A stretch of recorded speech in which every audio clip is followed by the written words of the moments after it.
Do you believe in fate? And do you believe that fate maybe present you with different outcomes depending on your choices? Or maybe you believe that regardless of your choice, the ending will be the same? People were fleeing from the terrifying monster screaming to be rescued, but one girl was unlucky and twisted her leg, so she could not run anymore. She asked her companions not to leave her, but it was too late. And a second later, the monster flattened the defenseless girl. The people around them were not going to stop to help her because humanoid monsters are too dangerous. But to their misfortune, after all this pursuit, they found themselves right at the cliff. And so they decided to hide to get at least a chance of survival. The people quickly hid behind rocks, whereupon they heard the terrifying roar of a humanoid monster behind them. The blonde girl, trembling, prayed that the monster would not notice her, only that it would not happen. She asked, granting the monster didn't go that way, but looking up, she saw the monster leaning down beside her. Looking into the monster's mouth, the girl prayed that it wouldn't end like this. The guy sitting behind one of the stones realized what a devil star was. He mentally cursed at the fact that the test was too difficult for beginners.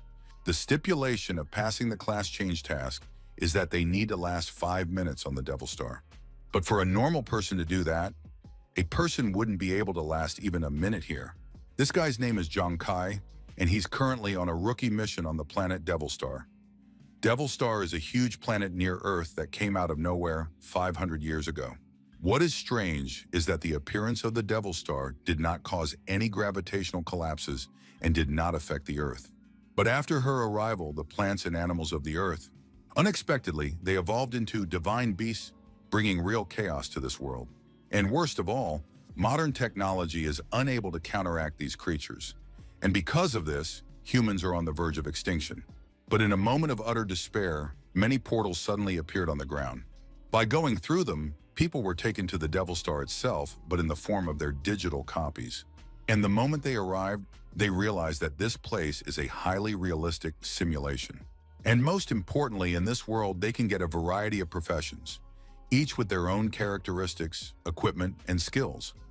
People with professions can increase their level as if they were game characters, so they can become stronger. It was also once revealed that when you reach a certain level on the Devil Star, you can return to Earth with the powers you gained on it. Only by being at this level will people be able to fight off the beasts and reclaim their land. And if one truly wants to live in their homeland, they simply had to get as much as they could from the devil. The people who dared to go to the star became known as pioneers. The monster one by one killed all the people running away with Jong Kai. But the main problem now was that he had nowhere to run to anymore. Slowly approaching the last rock, the monster raised its spear, preparing to attack. Jong Kai wondered if he had spent all of his family savings only to die in a place like this. His sister supported his desire to go to the Devil's Star and promised that she and her brother would try to save him money for it. Little sister had many difficulties in order to save money, while my brother continued to work, ignoring the diagnosis of kidney failure. And if he didn't get his surgery within 2 months, is he really going to die like this, without even getting any profession and spending all his money on it? Suddenly, the monster behind Jong Kai's back roared and threw its spear at him. Realizing that things were bad, Jong Kai immediately picked himself up and ran towards the cliff, right after which he heard the sound of crumbling rock behind him. At this moment, Jong Kai was thinking then, waiting for his death. It was better for him to risk his life for his family. Immediately after which he jumped down. Jong Kai was ready to grab any chance he could. The humanoid monster ran to the edge and looked at its missed victim. As suddenly, a window appeared in front of Jong Kai, informing him that based on his actions, Jong Kai had obtained the Hambler class. And he was also congratulated for obtaining the million chance in discovering a hidden profession. Jong Kai had completed the profession change quest, and the system hoped that he could glorify himself as its user. A while later, Jong Kai woke up on the riverbank and immediately wondered what was happening. Not finding any pain after falling off the cliff, Jong Kai examined himself and saw that all the wounds from before had suddenly healed. Just as suddenly, a system chime rang out, and a girl appeared out of thin air. And above her was the information that Jong Kai's characteristics had been updated after changing his profession, which was tantamount to rebirth. Jong Kai asked if she was the artificial intelligence of the Devil Star, to which she replied with several pop-up messages that he might think so. But in any case, She congratulated him on his successful career change. She would now explain to him what talents he had gained as a gambler. The first talent is multiplier. All rewards and punishments given out by the system will be multiplied by a factor of 2, and on top of that, there is a 1% chance of activating the super multiplier, which multiplies rewards and punishments by a further factor of 10. Also, his multiplier talent triggered during the profession activation, and therefore he will get another gambler talent. Jung Kai was pleasantly surprised because he was lucky enough to receive another talent, while others only received one at a time. The Devil Star AI replied that it was like that, and that his next talent was Super Crit, which caused Jung Kai's critical damage attacks to be increased to 20,000%. But his original critical strike chance is 0.1%, after which a status window appeared in front of Jung Kai, listing him as a level 1 pioneer. And what surprised Jung Kai was that he had a total of 36 characteristic points. Jung Kai asked the AI how he could have 36 characteristic points, since normal players only got 20 points after changing professions, to which the AI replied that his points also doubled after changing professions, surprising him once again. This meant that for each new level, Jung Kai would gain 20 character points instead of 10. Except, wouldn't that equate to him growing twice as fast as the other first-timers? In addition, he still has Super Crit, giving him 20,000% critical damage, while the other players only have 200% critical damage. Even though Jung Kai's initial critical strike chance was 0.1%, he would be able to raise it, and then his damage would simply be abnormal. Finished with his musings, Jung Kai walked towards the river, where he saw the large iron pole that the creature from above was using. Jung Kai only planned to change his profession as soon as possible after arriving here and earn money for his brother. Even with the weakest profession on the Devil Star, one can earn a lot, but he couldn't imagine that he would suddenly get a hidden and so strong profession. Soon he would be able to save up money and his family's life would get better. But all this is just the beginning, because before that, he needs to... Jung Kai saw a window with a message that he had completed the task of changing profession, and that he should complete the quest by getting to the City of Gods in one piece. Jung Kai must complete the quest of the training zone, which requires him to reach the City of Gods in 7 days. Except that it is extremely difficult to get there, because the newbie zone is simply overrun with monsters, and if the player dies, the quest will fail, while the player returns back to the ground. The body on Earth is of course not affected in any way, even if you die here. Besides, you can even go back to the Devil Star once more. But this is a small problem only for the rich. After all, it costs a fortune to reload one's profile on the Devil Star, so the rich are not restricted from trying. The poor, such as Jung Kai, on the other hand, are required to go through with it on the first try. Just as suddenly, Jung Kai heard a loud shout somewhere in front, and he immediately realized who the source of the scream was. He waved his hands with energy and prayed to God to save him. Waving his arms in all directions, he shouted at the snakes to get out of here, as he hates snakes.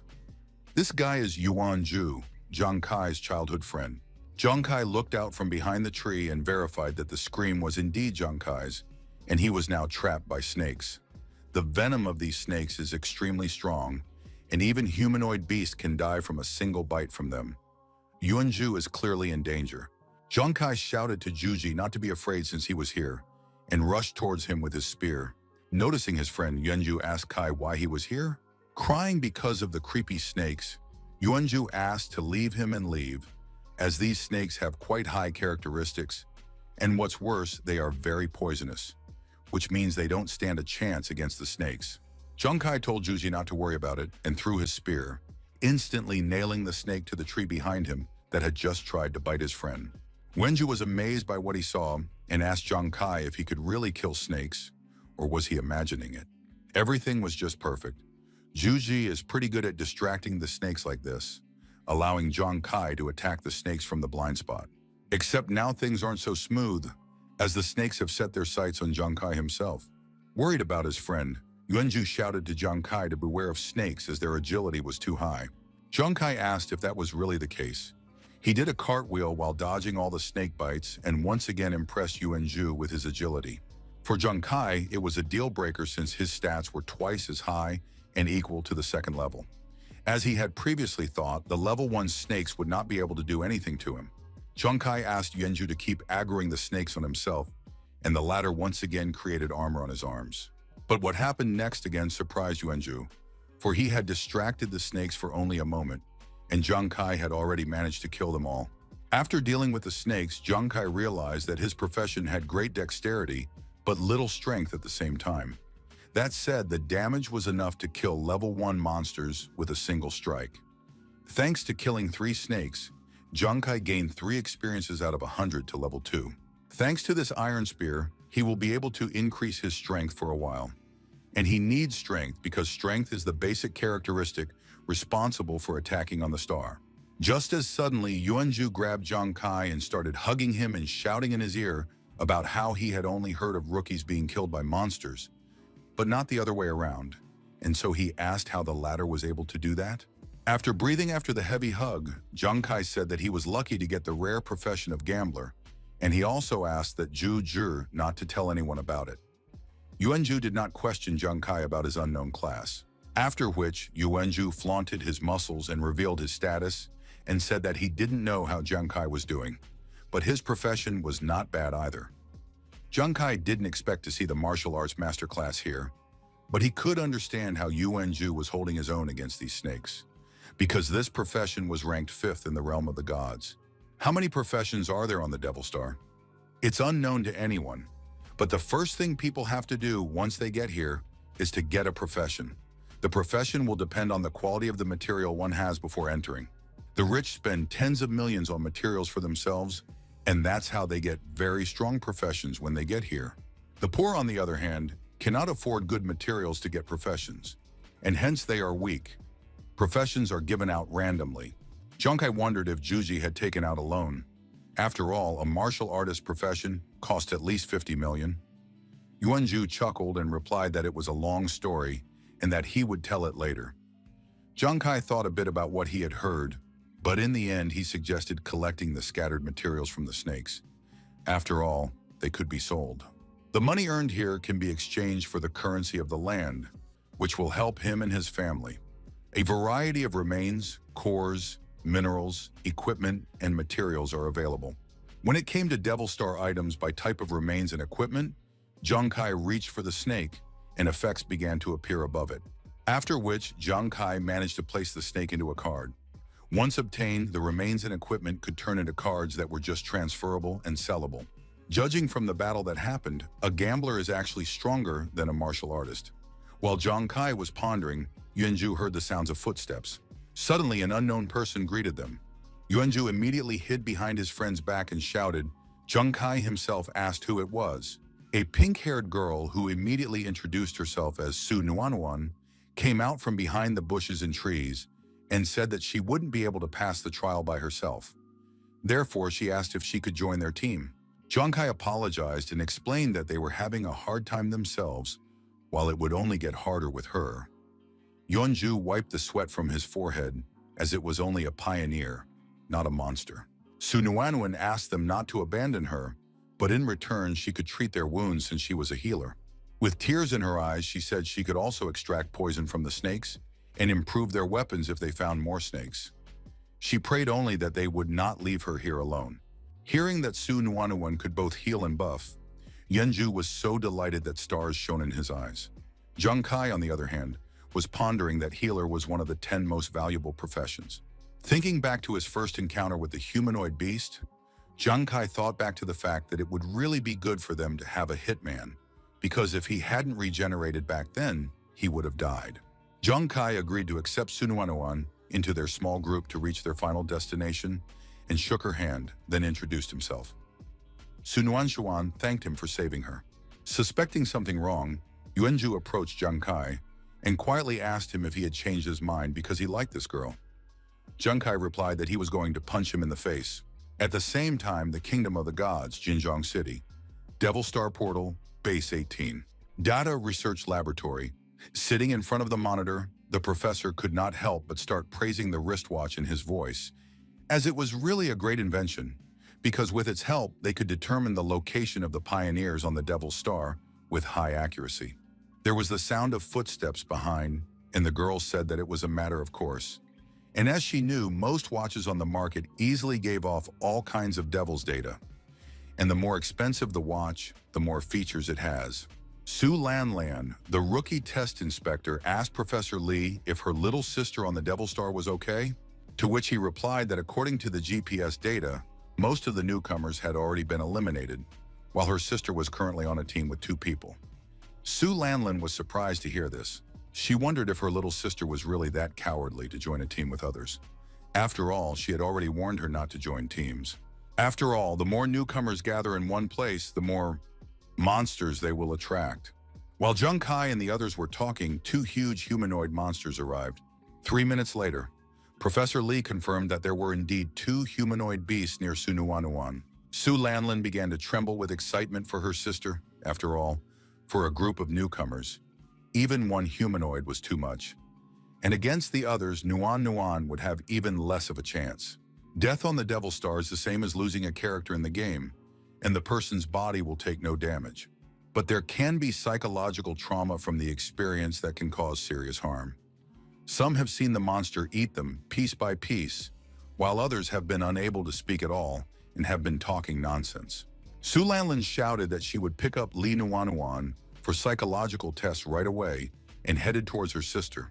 But the professor asked her to wait for a while and told her that Li Nuanuan was still alive, which surprised Su Lanlan. To his surprise, Professor Lee said that 2 humanoid monsters had been killed. Everyone who heard this was astonished, and Su Lanlan ran up to the professor and asked what had happened. 3 minutes ago, the terrifying humanoid beasts were rushing after their victims. As they ran away, Yuanju cried out in terror and asked what the hell was chasing them. Su Nuanuan suggested that they were humanoid monsters and advised them to speed up. Zhongkai realized how bad their business was, because Juji and Su Lanlan were not as agile as him, which meant that they would soon fall into the clutches of the humanoid beasts. Suddenly, Zhongkai stopped and advised the others to speed up. With tears in his eyes, Yuanju turned to Zhongkai as it was too dangerous. But the man only ordered them to run away while he would handle things here himself. Zhongkai suspected that if things continued like this, they would all die together. Therefore, he was going to stay here and kill these beasts. Zhongkai jumped towards the monster, preparing to attack it with his spear, and to his luck, he was able to fly unhindered to the monster and stabbed his spear into it. Suddenly, he noticed an approaching object out of the corner of his eye. The humanoid monster's hand was too fast, causing it to hit Zhongkai, sending him flying. Zhongkai mentally chided himself, thinking about how much health these humanoid monsters had since he was unable to kill the monster with a single blow. Zhongkai wondered, would it really end like this? He would die in the rookie trial. Su Nuanuan could not watch the monsters kill Zhongkai, and holding back tears, she asked Wenju to help save him. Looking at the humanoid monsters, Yuanju trembled and couldn't utter a word due to the terror he felt. A residential neighborhood of a polluted river. Wenju's mother served tea to the guest who gave Yuanju materials to work with. She confessed that she was not sure how the guest evaluated her son, but even though Yuanju is tall, he is also very shy. And if he met a monster, Yuanju would hardly dare to fight it. The old man agreed with her and said that her child was indeed afraid of monsters quite a lot. Except he had already realized that Yuanju would never leave anyone in need. And timid, he would not be in such a situation. Yuanju shouted loudly. Immediately afterward, he rushed towards the humanoid monsters, knocking them to the ground. Wenju's strength was enough to push back the monsters, but they remained intact. Barely suppressing a shiver, Yuanju turned to Kai and asked if he had decided to protect him because he was weak. Yuanju reminded him that they were brothers, and brothers should try their best together. Wenju shouted that they should also die together, immediately after which he once again struck the beast that he was afraid to even look at a short while ago. Zhongkai wondered, would Yuanju be able to defeat this beast with a single blow? Even though the damage may not be much, but can a martial artist do that? Returning to Zhongkai, Su Nuanuan asked for him to hold on and used her magic. Noticing her, Zhongkai asked, what was she doing here? After all, she wasn't even a martial artist. But Su Nuanuan replied that she would not leave, and that a doctor should treat people despite any fear. Su Nuanuan's father had once lost the support of the healers during a battle, and because of that, he died. Su Nuanuan asked if she could abandon her team when they needed her support. After briefly healing, Zhongkai's wounds finally healed, and his XP once again reached 100%. Rising to his feet once again, Zhang Kai praised Su Nuanuan as she really wasn't afraid of death. When Zhang Kai headed to Yuanzhu's aid, Su Nuanuan realized that the two of them together would not have enough damage to kill the humanoid beast. Just as suddenly, Zhang Kai stopped as it suddenly hit him. When they first met Su Nuanuan, she said that if they met more snakes, she could extract their venom and strengthen the team's weapons. Zhang Kai took out a snake card and questioned Su Nuanuan if she knew how to extract venom, after which he held out the snake from the map and asked if it could heal Yuanzhu and extract poison at the same time. Su Nuanuan replied that she wasn't sure about it herself, but promised to try her best, then set to work. Immediately after that, Zhang Kai's spear began to improve thanks to the snake venom. If Zhang Kai's timing was right, they could win. At this moment, he couldn't stand one-on-one with these things, but Yuanzhu could take care of it. At the same time, Zhang Kai's own damage is not enough to kill a humanoid beast, but with the improvement from Nuanuan, if you look closely, their team is a great example from games, a combination of tank, DD, and hitter. Meanwhile, Su Nuanuan completed the spear improvements and Zhang Kai immediately rushed into battle, wondering, what did it matter if he was a beginner or not? Rushing to help, Zhang Kai asked Zhuji to hold the beast for him, to which the latter replied that there was no problem with that, especially now they were working as a team and fulfilling their roles. After blocking the attacks of the humanoid beasts, Yuanzhu prescribed a powerful uppercut to one of them. Immediately after, Zhang Kai jumped onto the second monster with the thought that even if someone found out that some rookies like them had defeated the humanoid beasts, they would be able to come and challenge them. Zhang Kai loudly shouted "Die" to the monster and stabbed his spear into it. Immediately afterward, a message appeared about killing a level 2 monster and gaining 2 units of experience. Yuanzhu could hardly believe that they were still able to defeat one of the monsters, while Su Nuanuan was glad that it had worked. The remaining monster roared at the pioneer team, but at the same time it began to tremble. Teamwork had really helped them defeat one of the monsters. Now it was the turn of the other. Zhang Kai suggested that everyone deal with it as well, immediately after which they attacked the monster following the same tactic. Su Lanlin was trying to figure out what had happened in these minutes. What was wrong with the people's wristwatches, and were they really able to kill 2 humanoid beasts? After all, how could the 3 of them kill something that was capable of single-handedly killing a much larger group? Professor Lee was in agreement with Su Lanlin, especially looking at Su Nuanuan's watch. They can't say that she has enough strength to do this. Yes, the pioneers in her team are also not strong enough. Only Zhang Kai stands out among them, as his profession is not found in their system. Su Lanlan was astonished by what she heard and asked if this was even possible. This person probably possesses the power to kill 2 humanoid beasts, and yet they don't even know his profession. She wanted to know what kind of character this newcomer had. Meanwhile, Zhang Kai picked up 2 corpses of second-level humanoid beasts, immediately after which they all collapsed on the ground from exhaustion. Sighing heavily, Su Nuanuan said that they had still managed, after which Yuanzhu admitted that he had not expected Brother Kai to be so smart. Su Nuanuan huffed and glowed with happiness and said that since they had enough strength for something like this, they could pass the test without any problems. Yuanzhu agreed with her and added that they could go straight to the very finals. But Zhang Kai said that there was no need for them to be in such a hurry as they still had plenty of time before Shanxi. He suggested slowing down the pace for now, which surprised his teammates. Zhang Kai asked, did they know that after the trial, points are given? The first 3 in the top will be rewarded with equipment, and the equipment they receive after training is very good for beginners. And since they can kill beasts, they'll also be able to get points for their corpses. And with more points, they can even qualify for the top 3. So why don't they kill monsters for points and equipment then? Yuanzhu and Su Nuanuan simply had no words to reply to Zhang Kai. A few hours later, tapping a twig on the trees to lure the beasts, Yuanzhu asked Kai if he really thought they should earn points like this. Even though he asked him to lure snakes, but he was still afraid of them. Barely holding back tears due to fear, Yuanzhu asked, would he really be the first of them to die on the Devil Star? Zhang Kai told Zhuji to be bolder. After all, he was a martial artist after all, and he was just made for the role of a tank or a damager.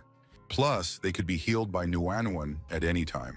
Suddenly, the snakes rushed towards Yuanzhu from his blind spot at full speed. But a moment later, Zhang Kai killed all the snakes, saying at the same time that it wouldn't be easy for them to die. Zhang Kai had killed 3 level 1 snakes, making him collect 10 experience points out of 100. All because there's a rule on the Devil's Star that the person who kills gets the experience. And since Zhang Kai was the only one capable of killing, they decided that he would be the one to gain experience first. After all, by doing so, he will be able to keep his team safe. A day later, in front of Zhang Kai, a knowing window finally appeared congratulating him for leveling up.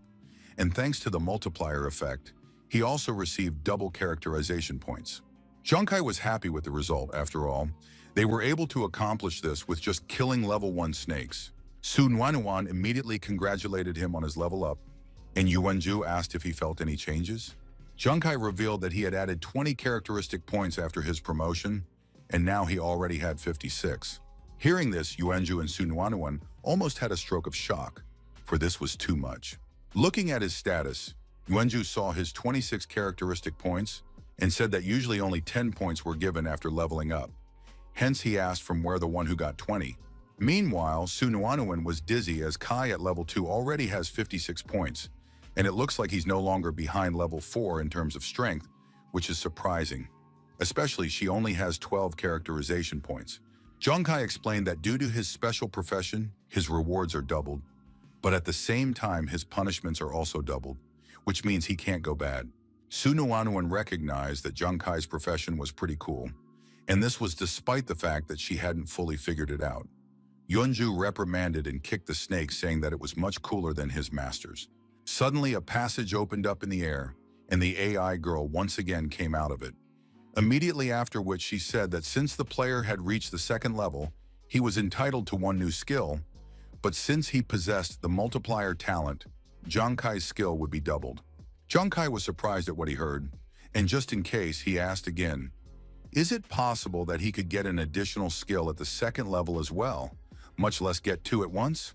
Hearing this, Yuanzhu and Su Nuanuan were even more amazed at what they could do from the AI has confirmed that this is true, and the first skill is the card in the hand of a ghost skill, thanks to which the strength of flight when throwing an object is increased by 20%. If he uses a card other than the same one, the effect is increased by 200%, but at the same time the energy consumption increases by 100%. The second skill obtained is Ghost Eyes Focusing, thanks to which you can increase your range of vision by 50%, but your energy consumption increases by 100%. Zhang Kai had obtained 2 new skills, and although he hadn't fully understood them yet, he could already tell that they were very useful in his profession. After sorting everything out, Zhang Kai told the guys that he had gotten stronger and offered to go and further earn experience points. Su Nuanuan happily agreed, and Yuanzhu asked why Kai again. 2 days later, Inspector Su Lanlin and his scientists continued to monitor what was happening on the Devil's Star. Professor Li approached the inspector and reported that surprisingly nothing bad had happened to her sister in the past 2 days, whereupon Su Lanlin wondered if that was true. Su Lanlan smiled and acknowledged that the newcomer appeared to be very tenacious. Then she recalled that his name was Zhang Kai. As suddenly sounds of running were heard, and a soldier ran into the hall shouting urgent announcement.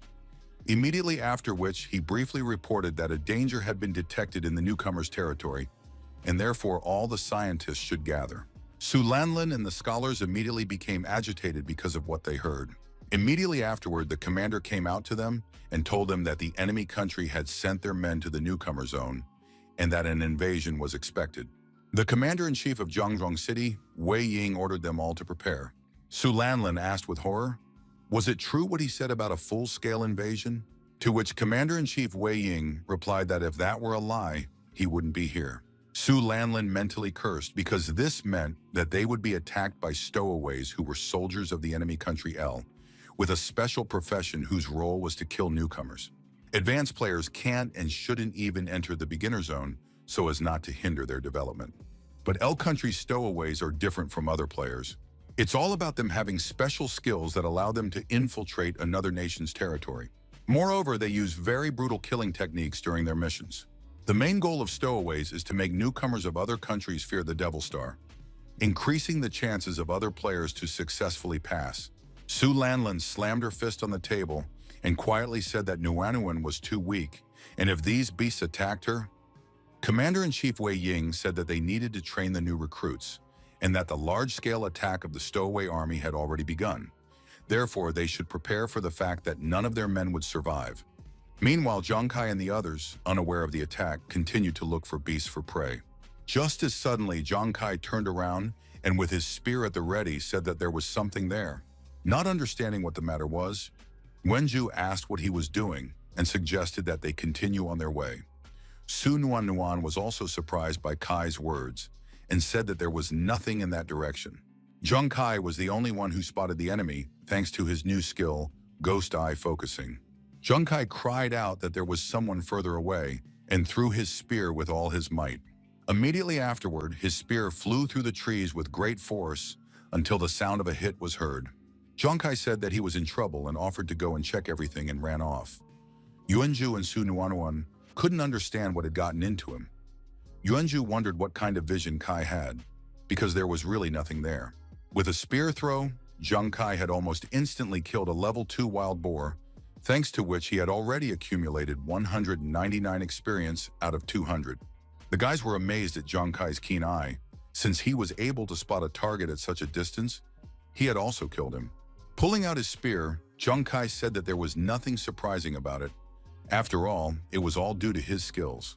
A window appeared in front of Zhang Kai whether he wanted a wild boar carcass. A wild boar carcass with 19 sharp spikes that could be used as weapons, and Zhang Kai agreed, after which the carcass started to disappear.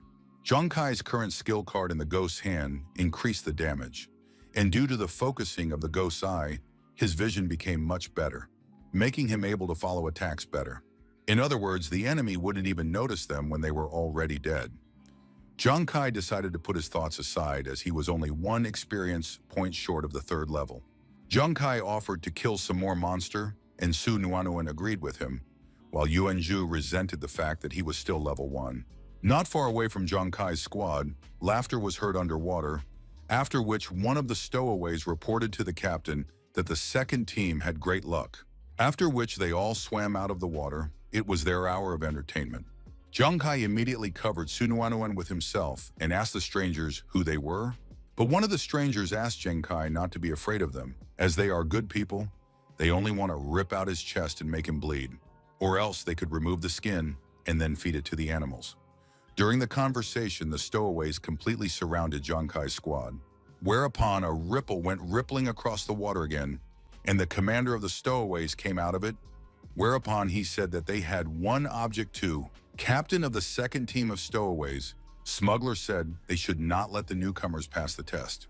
Su Nuan said that she knew these people and revealed that they were stowaways who specialized in killing newcomers. Zhang Kai and Yuanju were astonished at what they heard, as they were the ones who had suffered this fate. Meanwhile, Su Nuan had already checked the levels of the stowaways and said that all of them were above the 3rd level, and the highest level among them was the 5th level. Things were bad as there were too many people against them, and worst of all, one of them was already level 5. Zhang Kai realized that he and his characteristics would at best be able to compete with the 4th level, but in no way with the 5th level. The smuggler asked his brothers to stop standing around and get down to business. Just as suddenly, Zhang Kai burst out of his seat and shouted to Juji and Nuan to stick together, as he needed to split up with them for a while. The smuggler grinned and said they were too slow, as they had only now decided to spring into action. After which, the smuggler ordered the 2 3rd-level subordinates to go chase after the escaped victim while they had fun here. Chasing after Zhang Kai, the stowaways couldn't help but admit that this guy was fast, except that he had nowhere to escape them. Suddenly, Zhang Kai shimmered and completely dissolved into thin air, startling the pursuers, because of which they were forced to stop and started looking around for their victim. The stowaway chuckled and asked the kid if he had decided to play with them, whereupon his masked comrade admitted that he was very excited about it, and that as soon as they found him, they would break all his legs. Suddenly, a spear came out of nowhere. The masked stowaway smirked and raised his blade to ask if he had decided to fight them. Either way, the trash was incapable of doing anything to them.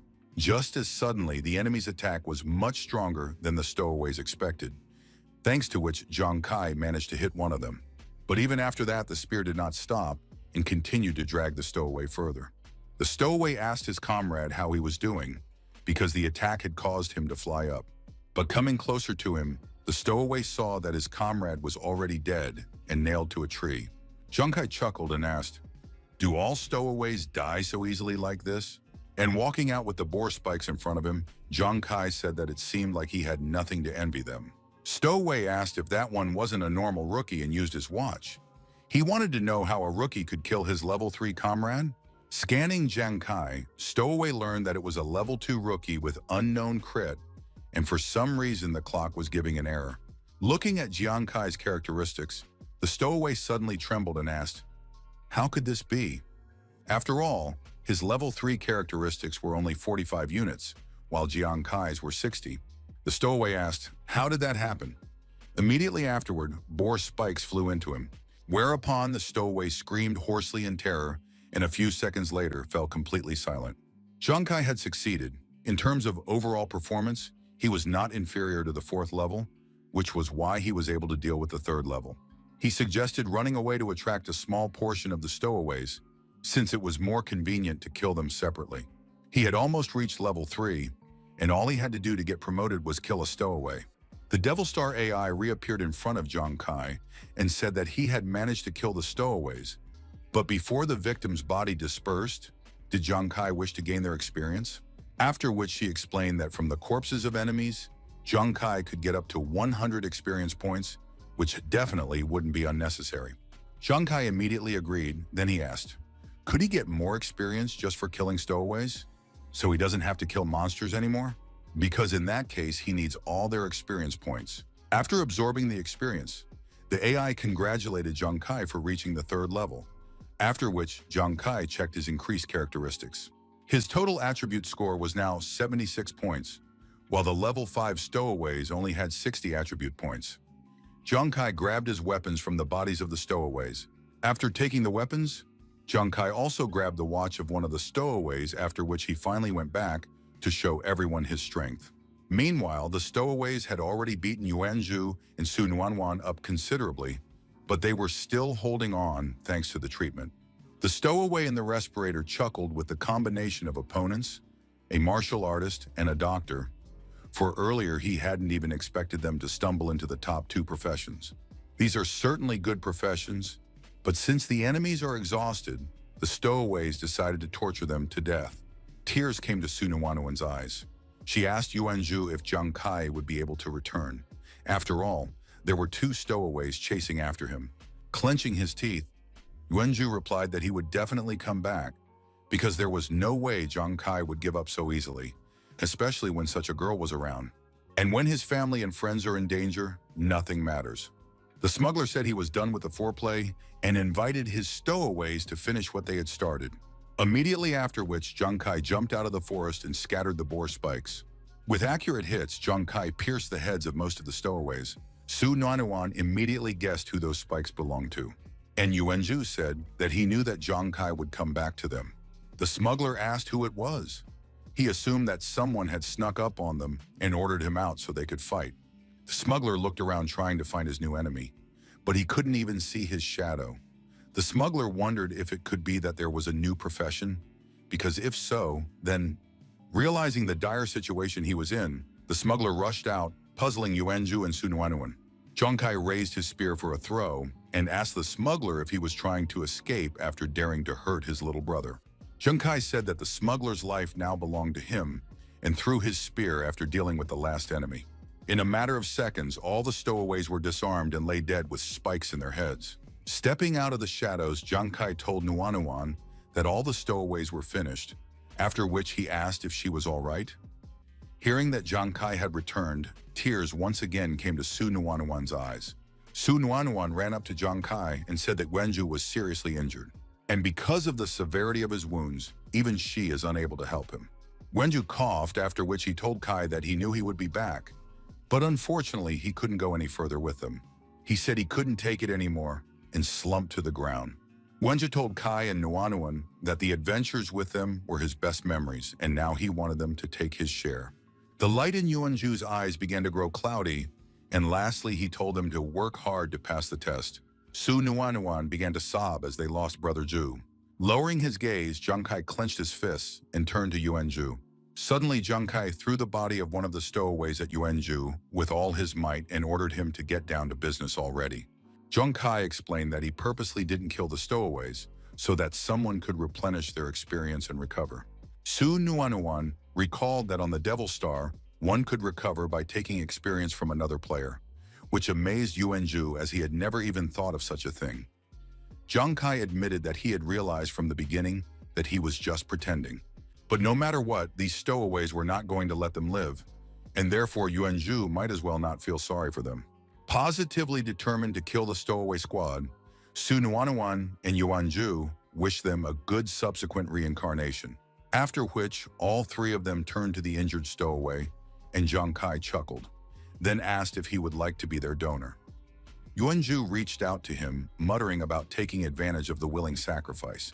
Seeing those staring at him, the stowaway began to mentally scream and beg these demons to stay away. Meanwhile, in the Stowaway Transportation Department of El City, a research institute, the stowaways started waking up, screaming about how horrible it was and that these people were too cruel. So also they took away all their experience points. Uptown L asked, "What is this?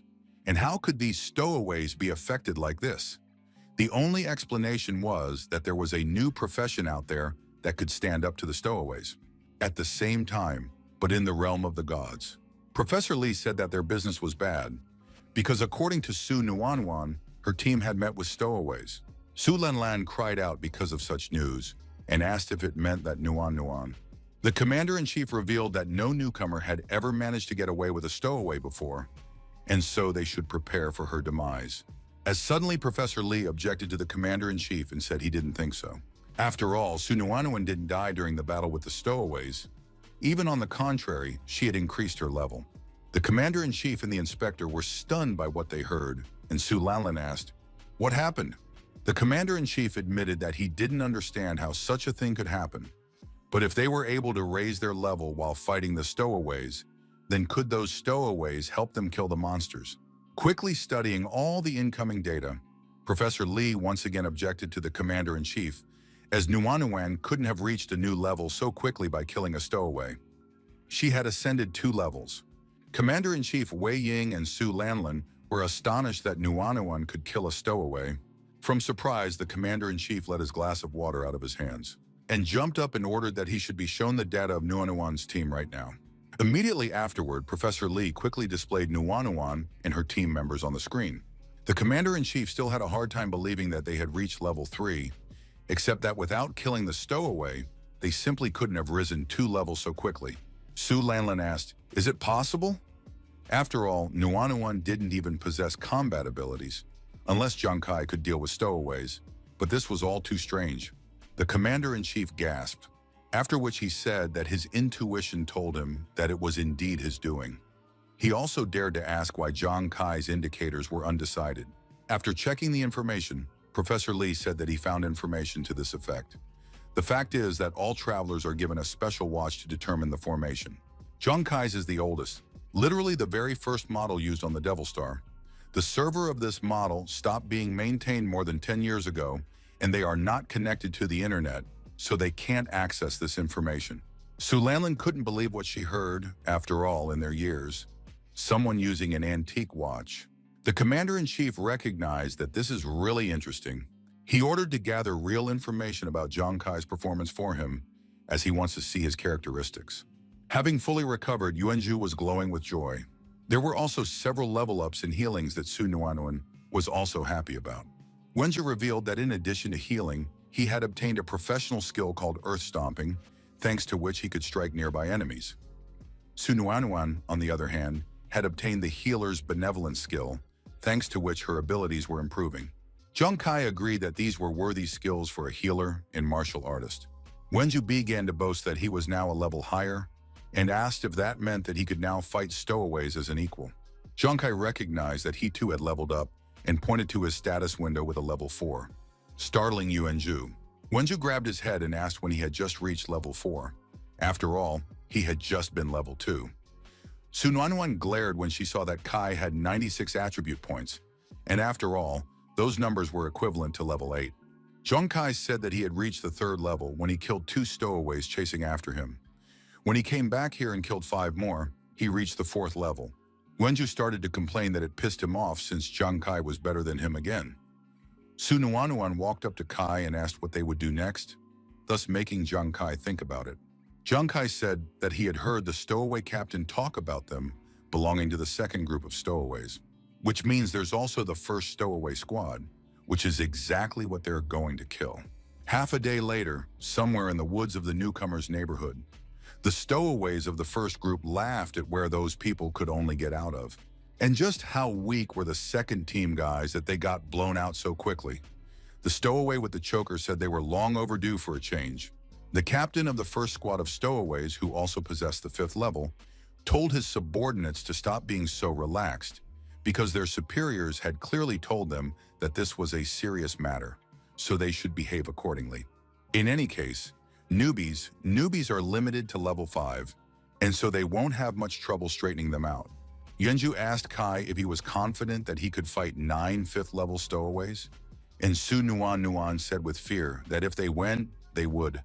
Wenju asked them not to worry because even if he couldn't kill them, he could definitely protect them. Besides, if they didn't try to kill those stowaways, they would kill the other newcomers. And so they should strike first, said Zhang Kai, immediately after which he jumped out of hiding, puzzling Yuanzhu with Su Nuanuan. The commander of the 1st squad was the first to sense the approach of the enemy and warned the stowaways to be more careful. The choker stowaway checked the level of the stranger and then started laughing as he was only level 4. After hearing this, one of the masked stowaways recognized that the man had leveled up quite quickly, so he assumed that it was Zhang Kai who had killed the 2nd squad. The commander smirked and admitted that it was indeed not bad, whereupon he ordered the stowaways to advance. He ordered them all to remain on alert and not even dare to lose to him. Immediately afterwards, the stowaways rushed to their victim. Zhang Kai turned around and started to run away. It was worse than he thought as these stowaways maintained their formation. The original plan was to lure the enemy and then slowly get rid of them one by one. He needed to catch the stowaways one by one, but this squad was proving to be too big, which meant it wouldn't be easy. At this point, the most important thing is to save himself and kill some stowaways if possible. The only problem is that he has no countermeasures, and if he wanted to get rid of all the stowaways at once. Suddenly, Zhang Kai slowed down and turned around. Immediately afterward, he began to run straight into the enemy formation with his spear at his side. The stowaways suddenly slowed down in surprise. They wanted to see what this guy was doing. The stowaway continued running towards Zhang Kai, and with a chuckle, he asked where he was going. And could it be that he was so scared that he couldn't decide which way to run? Running past, the stowaway slapped Zhang Kai's arm. But even after that, Zhang Kai didn't stop and continued running, puzzling the stowaway. Zhang Kai was still not close enough. The stowaways standing further away prepared to greet the stranger, and one of them threatened to skin Zhang Kai.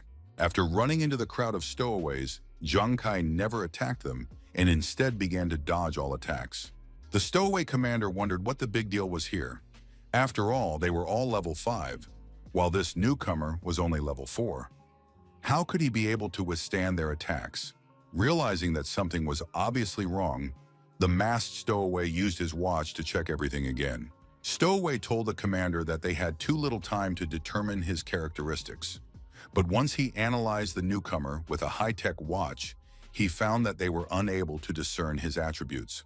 At least his dexterity is at a shocking 30 points for level 4. The commander couldn't believe what he was hearing and questioned how much agility he had. The stowaway with the choker assumed that he was just mistaken, since he himself only had 20 dexterity points at level 5. So how could some newcomer have that many? How could they defeat him? The commander realized that this could not have been an ordinary mistake, and that the watch could not be wrong. But if this guy really has such high agility, in that case, who else is chasing who? The commander shouted that their business was bad and ordered the stowaways to flee as their business was bad. The stowaways were surprised at what they heard, as the newcomers suddenly chuckled and said that they had finally figured it out. Whereupon he admitted that fooling them wasn't that hard, but it was too late for them to run. When they felt something, the stowaways looked up, where another pioneer was flying at them with a bomb. And a second later, Yuanzhu landed, completely robbing the opponents of the ground from under their feet. Zhang Kai praised Juji for the work he had done, then took out the boar spikes. Now it was his time to act. With quick movements, Zhang Kai stabbed the stowaways with boar spikes, completely immobilizing them. After which, all the stowaways finally returned to the ground after being attacked by Yuanzhu, while being impaled by the boar spikes. Wenju cursed loudly, after which he asked, what was wrong with Kai? After all, he had single-handedly annihilated 9 level 5 representatives. He informed Zhang Kai that he had gained 2,000 experience for killing stowaways, which was enough to advance to the 5th level. For each pioneer killed above the 1st level, the amount of experience he received doubled, so he received 400 experience from each person. Su Nuanuan was delighted that Zhang Kai had already reached the 5th level. Then she said that she had heard that this was the limit one could reach in the beginner's zone. Yuanzhu cried out again upon hearing that Kai had already reached the limit of their zone, to which Zhang Kai himself replied that it was nothing, as a lot of experience would fall from stowaways. Besides, there were still survivors here, so Zhang Kai advised the guys to hurry up. Su Nuanuan agreed to deal with them, and Yuanzhu asked what they would do next. Zhang Kai said that he used to have to kill monsters to gain experience points, but now that was no longer necessary, so he would help the two of them. After they gained enough experience, they would all head toward the finish line.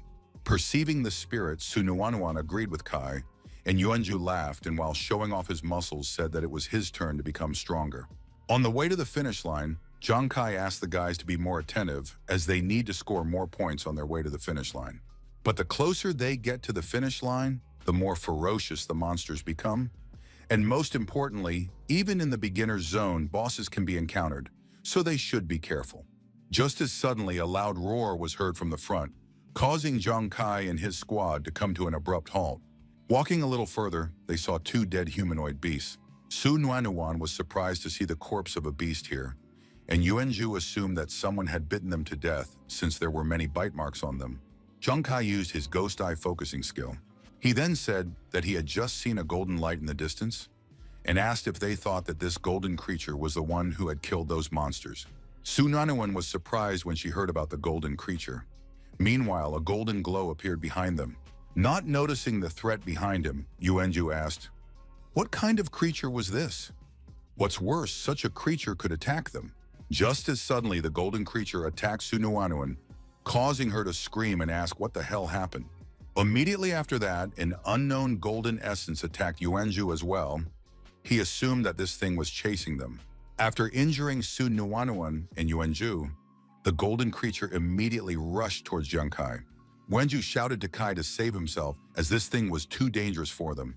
But Zhang Kai didn't run away. He reached forward and stopped the golden creature. Yuanzhu and Su Nuanuan were astonished when they saw the golden creature's true appearance. And even Zhang Kai's words fell away after catching the golden creature. Yuanzhu marveled at how Kai was able to catch the creature so quickly. Zhang Kai was a little surprised at their reaction and asked, did they really think this thing was fast?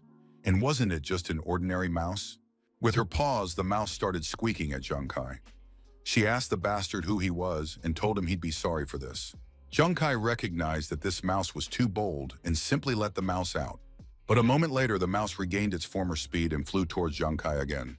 Yuanzhu screamed in fear and asked Kai why he let the mouse go. After all, this mouse was able to kill even a monster, unexpectedly for the mouse. But Zhang Kai once again managed to catch it. Afterward, he let go of the mouse and said it was okay, because this mouse was too slow for him. The mouse tried to attack Zhang Kai again and again, but he kept intercepting it before releasing it. Using the ghost eye focus and agility attribute, Zhang Kai intercepted this mouse 10 times per second. Yuanzhu frowned at the fact that Kai appeared to be really fast. Su Nuanuan was delighted at how cool he was. A few minutes later, the mouse collapsed exhaustedly in Zhang Kai's hand and raised a white flag. It had lost this battle. Realizing that the mouse had given up, Zhang Kai said that it had nowhere else to run. Yuanzhu approached and asked Kai how did he get such speed. Zhang Kai admitted that he didn't know if this mouse would come in handy during battles, but a free helper wouldn't be superfluous to them for sure. Placing the mouse on his shoulder, Zhang Kai turned to Nuanuan and said that she had almost reached level 4, and so he advised her to find the corpses and then take the rest of the experience from them to reach level 5 at the end of the challenge. Su Nuanuan agreed with Kai, after which she looked at the mouse with a spark in her eyes and said that it was very cute. Meanwhile, Yuanju huffed as he felt as if he was some kind of scum rather than a martial artist. A while later, finally arriving at the place, the cloaked man laughed because after so many days, he still managed to reach the newcomer's zone. The cloaked man headed inside Shengyao Rookie City. As soon as he approached the gate, 3 pioneers in armor came out to him.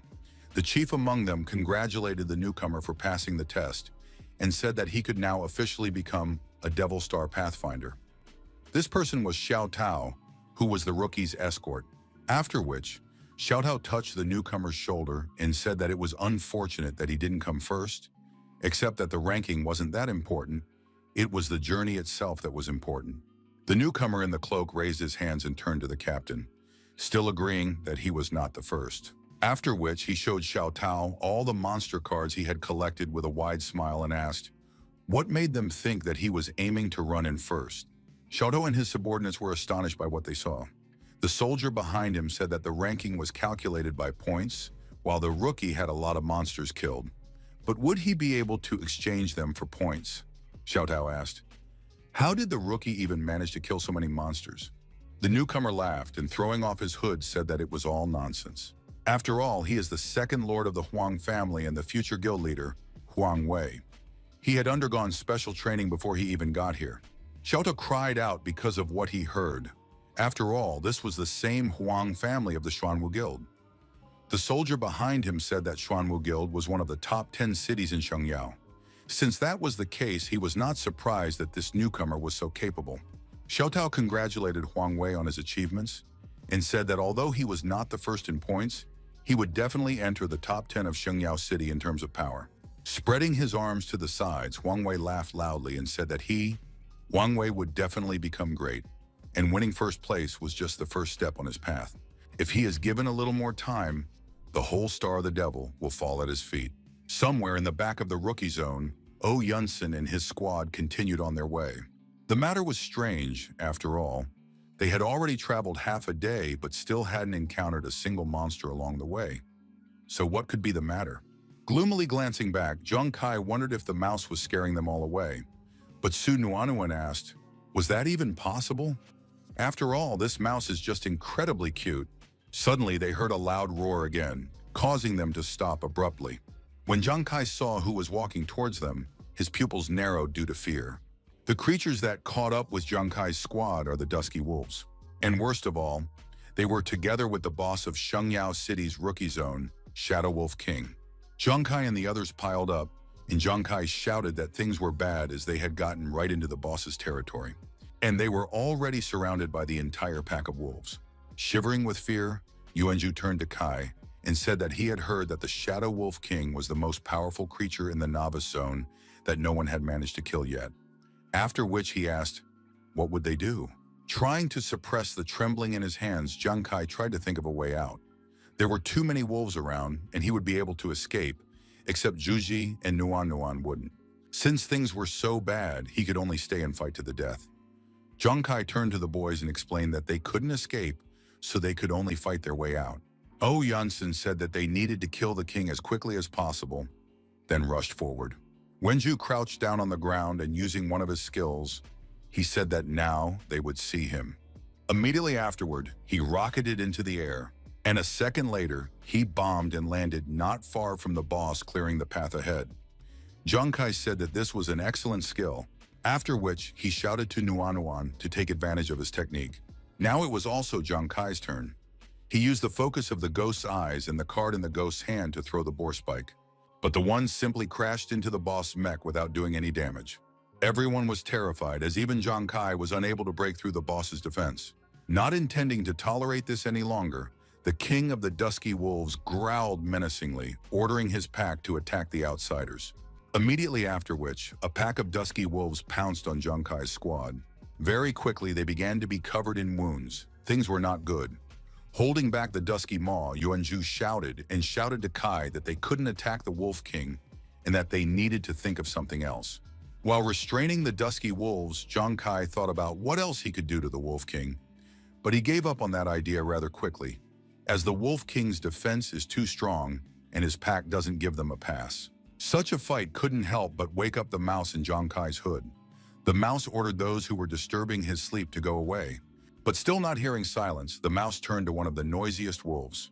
Immediately afterward, the mouse activated its powers to the maximum, and lightning flew out from Zhang Kai's hood, after which it attacked the Shadow Wolf King with a loud squeak, and even managed to pierce through his steel fur. Zhang Kai was amazed that the mouse had managed to bite through the Wolf King, and to get a better look at everything, he used the focusing ghost eyes. As it turns out, the mouse actually managed to injure the Wolf King, which is just fine because now the boss's defense is breached. And all that's left to win is a little more pressure on the Wolf King's wound. Preparing his throwing weapon, Zhang Kai once again threw the boar spike at the dusky Wolf King. And unlike the previous attempt, Zhang Kai managed to damage the Wolf King. Meanwhile, the satisfied mouse had already managed to jump off the Wolf King. Zhang Kai almost succeeded in giving the boss a fatal blow if he uses his focus to strike. Then perhaps, just as suddenly, the boss wound exploded due to Zhang Kai's super crit, increasing his crit by 20,000%. Su Nuanuan covered her face from the bright flash and asked, "What was that? And did Kai do that?" After which, Yuanju said that Kai had managed to kill the king of the Dusky Wolves. Even Zhang Kai himself was amazed at how abruptly their battle had ended. After which, the AI congratulated Zhang Kai for defeating the newbie's own boss, the Shadow Wolf King. Zhang Kai thought that their fight would last for a long time, but it just so happened that he had suddenly defeated the boss, thanks to a timely super crit. Furthermore, this was the first time he was able to recreate a critical strike of such power.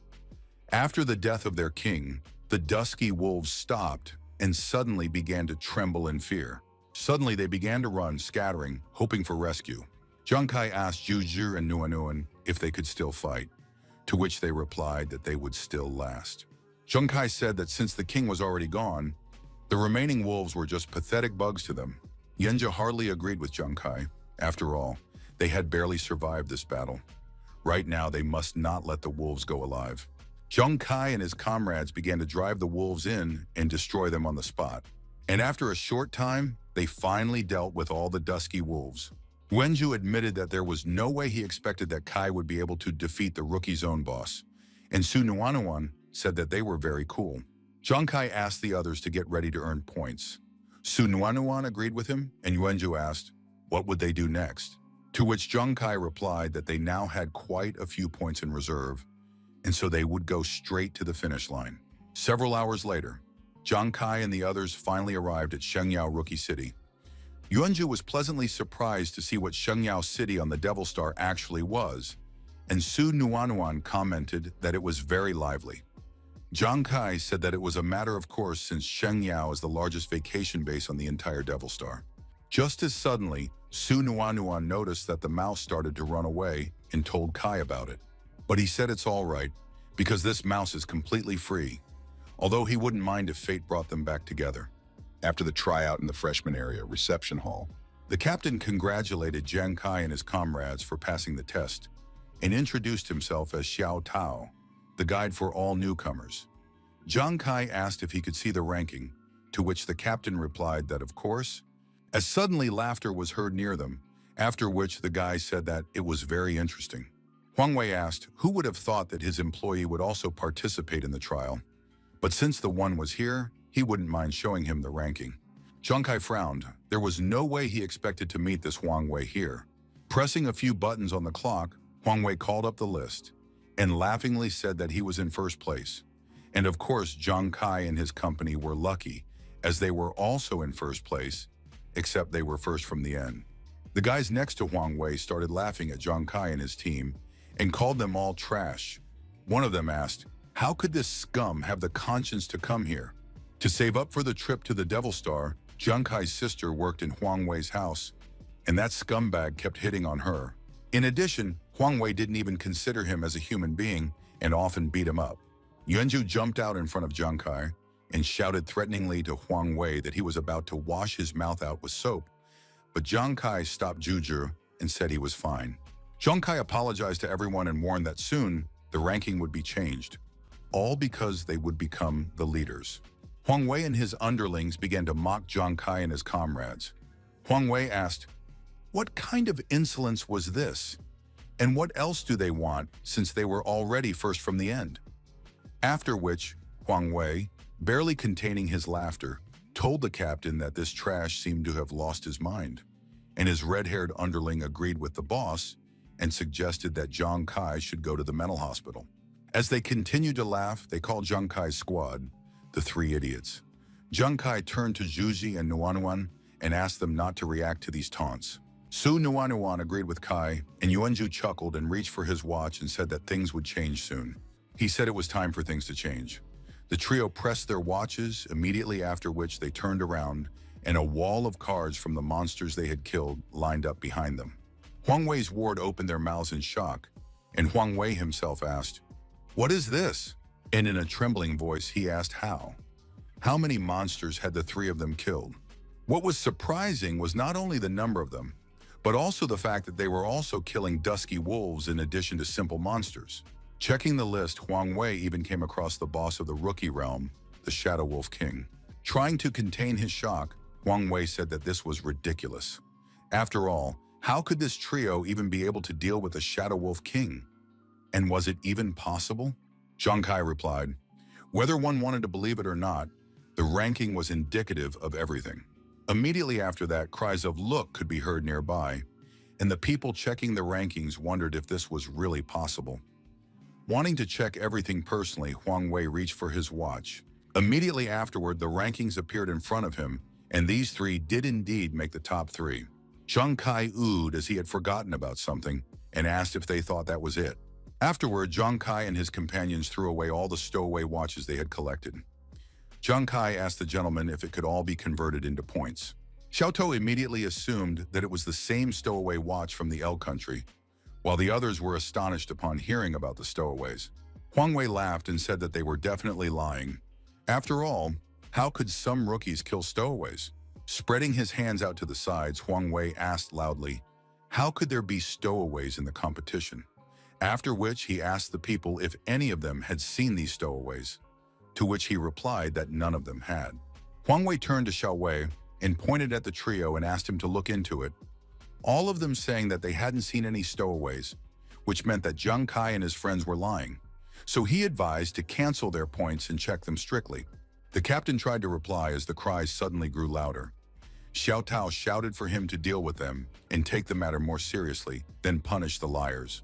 Suddenly, everyone was ordered to calm down, and a man who had come to the square told them that the newcomer zone had indeed been invaded by stowaways.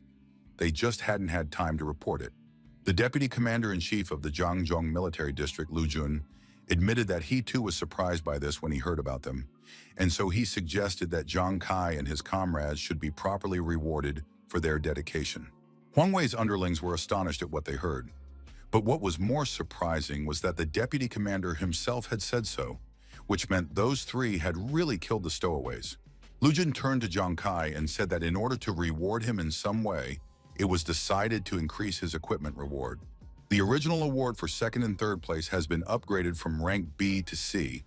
As for first place, it has been upgraded to rank S. Su Nuanuan and Yuanju rejoiced when they heard of such a thing, and Zhang Kai thanked. The black-haired Pathfinder grabbed his head at what he heard and wondered how the reward could be upgraded from A to S so easily, and the Pathfinder next to him wondered if such equipment even existed. Zhang Kai's Devil Star class. Currently, Devil Star gear is divided into categories from F to S, where F is the lowest quality gear and S is respectively the best. As a rule, C and B gear is considered to be pretty good, and more rare is considered to be A and S rank gear, which is what every traveler dreams of. Huang Wei mentally reprimanded Zhang Kai, barely containing his anger, for not only had he displaced him from his position as leader, but he had also obtained an S-rank equipment. Not willing to tolerate it, Huang Wei shouted that it was unfair and that there was definitely something wrong. After all, Zhang Kai's family is a lower-class family, so how can he compete with him, the second lord of the Huang family? Zhang Kai asked Huang Wei if it was important in this situation. He then warned Huang Wei not to dare to insult his family. Suddenly, Huang Wei reached for his sword and Xiao Tao shouted for him to stop. But Huang Wei rushed towards Zhang Kai and asked if he wanted to say that he was wrong in his statements. After all, they really are beggars. Zhang Kai's brother is a sick man and his sister is a cleaning lady. Zhang Kai himself has been crawling in his feet, but today he suddenly decided to change everything. Zhang Kai remained silent unwilling to verbally respond to Huang Wei's provocation. Meanwhile, Huang Wei sped up and pointed his blade at Zhang Kai and shouted that he himself knew that Zhang Kai's sister was still working in the Huang family house, so Kai shouldn't dare anger him, or else one day he would get to her. A moment later, Zhang Kai flashed with his spear in his hands and was at Huang Wei's back, striking him. Everyone was amazed at what had happened, as Zhang Kai had slashed down Huang Wei in an instant. One of the pioneers recalled that Huang Wei came from the Huang family, which was one of the top 10 best guilds in the country. So how then did Zhang Kai have the courage to oppose them? Pressing down on the wound, Huang Wei asked Zhang Kai, how did he dare to hurt him?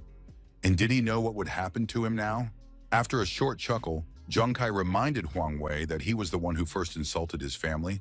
So does he really think like he doesn't understand who Huang Wei is? Approaching Huang Wei, Zhang Kai explained that family was the most important thing in his life. Zhang Kai raised his spear over Huang Wei and said that he didn't care who insulted his family, because in any case, Huang Wei asked for a daisy, wait. But Zhang Kai shouted that he would kill everyone and pierced Huang Wei with his spear. A message appeared saying that Zhang Kai had killed a level 1 traveler, Huang Wei, and earned 6 points. The AI asked if he wanted to take them back.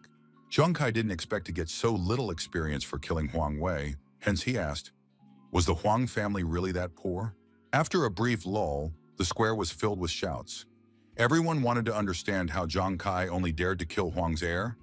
After all, even though Huang Wei was still alive in real life, the Huang family's anger was going nowhere.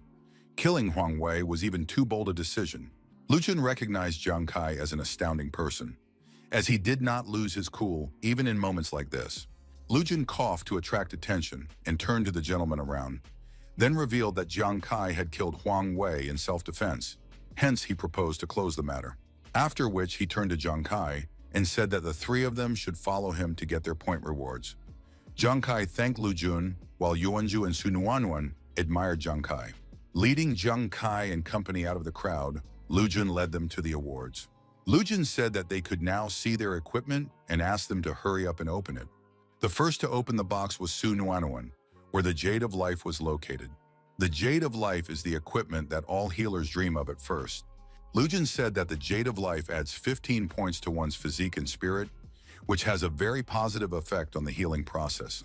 Well, in Yuanju's box was an armor that he recognized as very pretty. Lu Jun said that this black rhino skin armor increases defense by 16 points and reduces damage by 16%. This equipment is great for both defense and attack.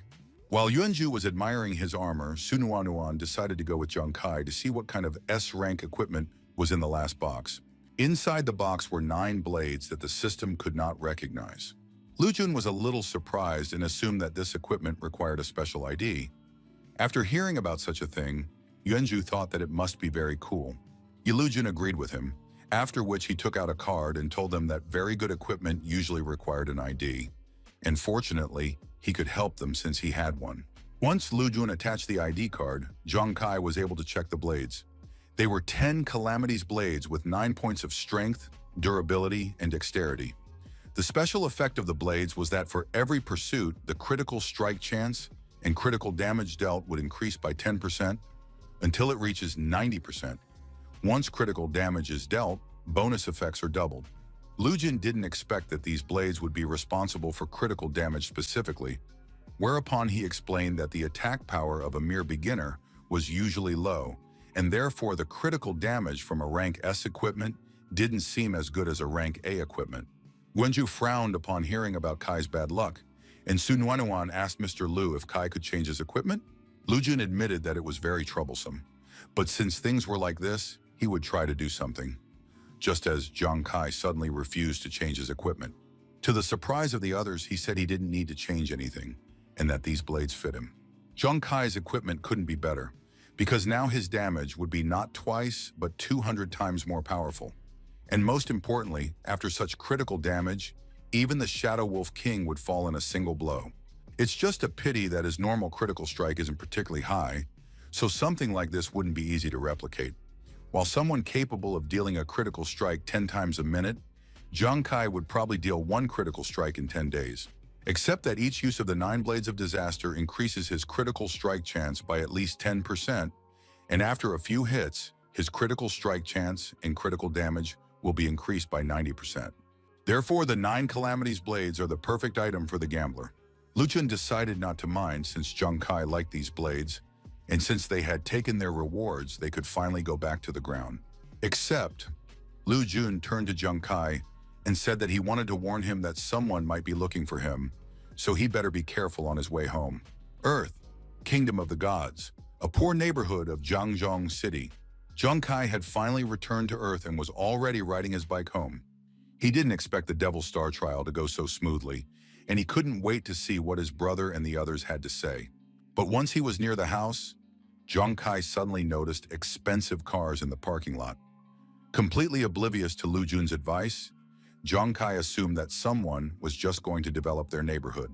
After entering the house, Zhang Kai told his brother that he had returned home and asked him to guess who passed the pledge test today. But as soon as he opened his eyes, Zhang Kai saw strangers in his house instead of relatives. Huang Da greeted Zhang Kai and said that he had already heard about someone passing the rookie trial. Recognizing his brother Huang Wei, Zhang Kai asked what he wanted and backed away. Suddenly, he ran into someone's hand, whereupon that person knocked him to the floor. Immediately afterward, the door to Zhang Kai's house slammed shut. Huang Da's men grabbed Zhang Kai's hands and ordered him to kneel down and felled him. Huang Da took the bat from his ward and asked Zhang Kai if he knew that his little brother Wei had to undergo psychiatric treatment after he killed him on the Devil Star, and no one has ever dared to do that to a member of the Huang family. Zhang Kai had dishonored Huang Wei, and therefore he would do the same to Zhang Kai. Huang Da swung his bat at Zhang Kai. But no sooner had he lowered the bat than the door of the house flew off its hinges and crashed into the heads of his subordinates. Immediately afterward, the subordinates flew further along with the door, falling Huang Da behind them. No sooner had Huang Da asked, "Who dared?" Inspector Su Lanlan appeared in the doorway. Zhang Kai was then reminded to be more careful when he returned home. Commander-in-Chief Wei Ying asked, "Why did he let the warning pass his ears?" Su Lanlan took out an order and ordered no one to move since the military was already here. Huang Da cried out in surprise because the commander-in-chief of the city's military district, Wei Ying, himself had come here and wondered why he was here. Wei Ying grinned and said that they had come for Zhang Kai, and lighting a cigar added that they shouldn't have touched him. Wei Ying couldn't believe that someone like the commander-in-chief could come for Zhang Kai's sake, so who was Zhang Kai then? And even Zhang Kai was surprised, since such a powerful person had come here just for him. After a brief trial, Huang Da, along with his wards, were captured and handed over to the police. Zhang Kai thanked Commander-in-Chief Wei Ying for his help and asked why the man. Wei Ying asked Zhang Kai not to be nervous. After all, they had come to him for a reason. During the test, Zhang Kai, along with Yuan Zhu and Su Nuanuan, performed well. Wei Ying asked if he knew that right after the trial, the two of them were invited to join the military service. He also came to invite Zhang Kai to serve as well. Invite him as a representative of a new profession? Zhang Kai was amazed that someone already knew about his profession. Su Lanlan asked if he knew what the manifestation of a new profession meant. Currently, there are many powerful professions for travelers, but they can be changed once a person reaches level 20. Whenever a profession changes, attributes and skills also change. Some first-timers become stronger, while others become weaker. In the current times, many professions are not so necessary, and therefore the military prefer to change them, mastering new ones. Zhang Kai's profession, on the other hand, is considered new, and so Su Lanlan asked if he would like to join them. She asked him not to worry about it because they were going to rush things. After that, Su Lanlan apologized because they had studied the information about his family before arriving. According to them, Zhang Kai's brother is sick. If Zhang Kai agreed to join them, they would definitely protect his family and cover all of his brother's medical expenses. Leaving, Wei Ying suggested that Zhang Kai had gone to the Devil Star precisely to cover his brother's medical expenses. And if Zhang Kai agreed, he could come see them tomorrow or the day after tomorrow. Su Lanlan added that Zhang Kai could find her. Unexpectedly, Zhang Kai apologized and rejected the offer to join the army. Wei Ying and Su Lanlan were confused by this kind of answer, and so Su Lanlan asked why. Zhang Kai admitted that he was aware that everyone was dreaming of joining them, especially those with the profession of warrior and healer who can help them. Except he's different, and his profession is also different. Zhang Kai asked if they remembered when the profession of drunkard appeared. At that time, the entire military was fascinated by it, trying to attract such people to them. The military all over the world helped the drunks, which caused alcohol to become freely available and distributed. And when the military found that drunkenness did not bring them the expected effect, they simply threw out the drunks. Because of which, people who changed their profession to drunkard began to be considered even worse than people with the profession of beggar. As for himself, this time, the Huang family had taken everyone by surprise. And he hadn't even considered that they would strike so soon. After what had happened, they would leave the Huang family's land as soon as possible. Zhang Kai thanked the military for their help and added that the three of them had lived together for over 10 years. And in all that time, they have become accustomed to taking fate into their own hands rather than shifting responsibility to others. Su Lanlin reminded Zhang Kai that humanity was now experiencing the end of the world, and Zhang Kai's profession could help the world a lot. Humanity needed him more than ever before, so why would he even have bad thoughts about them? Zhang Kai apologized and explained that he just wanted to protect his family, that's all. Commander-in-Chief Wei Ying touched Su Lanlin's shoulder and asked her not to interfere. Besides, he understood exactly what Zhang Kai wanted to say with this. Habits developed over a dozen years were hard to change in just a couple of days. But Zhang Kai must realize that his older brother doesn't have much time left, and that in the future, Zhang Kai wouldn't be able to fight alone, so why don't they make a bet in that case?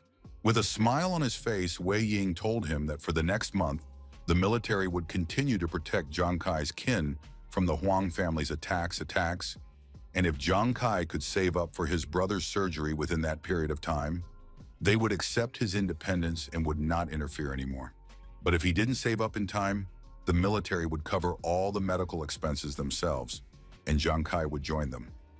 Wei Ying asked if he was willing to make a bet. Zhang Kai smiled at the commander-in-chief and said that he agreed. Zhang Kai wanted to return to the Devil Star as soon as possible to save up for his brother's medical treatment. Before leaving, he left Brother Yingzi a note where he wrote that he had passed the test and that he had to return to the Devil Star. While his family is in danger from the Huang clan, Zhang Kai simply can't leave them in a place like this, which means they must move to a more prosperous neighborhood. He will have to work very hard if he wants to earn the amount of money he needs. Devil Star, City of the Gods. Zhang Kai could now officially begin his new journey. He had dressed up in his best outfit, which meant he could set off. Except that before he sets off, he needs to join a guild. Since the monsters on Devil Star are very strong, there is no point in fighting alone, and therefore all newcomers should join a guild. A guild is a large pioneer organization. This is where you can build a team to fight monsters side by side and level up. Zhang Kai was already anxious to see where he could join. After opening the door of the building, Zhang Kai greeted the people inside and said that he wanted to join the guild. The admin girl apologized and asked if his name was Zhang Kai by any chance. The problem was that he was currently banned from joining the guild. Zhang Kai was surprised to hear this and asked why. Instead of answering, the receptionist pointed to a crossed-out poster of Zhang Kai and explained that the Huang family had blacklisted him. A blow to Zhang Kai's heart was the words that he would have to fight alone because of all of this. The vicinity of the City of the Gods, the safe zone, the area of choice. Because of the quarrel with the Huang family, no guild in the City of Gods can accept Zhang Kai anymore. So will his adventure end before it begins? Suddenly, a stranger approached Zhang Kai and asked if he had decided where he was going. Zhang Kai turned around and saw a girl wearing hemmed clothes. The girl said that she was a fortune teller and offered to help him decide on a zone. The cost of one fortune telling would be 100 coins. Zhang Kai silently stared at the smiling 29th level fortune teller. Suddenly he apologized and left, saying that he didn't believe in such things. The fortune teller asked him to wait a while. She asked him not to leave, and then she would make a discount, especially for him, and the divination would cost 80 coins, or even 30. Or it would be completely free. He could count it as a reward. Upon hearing about the freebie, Zhang Kai quickly approached the fortune teller and said that such a thing suited him. He wasn't so adamant now. The fortune teller mentally cursed because this parasite had really fallen for the free fortune telling. But since she'd offered, the fortune teller decided to try and fortune tell him and reach for a wooden hexagram. Taking a deep breath, the fortune teller used her powers, immediately after which a golden light appeared above the hexagram. The fortune teller said that Zhang Kai was now in a crisis, and in his given situation, she suggests he go to the Valley of the Ruler. Zhang Kai pondered, wondering, since it was even too dangerous in the Ruler Valley, But at the same time, as long as he was in a safe zone, then no one could injure him, hence it was safe here. At the moment, newcomers usually earn experience in the Plane of Ashes.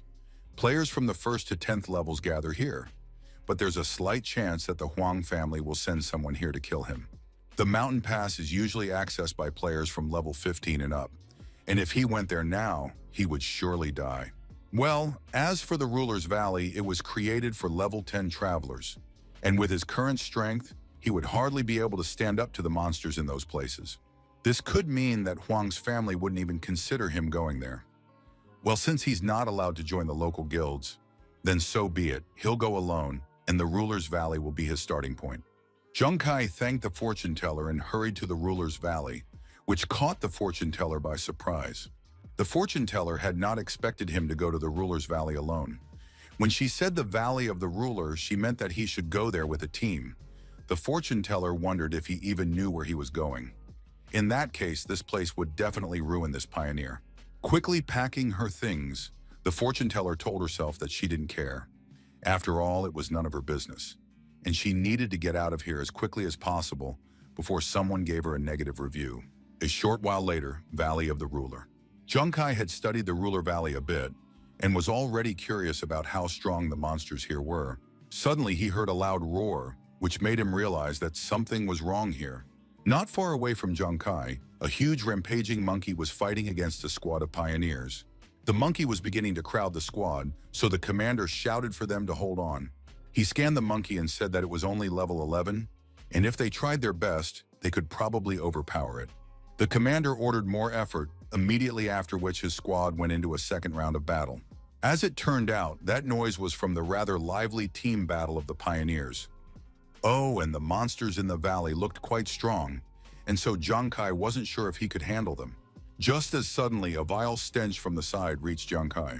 Turning around, Zheng Kai saw 3 huge monkeys in front of him. Zheng Kai immediately bounced back and asked why they had come. After all, he had just thought of them, and such coincidences don't exist for sure. Using his watch, Zheng Kai scanned the monkeys and saw that each one was signed as dangerous, and their levels went from 12th to 14th. Meanwhile, the team of celestial swordsmen had managed to kill an 11th level black giant ape. The team members rejoiced at their victory, and since they had defeated such a beast, they thought they were cool. Tank turned to the captain and said that being at level 10, they were able to defeat a level 11 black giant ape without any losses, which meant that they could even break records. The captain smirked and said it was a matter of course, since they had such a cool captain. As suddenly there was a commotion behind the captain, and a cloud of dust rose up. Zheng Kai tried to run away from the 3 giant monkeys and dodge their attacks as best he could. Zheng Kai mentally cursed and wondered if he had wandered into their territory by mistake. The members of the Celestial Swordsman team cried out in surprise. The tank shouted that that man alone was fighting against 3 at once, after which the archer added that each of them was above their level, and the priestess offered to help him. But the captain said that the man was an idiot, and that he must have accidentally attracted those monkeys. They could not help him, for then they would risk dying themselves. Just as the captain turned around, he heard a "gotta run" behind him. Immediately after which, the body of a 12th level black giant ape dead body flew out of the dust cloud. Everything was just perfect. The chance of critical damage was increased thanks to the 9 disasters, and there was also the ability to super crit. The captain was amazed at what he saw. They all fought together to barely kill a level 11 monkey, and this man alone, he killed a level 12 monkey in a matter of seconds. After dealing with 1 monkey, Zheng Kai ran away from 2 monkeys, preparing for another attack. Just as suddenly, he jumped up again and threw his blade at one of the monkeys. Immediately afterward, a critical strike was triggered, and the level 13 monkey was instantly killed. Zheng Kai was satisfied, because this time the chance of a critical strike had increased by another 10%. It couldn't be better for him. The Heavenly Swordsman team members' mouths dropped open in shock as this player had once again killed a level 13 monkey. There was only 1 black giant ape left against Zheng Kai, and it jumped to attack Zheng Kai. The captain said it was a level 14 ape, and that it was the strongest one here. He admitted that he didn't believe this man could kill it either. Zheng Kai's physical strength was already running low, and soon he would no longer be able to escape. That meant he needed to speed up and deal with the black monkey before it caught him. Zhang Kai took the blades of the 9 scourges and the boar spikes, immediately after which he threw all of his weapons at the last black giant ape. As soon as the weapon caught up with the giant ape, a painful scream rang through the neighborhood, and the ape took a huge amount of damage. Zhang Kai was pleased with the last attack, as he was lucky enough to make a critical hit. The members of the Heavenly Swordsman team looked at the 14th level black giant ape that had just been killed with shock. This man had single-handedly killed 3 black giant apes, while their team of 12 had barely managed one. So they wanted to know who he was. Zhang Kai collected the weapons from the black giant ape's body. Previously, he hadn't even thought that he would have to sweat so much here. But now that he had gotten his hands on 3 monster cards, things didn't seem as difficult as he had previously thought. After finishing his business here, Zhang Kai quickly left, and only now did the captain come out of his stupor. The captain cried out that it was trouble, for the great man was leaving them, and what should they do now? Sobbing, he asked why no one had apprehended this man. It was a terrible pity. Meanwhile, the squad members wanted to understand what was even going on with their captain. Meanwhile, on the Plain of Ashes, a place where newcomers hunt, the newcomers were surprised at what they saw, for they saw 3 warriors, 1 soldier, and 1 healer. The girl who had her neck squeezed recognized these people after all. They were the famous Falcon team from the Huang Guild, all of whom had reached level 20. But just what did they come to the beginner's zone for? After all, it was even too simple a location for them. The 20th level healer tisked and complained that they had already searched the entire plain, but hadn't found Zhang Kai. The warrior who had grabbed the fortune teller said that she was rumored to have seen Zhang Kai, so he ordered her to tell them where he was. Though with difficulty, the fortune teller asked why they needed that man. The warrior girl asked the fortune teller, didn't she know Zhang Kai? And the soldier explained that Zhang Kai had provoked the Huang family, so he should be punished as he deserved. The fortune teller asked if it was real. Then she said that Zhang Kai was now in the ruler's valley, and that they would be able to find him there. Upon receiving the answer, the warrior tossed the fortune teller aside and warned that if she lied to them, they would find her and finish her off. The newcomers were dumbfounded after seeing the strongest team of level 20 hunters, which meant that Zhang Kai didn't even have a chance to stand a chance against them. Coughing, the fortune teller asked if these people were really strong. The fortune teller would not tell the truth to rude people, and after all, she had already made a hexagram that showed that if they went to Zhang Kai, they will simply die before they fulfill their purpose. A day later, the ruler's valley. Zhang Kai was pleased with himself after all.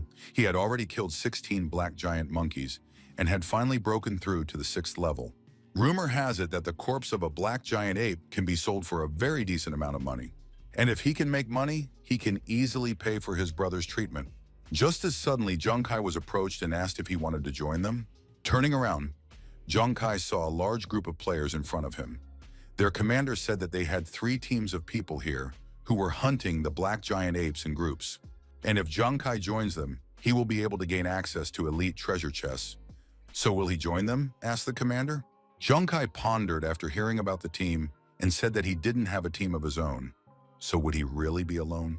The commander replied that there was nothing wrong with that and that he should just give them a little help. A while later, Zhang Kai and a group of players arrived at the hunting site, and the commander asked if he could see it. 4 black giant monkeys of level 15 dwell below, and a treasure chest is stored in the cave next to them. Except there are 4 monkeys, so their level is also too high, and without Zhang Kai's help, they definitely won't be able to cope. Zhang Kai's goal is to take one of the black giant monkeys away while they deal with the other 3. For his help, he will gain access to the chest. Zhang Kai was interested in this elite treasure chest because it was rumored that the elite treasure chest holds many good things that can be sold for a decent price, and since that's the case, he should get his hands on it. Except these people don't care about his safety at all, since they asked him to go alone. They're probably hoping he won't come back to them alive. Since that was the case, it was time for him to show his true skill. Zhang Kai told the commanders that he agreed. Immediately after that, Zhang Kai ran down the slope, and the commander ordered the first team to move forward. As agreed, Zhang Kai threw his blade at one of the giant monkeys to attract its attention. Immediately after which, Zhang Kai began to run away, luring the black giant ape away from the group of players. The commander laughed and praised Zhang Kai for his work. He then shouted to his subordinates that they would be receiving the chest very soon and that it was time for them to go into the game. Meanwhile, the black giant ape had caught up to the inferior Junkai and struck him. But at the last moment, Junkai managed to dodge, barely calculating everything. Junkai assumed that elite giant apes were much stronger than ordinary ones, which meant that he needed to be more careful. Except he's far from the easiest player to play either. All the blades stabbed into the black giant ape's body, and after a moment, it exploded due to the critical damage that entered it, after which a message about killing a level 15 giant ape appeared. Junkai was pleased, as he hadn't even thought of killing a giant ape in just one critical strike. For the sake of the chest, he could try a little harder. Meanwhile, the players were fighting the 3 remaining black giant monkeys, and the commander was yelling for them to work harder and that they still had rewards to share. While everyone was busy, Junkai stealthily snuck into the cave with the elite chest. As he walked deeper into the cave, he saw light reflecting off a chest at the end of the cave. Junkai admitted that getting to the chest was even too easy, and now he already had a large sum waiting for him. Everything was just perfect. This chest was clearly worth taking such a risk with killing a level 15 monkey. Just as suddenly, Junkai heard a terrifying roar from above, after which some kind of liquid dripped onto his shoulder. Junkai immediately bounced up, thanks to which he was able to dodge the monkey's attack. Junkai was surprised after all. It was a level 20 elite giant ape, but the hunters hadn't informed him about it. It was an elite earth elemental giant ape that was rated dangerous by the system. Junkai assumed that this monkey was purposely hiding, and since that was the case, he would also have to fight since this monkey wouldn't let him go. Junkai bounced off the elite giant ape and threw the 9 scourge blades at it. Unexpectedly, Junkai's attack completely failed as 9 blades bounced off the monster's fur. And the worst part was that even attacking the monster's eye didn't do any damage to it. Junkai simply couldn't deal damage to the elite giant ape since it had 23 points of defense. Junkai could only take down 9 points of defense, but the monkey had 23, which meant that he had to take down the defense first before he could take down the monkey's basic health. It was the same as the Twilight Wolf King. The elite giant ape took advantage of Junkai's hesitation and quickly attacked him. Although Junkai noticed the attack at the last moment, but it was too late to dodge, and the giant ape managed to throw him back, driving Junkai into the wall. Junkai barely survived the elite giant ape's attack and began to cough painfully due to his injuries. Junkai was in a lot of pain after this attack. His attributes were too few, and he also felt dizzy after being hit. Junkai wondered, would he really die here? An elite giant ape approached Junkai and lifted him off the ground. Death on the Devil's Star doesn't go in vain, because to go here again, one would need to wait for a whole month. And if that was the case, he shouldn't have risked coming here. In the end, it turns out that he has to join the army to help his brother and sister. Junkai closed his eyes due to the heaviness rolling over him. Just as suddenly, Junkai heard someone trying to call him and asking him to wake up. Sighing heavily, Yingzi asked Junkai not to fall asleep. He asked him to try not to sleep now. After all, his big brother will surely get him out of here. He'll get him off this battlefield. 10 years ago, the battlefield of gods and beasts. Junkai wondered what had just happened, and how could he fall asleep like that? While the elite giant ape was carrying Junkai to its mouth, Junkai thought about the fact that his older brother had pulled him and his sister out of the battlefield. So can he die here after this? The elite giant ape put Junkai in its mouth and swallowed him. Immediately afterward, a satisfied smile appeared on the giant ape's face. Suddenly, the monkey's head exploded, instantly killing it. After which, a message about killing a level 20 elite giant ape appeared. Junkai had succeeded after all. Even though the monkey's external defense was high, its insides and mouth were very weak. If you attack the enemy from the inside, there's no way to defend yourself. Just like when I fought the king of the Shadow Wolves. Since he had defeated the last opponent, the elite treasure chest now belonged to him alone. Half an hour later, the 3 squads of players had finally dealt with the last giant ape. Afterwards, they started thanking the guy who had taken one of the giant monkeys away, even though he was probably already dead. And since he's dead, they'll get more rewards, which isn't so bad. Players headed to the cave, already anticipating what loot might be in the elite treasure chest. Soon they will be able to get rich. Suddenly, though, there was no elite chest in the cave. The commander asked what was the matter, and where is their chest? Why isn't their chest here? One of the subordinates turned to the commander and told him that during their battle, the boy who had distracted the monkey had returned to the cave. The commander was surprised and asked why he had not said so earlier, to which the subordinate replied that he thought he had imagined it, for how could that novice have survived an encounter with a giant ape?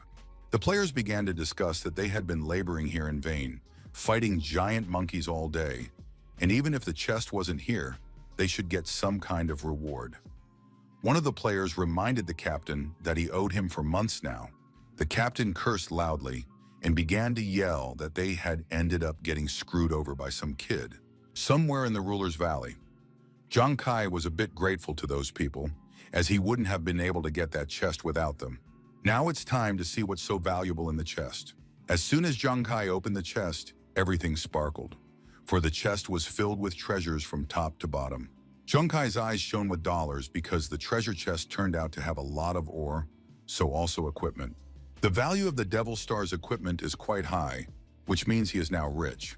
Just as suddenly, Zhang Kai noticed another equipment lying in the middle of the ore. This equipment turned out to be gloves, except how could they help Zhang Kai? Just Zhang Kai thought about it as he suddenly felt a surge of strength. Putting on the gloves, he suddenly felt lighter, which meant there was a chance that this equipment increased agility and strength. Zhang Kai decided to test his newly acquired equipment and threw a few boar spikes. Immediately after that, a flame was lit on the boar spikes. Noticing this, Zhang Kai wondered if it added to all the weapons. There are many types of flames on the Devil Star, and some special types of flames deal different types of damage. The damage from a simple flame is extremely low, and it is unlikely to be used in combat, unless you can use it to cook food. Zhang Kai frowned at the thought that he might need these gloves just for the sake of barbecuing.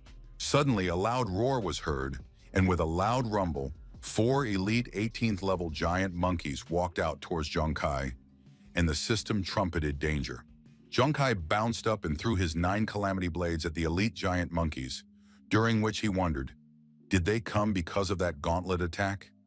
Literally just now, he had struggled to deal with one monkey, and here there were 4 of them at once. Zhang Kai threw the blades into the snarling ape's mouth, for at this moment, he could only focus on attacking them one by one. Just as the blades reached the ape's mouth, it suddenly snapped its jaw, causing the blades of the 9 disasters to bounce off its strong teeth. The system said that he had failed to break through the defense, and that he had dealt 0 damage. Zhang Kai realized that things were really bad for him, and so he started running away from the elite giant monkeys. As it turns out, these giant monkeys know they need to protect their mouths. The monkey that had recently been struck by the blades suddenly had a light on it that Zhang Kai hadn't noticed. Zhang Kai at this moment was pondering that even if the giant monkeys were running with their mouths open, he wouldn't be able to kill them so easily. So would he just die today? Meanwhile, the flames began to deal 10 damage per second to the monkey, after which it dispersed to the rest of the elite giant monkeys. Meanwhile, Zhang Kai finally smells that something is wrong here, and as it turns out, his flame is working on these giant monkeys. The giant ape running ahead reached its hand forward to grab Zhang Kai. Just as suddenly, it took 2,000 flame damage and exploded, surprising the rest of the giant apes, after which the giant ape fell to the ground, continuing to take 2,000 damage each. The other 3 giant apes also noticed that there were strange flames on them. Immediately after, they began to explode one by one, taking 2,000 flame damage each. Zhang Kai stopped abruptly and wondered, why did the giant apes suddenly die? The system notified Zhang Kai that 4 elite giant monkeys had been killed. And at this moment, Zhang Kai remembered that his flame damage was 10, so how did it manage to increase to 2,000 damage? Does it turn out that the damage of his flame suddenly became 200 times stronger? This all means that the gauntlet flame turned out to be not so simple. Not only is it able to utilize its super crit effect, but it can also gradually spread out, dealing more and more damage to a group of enemies. Although normal flames are not particularly strong in power, but as long as the monster does not have fire resistance, fire damage can ignore defenses. With all of this, he was now capable of dealing 2,000 damage per second, almost turning him into a fire mage. It was a great piece of equipment with the ability to deal group damage. With this gear, he no longer has any reason to worry, as he will now always be able to pierce his enemy's defenses. A little later that night of the same day, all the giant monkeys in the Valley of the Ruler, they were all victims of a true genocide. They had never seen a common man kill them with a common flame, and they had never seen a man capable of shedding so much blood. It felt as if the valley was ruled by a demon that wasn't going to let anyone go. Junkai chuckled evilly, setting everything around him on fire, because there were no treasures or monkeys left within a 10-mile radius. The next day, the Valley of the Ruler. In just one night, Junkai had managed to kill dozens of elite monkeys, thanks to which he had finally raised his level to the 7th level. This was, of course, all thanks to his equipment, as the damage from his fire gauntlets could kill anything up to level 20. Junkai looked over the giant ape and treasure cards he had collected overnight. In just a night, he had collected a dozen elite treasure chests, which he could sell along with the corpses of the giant monkeys for a huge amount of money. But hiding the cards, Junkai suddenly groaned, as it was even too lonely here, and he was already starting to miss the days when he fought alongside Juju and Nuanuan. Thinking back to his friends, Junkai wondered how they were doing in the military. Though for what it's worth, they were doing much better than he was. Somewhere in the Ruler's Valley, Wenju asked, "What kind of place is this? And why is there no one here? Where could these monkeys have gone?" Wenju plopped down on the ground and howled, then wondered, why did they come here? After all, they had already searched for several days but had not found a single monkey, so who could have killed them? Su Nuanuan, on the other hand, howled as she lacked Junkai's swiftness. Just as suddenly, the elder turned to the soldiers and ordered them to stop idle talk. Li Biao, a 38th level rider, explained that before, it was easier for them to fight monsters just because they were in the beginner zone. But now everything had changed, and if Junkai had brought them here, nothing would have changed anyway. Therefore, he had purposely brought them to the Ruler Valley so that they would become more independent. Li Biao ordered the new recruits to stop whining. Li Biao ordered them to go forward and continue searching for the giant ape. Except that Yuanju still missed Junkai as well as Su Nuanwen. 3 days later, after killing the monkeys, the hunter laughed, after which he said that no one would have thought that after spending so long in the Ruler's Valley, they would only come across ordinary giant monkeys. Especially with them, there was no problem since these monkeys were too weak for them. The soldier grinned and pointed his finger at himself and said that killing Junkai would probably go much easier for them. Except that one person objected to this, saying that killing a man and a beast are completely different things. The commander of the Celestial Swordsmen said that a few days ago, they had seen a great master single-handedly killing 3 black giant monkeys. An archer from his squad gave a thumbs up and said that it was a cool sight. The Falcon team commander asked, "So what if one person killed 3 black monkeys in one go?" After which he suggested that it seemed simply unbelievable for such low-level players. The Heavenly Swordsman commander only tisked as he continued to chew on the fruit. The Falcon team commander showed the portrait of Junkai and asked if they had seen this person. He replied that by coincidence, the man in the portrait was the great master who had single-handedly killed several monkeys. The archer raised his thumb and said with a twinkle in his eye that he was very cool. The red-haired warrior suggested that they were just mistaken, because if you look closely, you could see that this player was only level 5. The commander agreed with his subordinate and asked the celestial warriors not to talk nonsense because they were jealous of them. The commander threw away the remains of the fruit and turned around and said that if they didn't believe him, they could just check for themselves. They had recently seen him coming out of the Ruler's Valley. The healer blushed at the thought of the great master and said that she even felt like saying hello to him. A sinister smirk stretched across the Falcon squad leader's face, and he asked if they wanted to say that Junkai was nearby. The red-haired warrior offered to leave now so that they could finish their mission as soon as possible and not sit in this insignificant place any longer. It was time to explain everything to young Master Huang Wei. The commander agreed with him and said that he would finally be able to kill Junkai. Hearing the Falcon team's conversation, the archer assumed that these people were going to fight the Grand Master. The healer then said that at first glance, the Great Master's aura showed that he was a humble hermit, while people as arrogant as these players in front of them were portrayed as cannon fodder in the comics. Meanwhile, at the crowded entrance from the Ruler's Valley, the players were complaining about how much bad luck they had because no matter how hard they tried, they couldn't manage to meet the black giant monkeys. The player with the glasses said that there was rumored to be a fire in the forest that caused all the black giant monkeys to die, and they would have to wait for them to renew themselves before entering. The player next to him agreed and said that they would have to wait anyway, so it didn't mean that someone could take all the credit. At the same time, the cause of all their troubles was passing by the players who had embezzled all the money for the black giant monkeys. In the past 3 days, Zhang Kai had killed all of the black giant monkeys, so his level had finally risen to the 10th level. He had also obtained 19 elite treasure chests during the sweep of the Ruler's Valley, and now he could return to the City of Gods to sell all the goodies he had accumulated. Just as suddenly, someone ordered Zhang Kai to stop. The captain of the Falcons told Zhang Kai that he had been hiding from them for too long, and that though with difficulty, they had finally found him. Everyone around immediately recognized the Zhang family's 5th team of hunters, except what could they possibly want with this guy? Hearing about the Huang family, Zhang Kai assumed that these people were from the guild, and that the Huang family had sent them after his soul. The commander grinned and pulled out his sword, asking if Zhang Kai was asking such obvious things because he was scared and trying to delay his doom. How could such a lowly person dare to provoke Master Huang Wei? The Falcon team prepared for battle, after which the commander said they were here to kill him. Immediately after, Zhang Kai ducked down, dodging the attack of one of the players, and explained that actually, Huang Wei was the first one to attack during the rookie trial. He was just defending himself, so were they sure they should attack him? The commander laughed and then admitted that he didn't care who was right or wrong here. The warrior girl asked Zhang Kai if he knew how much they would earn for killing him. Zhang Kai asked, was this really what it was all about? But if they decided to confuse good with evil just for personal gain, Zhang Kai said that in that case he didn't need to hold back and threw the 9 calamity blades. But the Falcon team members had no problem dodging the blades flying at them. The commander said that it was too ridiculous to miss a nearby opponent with a throwing weapon, and this insignificant flame. Was this really Zhang Kai's ability? The girl warrior laughed and said that right now, she couldn't even believe that this kind of trash could even defeat their young master.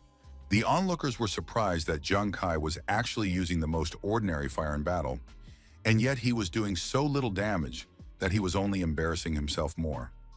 One of the players in the crowd laughed and then admitted that he had really expected to see something powerful, but apparently this fire was only good for lighting a cigarette.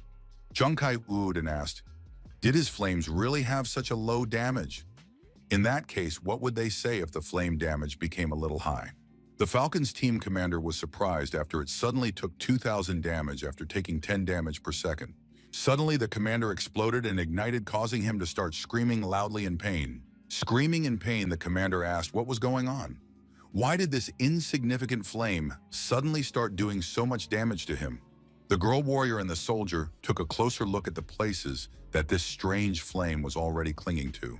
Just as suddenly, flames erupted and also completely engulfed them.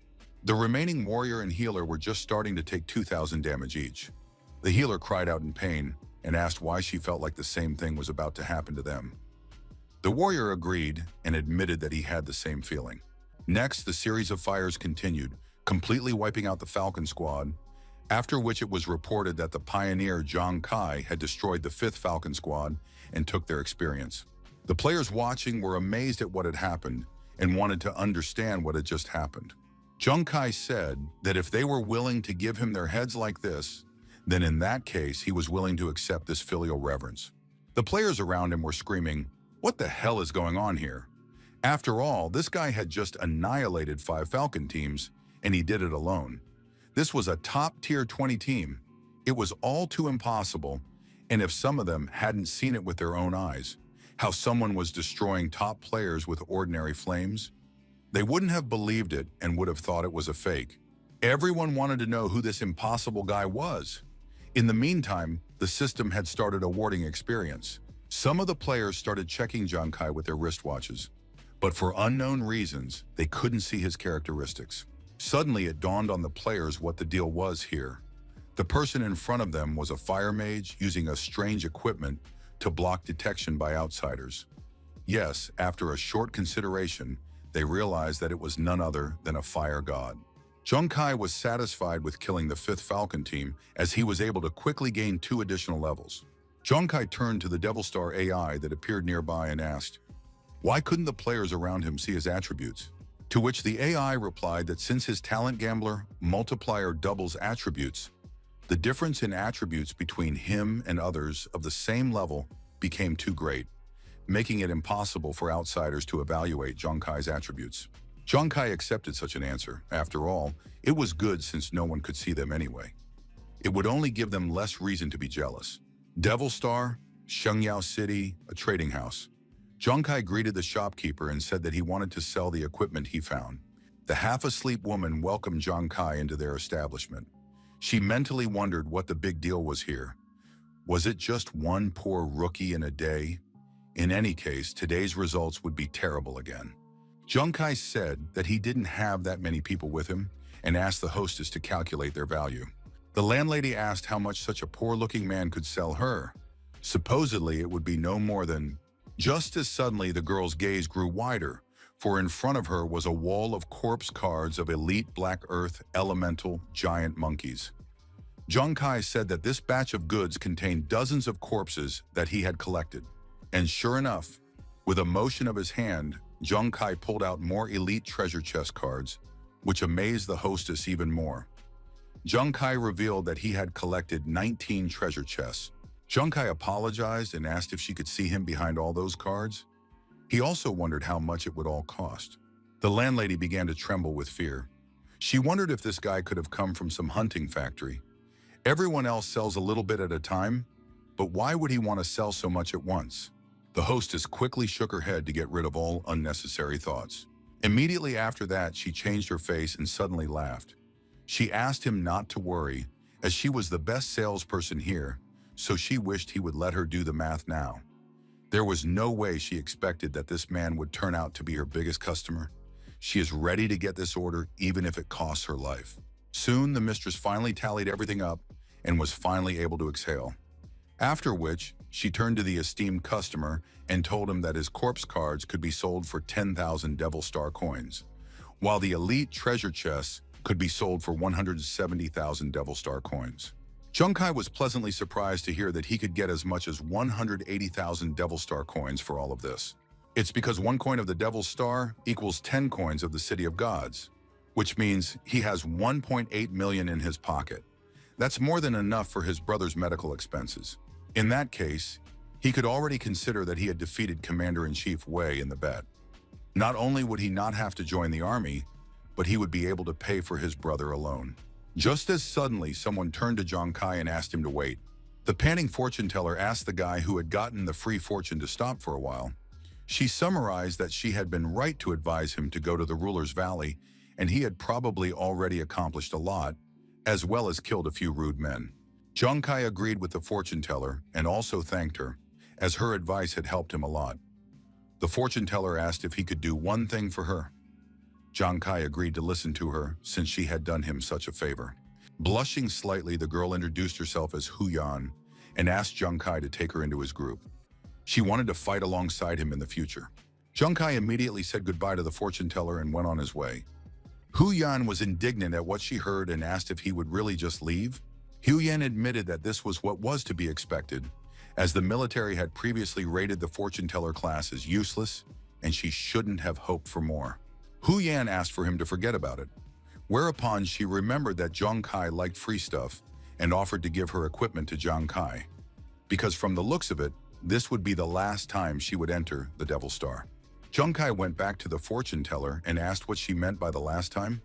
Could it be that she is also poor? So then, why does she want to leave the Devil Star? Does she really not want to earn any more money?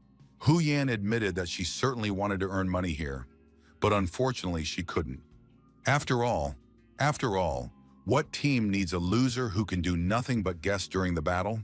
When the military determined that feng shui masters were a pretty strong profession, she took advantage of the support of feng shui masters from the military, so she successfully managed to reach the 20th level and change class to become a fortune teller.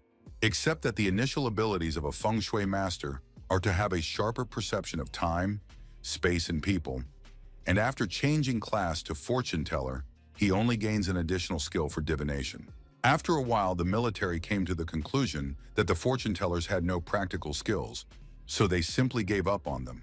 They were also very weak, so no one wanted to team up with them, so their level did not increase much. Though she visits the Devil's Star every day, no one takes her for their crew, and if she returns to Earth, then she will become a construction laborer and do hard labor, because at least that's the only way she'll have savings to live on. Junkai admitted that her life is not easy, and he understands her, because he is not a rich man either, and he has to worry about his elder brother's health and medical expenses all the time. Huyan wondered, what if she could still endure it? After which she smiled broadly and told me that she also has a younger brother and sister on Earth. She is the sole support of the family, which means she should not give up. In Junkai's mind, the image of his brother coming in from his part-time job appeared. He was telling Junkai that everything was fine and that Big Brother would handle everything. Junkai realized that his older brother was the same. He was also eager to evolve on the Devil Star and was determined to fight the Beast God in the future. But after taking him and his sister in, his brother became worried that no one would take care of them, and so he turned down the opportunity to go to the Devil's Star. And he does this even after his body has reached its limit. Huyan decided to stop distracting Junkai and asked if he still needed her equipment. If he needed it, she would go to the warehouse and gather everything for him. Either way, she should go back and face her life. This time she should come out of the Devil Star for the last time. Junkai asked for her to stop and said, next time. He then told her that his name was Junkai and that he was going to log out of the system, but not for good. And if he could still find her when he came in here again, then he wouldn't mind forming a team. Huyan didn't expect that someone would actually accept her into the team, but after Junkai's words, a spark reappeared in her eyes. After a few seconds, barely suppressing a shiver, Huyan asked, is it true? As he left, Junkai said that it was true, but if he lied to her, he would never see money again in his life. Tears started to flow from Huyan's eyes, and quietly laughing, she started to wipe them away. Junkai is such a stingy person, but he still cares about money, but since he dared to say so, it must be true. Suddenly, Huyan flew into Junkai's back and began to thank him. After all, he really is a good person. Fighting off the fortune teller who wanted to hug him, Junkai asked what she was talking about, to which she replied that it was about his words, the land, the slum, Junkai's place of residence. Junkai turned to his older brother and sister. Afterward, he said that they wouldn't have to go to work anymore because he had made money for them. The older brother asked, really? Suddenly, his sister asked him where he could have gotten the money. She also suggested that he had done it illegally. Junkai asked, what was she talking about? He had earned his money from the Devil Star, and tomorrow already, Big Brother would undergo surgery while she could return to school where she would start studying hard. Yingzi turned to Xiaokai and asked, he had to work hard to earn money for them, right?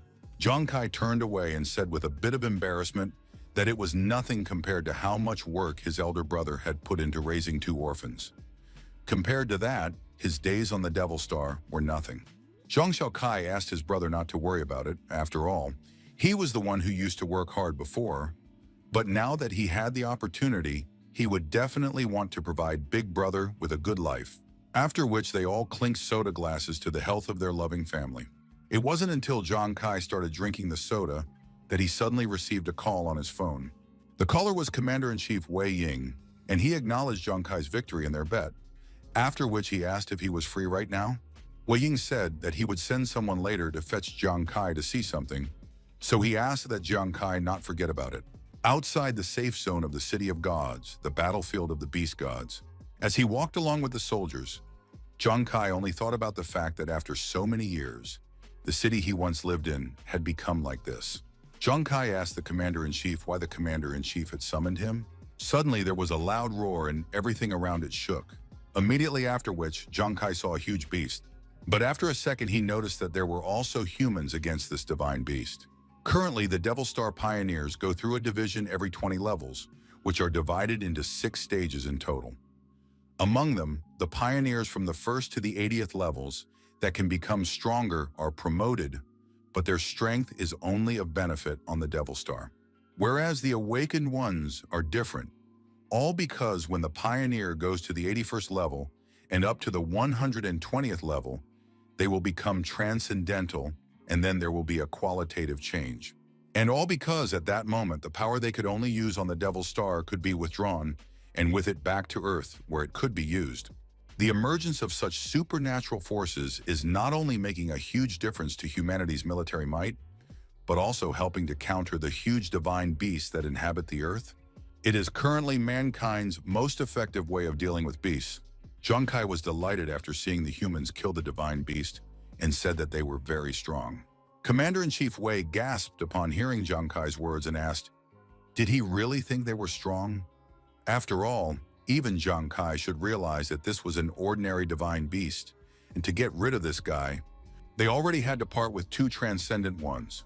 Wei Ying turned to Zhang Kai and said that the situation of humanity right now was far from the best. And even Zhang Kai should not forget to be prepared for danger just because he had lived in a safe zone for so long. Zhang Kai won their bet, and therefore he will keep his word and not force him to join the army. As for the Huang family, he reminded them not to even dare to touch Zhang Kai. Wei Ying let out a short laugh before admitting that it was indeed strange. After all, what was the reason why he was paying so much attention to Zhang Kai? Wei Ying said that maybe it's all about believing his intuition. His intuition tells him that Zhang Kai can become a strong man, and in the future, he will become so strong that the entire city of gods will need his help. At the same time, he still remembers that at the end of the day, Zhang Kai just wants to protect his family. While joining the army means going to the battlefield, and the battlefield is indeed a dangerous place, But still, everyone is responsible for the ups and downs of this world, because someone has to stand up and fight the monsters. Wei Ying spat and threw away his cigar, then said that after all, it might be that he too would die on the battlefield one day. But as a resident of Shengyao, if he can die for his country, for him, he will do so with honor. Zhang Kai continued to listen to the commander-in-chief's words in astonishment. Suddenly, he turned to him again and said that he was not going to interfere with Zhang Kai's choice. But if Shengyao was in danger in the future, he hoped that Zhang Kai would then be able to do so if he had enough strength, and he would fight for Shengyao. After speaking with the commander-in-chief, Zhang Kai rested on Earth and returned to the Devil Star a few days later. Wandering the streets of Shengyao City, Zhang Kai pondered the fact that the commander-in-chief put him so highly, even though he didn't expect it. Therefore, Zhang Kai wondered, would he be strong enough in the future to be needed for Shengyao? Zhang Kai decided not to dwell on it, but to take care of himself first. The black giant monkeys from the ruler's valley were no longer a threat to him, which meant it was time to find the next monster to kill. After checking the information on the watch, Zhang Kai found a suitable elite monster, the Banshee. She has extremely strong damage and can instantly kill a pioneer. Her attack has a fear effect, and she also has a ghostly body. The Banshee's abilities are the Banshee's Scream, which allows it to immobilize first responders within a 10-meter radius and strike fear into them. It also had a ghostly body that only dealt damage from within 10 meters of the Banshee. Zhang Kai recognized that it was indeed a powerful monster, because up close the player would die from screaming, and attacking from a distance, he would not be able to harm the monster. Apparently, the monster is much stronger than the elite black giant ape, which means it will need to find a teammate. Meanwhile, Hu Yan was standing asleep, hugging the sign, calling for the captain in her sleep, causing people passing by to take her ill. And on the sign was a request not to yell at her as she was waiting for the team captain. Noticing such a sight, Zhang Kai asked if she had been waiting for him here since he came out of the Devil Star. Hearing Zhang Kai, Hu Yan immediately woke up. She then ran up to him and told Captain Kai that she knew he had returned, and that was why she had waited for him here for so many days. Zhang Kai said that he always keeps his promises. Hu Yan turned to Captain Kai and asked if he would take her to fight the monsters. After that, her expression became more cunning, and Hu Yan said that she had found another teammate for them. She immediately realized that he would help them in the battle against the monsters, so she asked the captain if he wanted to take him. Zhang Kai gasped in surprise, then recognized that it was a good time and asked if he was useful in killing monsters. After all, she didn't take some drunkard into the squad. Just as suddenly, a short man with bags of bottles approached them and introduced himself as Yuan Yu, a drunkard. Before he could properly introduce himself, Zhang Kai had already run away from them. He didn't agree with such a teammate. Hu Yan wondered if he was serious. She then shouted to Captain Kai that he should take Yuan Yu as he was very hardworking and obedient. Hu Yan revealed that he was willing to cook for them, massage their legs and shoulders, and even said that if he joined their team, he would be willing to share the rewards. Hearing this, Zhang Kai's face immediately changed. Immediately afterward, he grabbed Yuan Yu's hands and introduced himself, saying that he was his partner from now on and that he had recognized his talent from the first time.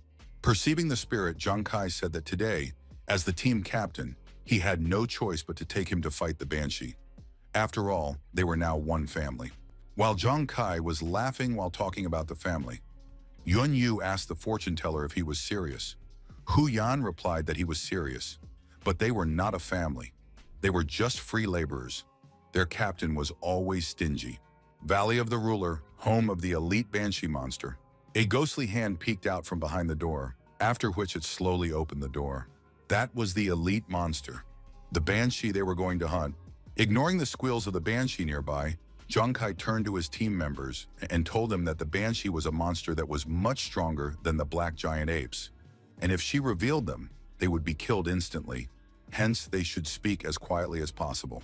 He also asked them to consider that only attacks within 10 meters of the Banshee could harm her, so they should wait quietly, looking for an opportunity to attack. Hu Yan said that she understood everything. After that, the captain was approached, but he asked Hu Yan to be a little quieter. Hu Yan didn't understand why he was saying this to her, after which someone turned to the captain again. Zhang Kai once again asked Hu Yan to be quieter, to which she replied that it wasn't her. Zhang Kai asked if it wasn't her, then who was making noise? After which they turned around together, and they saw that Yuan Yu was already drunk and started shouting, "Captain!" Yuan Yu asked to see what he had found, as suddenly it was like thunder piercing his ears.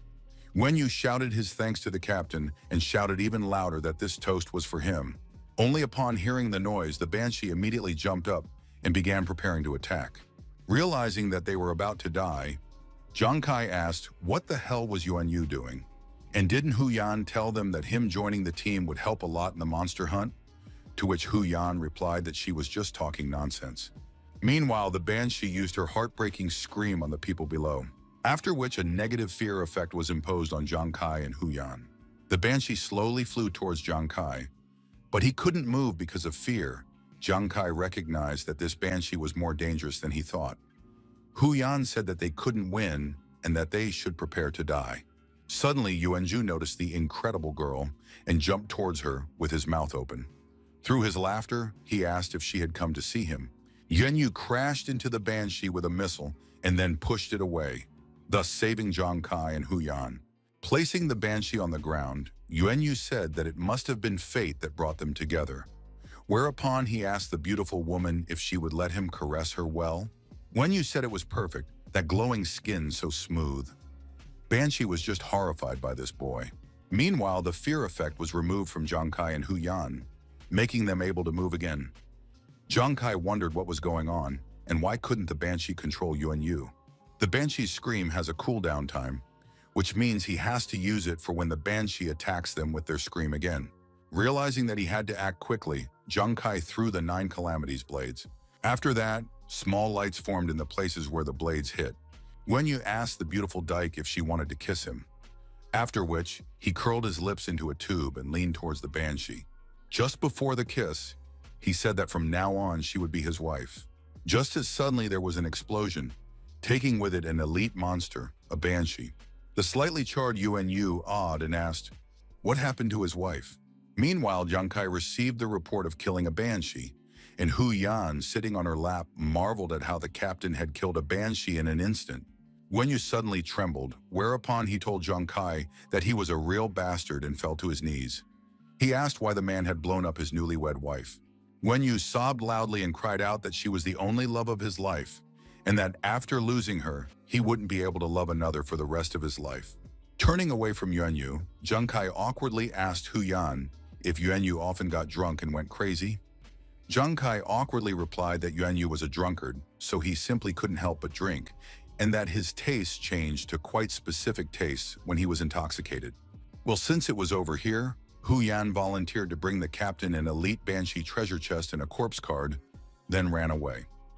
Looking at the cheerfully running Hu Yan, Zhang Kai thought about the fact that the Banshee shout didn't work on Yuan Yu.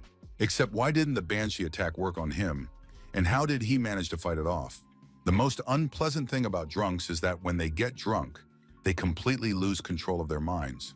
But can it be that such a fatal flaw is able to ignore the fear of the banshee? For if it is... Meanwhile, Hu Yan had already returned with the treasure chest. Zhang Kai chuckled, realizing that Yuan Yu was the perfect artifact from nature to fight against banshees. Hu Yan felt uneasy, and she wondered why the captain had such an evil smile on his face. A short time later, another banshee dwelling, Zhang Kai shouted to Yuan Yu that he was picking him, as if he wanted to summon some pocket monster. Immediately after, Hu Yan untied Yuan Yu, and he flew to another attractive person with a lustful face. The banshee screamed loudly, dubbing to immobilize her enemy and kill him. But the effect was the opposite. In addition to the fear not working, Yuan Yu also started giggling. He asked the beauty why she started drooling as soon as she saw him, and did she really want his body so badly? Yuan Yu crashed into the banshee and said that he desires her as much as she desires him. Everything went just fine as the drunkard trick worked, and now Zhang Kai could attack the banshee at close range. While Zhang Kai was getting closer, Yuan Yu was telling the banshee about how he fell in love with her at first sight and offered her to light the flame of love that night. Taking advantage of the banshee being immobilized, Zhang Kai threw the blades of the 9 scourges at her. Immediately after, it exploded, causing Yuan Yu to fly into the air. As he flew away, Yuan Yu shouted to Zhang Kai that he was a bastard for daring to kill his wife again, and for that, he cursed him for misfortune. Yuan Yu cursed Zhang Kai until he hit his head, landing on the ground. Everything went exactly according to plan, hence Zhang Kai's suggestion to kill another banshee before Yuan Yu sobered up, which Hu Yan immediately supported. 3 hours later, Yuan Yu pleaded for them not to blow up his 11th wife, but a second later she also exploded, and then he flew into the air. As Zhang Kai and Hu Yan took away another treasure, Yuan Yu sobbed and complained to those bastards that they had blown up his already 23rd wife. After a while, he begged them to spare his 35th wife. Zhang Kai laughed after obtaining another elite treasure chest, after which he admitted that he hadn't even expected that with Yuan Yu's help, they would be able to obtain 35 treasure chests and wipe out all the banshees of the Valley of Rulers in one fell swoop.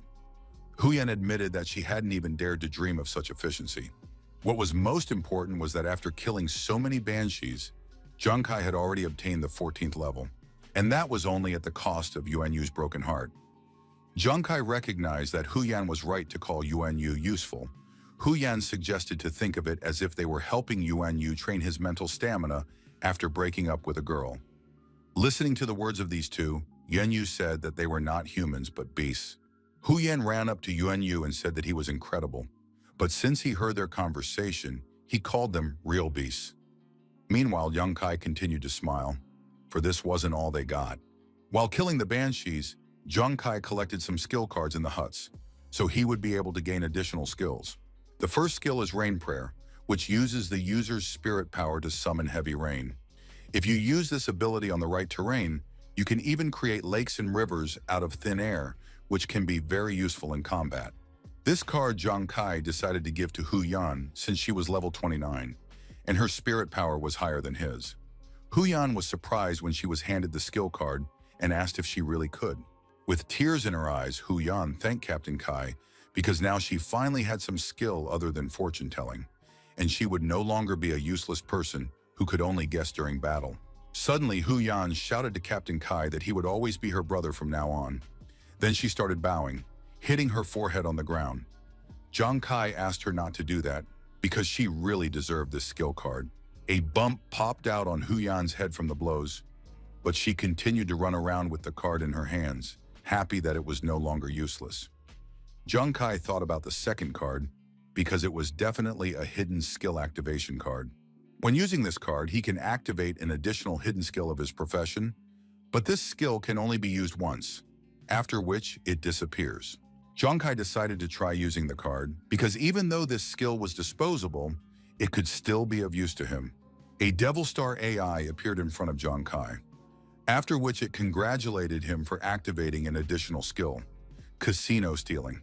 When this skill is activated, Zhang Kai can steal some of his opponent's characteristics and add them to his own, but after half an hour, the skill will expire. Zhang Kai asked the AI, was this really the entire effect of the hidden skill? To which the AI replied that it was. Zhang Kai grabbed his head and started screaming, because such a valuable one-time skill could only steal 1,000th of another person's attributes. Zhang Kai started cursing this and beating his hands on the ground. He currently had 200 attribute points, and if he stole some 0.2 points per person, then what was the point? Meanwhile, Yuan Yu woke up after a stormy night. He was trying to figure out what had happened to him and why had he fallen asleep. Also, why does he feel pain in his heart? Huyan walked over and quietly whispered that he was the greatest lover on the Devil Star, then asked, did he forget that he had lost 35 wives last night? Just as suddenly, Yuan Yu remembered what he had been doing throughout the night and threw up, after which he sobbed and started to apologize to Captain Kai. As he is only holding him back, he is a drunkard and is incapable of not drinking. And if it doesn't suit him, he agrees to leave the team. Zhang Kai held out the equipment to Yuan Yu and asked what he was talking about. After all, he was the hero of last night and therefore deserved this equipment. And if it wasn't for Yuan Yu, they would have died from the Banshee countless times. Yuan Yu deserved to be called the main member of this team. Yuan Yu was embarrassed at what he heard, but still refused the captain, as he had asked to be on this team himself, and they shouldn't tolerate him. Zhang Kai asked him to accept the equipment, plus he had already said that he wouldn't treat his teammates badly. After that, Zhang Kai said that he had equipment for Hu Yan as well. Hearing this, Hu Yan immediately blushed and turned around. In her eyes, Zhang Kai was a beautiful man that called her to give her equipment and money. Hu Yan and Yuan Yu's eyes glistened. They wanted to know if this was all true. As they suddenly started bowing together, Captain Kai's head hit the ground. Hu Yan vowed that they would follow him from now on, and Yuan Yu added that they would even die for him. Devil's Star Trading House. The landlady was pleased to see her best customer again. After counting all the cards, she said that everything was simply excellent, because the total value of the monster bodies and elite treasure chests was 840,000 Devil Star coins. Zhang Kai was pleasantly surprised by what he heard, because in terms of the currency of the land, it would be 8.4 million coins of the City of Gods. More importantly, this money was more than enough for his brother and sister's future expenses. The dressing room of the trading house. Zhang Kai not only collected enough money to live on, but after selling it, he also had 2 pieces of equipment left over that fit him perfectly. The first piece of equipment is the night pants, which along with his night cape make up a set that allows him to become no longer visible for 3 minutes. While the second equipment is ghostly leather armor, with which you can avoid deadly attacks, avoiding critical situations. Additionally, he has determined the effect of his arsonist gloves, and as he speculated earlier, they can actually inherit his critical damage, making them just perfect for him. He now felt much stronger than before, and would even be able to stand up to a level 20 pioneer without a problem. Just Zhang Kai walked out of the building as he heard Yuan Yu running towards him with a log on his shoulder and a blade in his hand. He was clearly pleased to see the captain and shouted that he had modified the blade. Suddenly, he threw a blade at Zhang Kai, shouting for him to check the result of his work. A shocked Zhang Kai raised his hands and asked what the man was doing. He suggested that Yuan Yu might still hold a grudge for killing his 35 wives. A few moments later, the blade was a few centimeters away from Zhang Kai's forehead. Just as suddenly, Yuan Yu ordered the blade to return and threw the log. Immediately afterward, the blade flew, back cutting through a log on the way. After catching the blade, Yuan Yu turned to Captain Kai and told him that during their night farming, he had seen him having to raise his blade time and time again while fighting, which was very problematic. Therefore, he decided to add a magnet for his blades. Now, after throwing a blade, Zhang Kai could return the blades of the 9 disasters with the help of the magnet. Zhang Kai was pleasantly surprised by what Yuan Yu had done, because he would no longer have to worry during the battle about how many blades he had left. Moreover, 9 calamity blades can also deal damage to the opponent while returning to the hand. Zhang Kai patted Yuan Yu's shoulder and admitted that he had no idea that he would prove to be so useful in modification. Embarrassed, Yuan Yu said that he had learned it all, and after a slight hesitation, he asked the captain if he was really that good. Zhang Kai said that of course it was, after which he raised 3 fingers and said that he swore by God. As a sudden response to Zhang Kai's vow, a bolt of lightning struck the roof of the building behind, making Zhang Kai look bad. Zhang Kai wondered why this was happening now, and Yuan Yu asked resentfully, why did the captain lie to him? A loud laughter was heard, and along with the rain, Hu Yan in her new outfit came running towards them, shouting that it was her. She had already learned the basics of the rain prayer, even though it seemed useless. Yuan Yu felt embarrassed since that lightning was the result of Hu Yan's spell, and not because of Captain Kai's lie. Zhang Kai asked, could her skills be useless? As an option, he suggested looking at what she had done.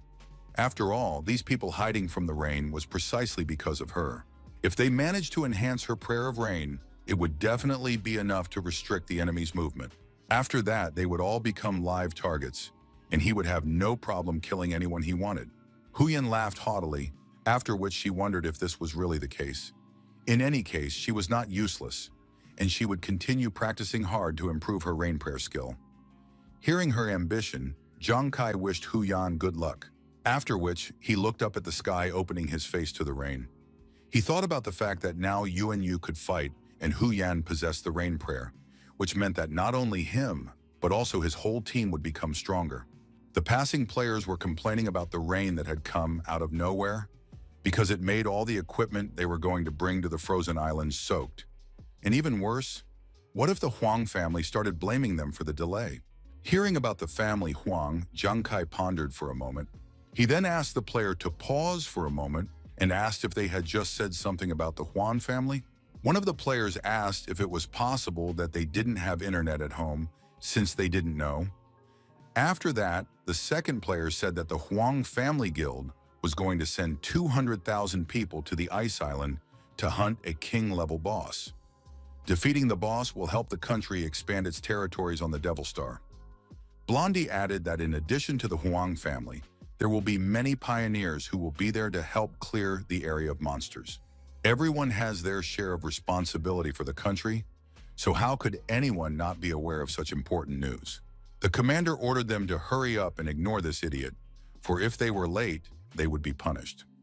Zhang Kai thought about the Zhang family's hunt, because it must mean that Huang Wei would also go there.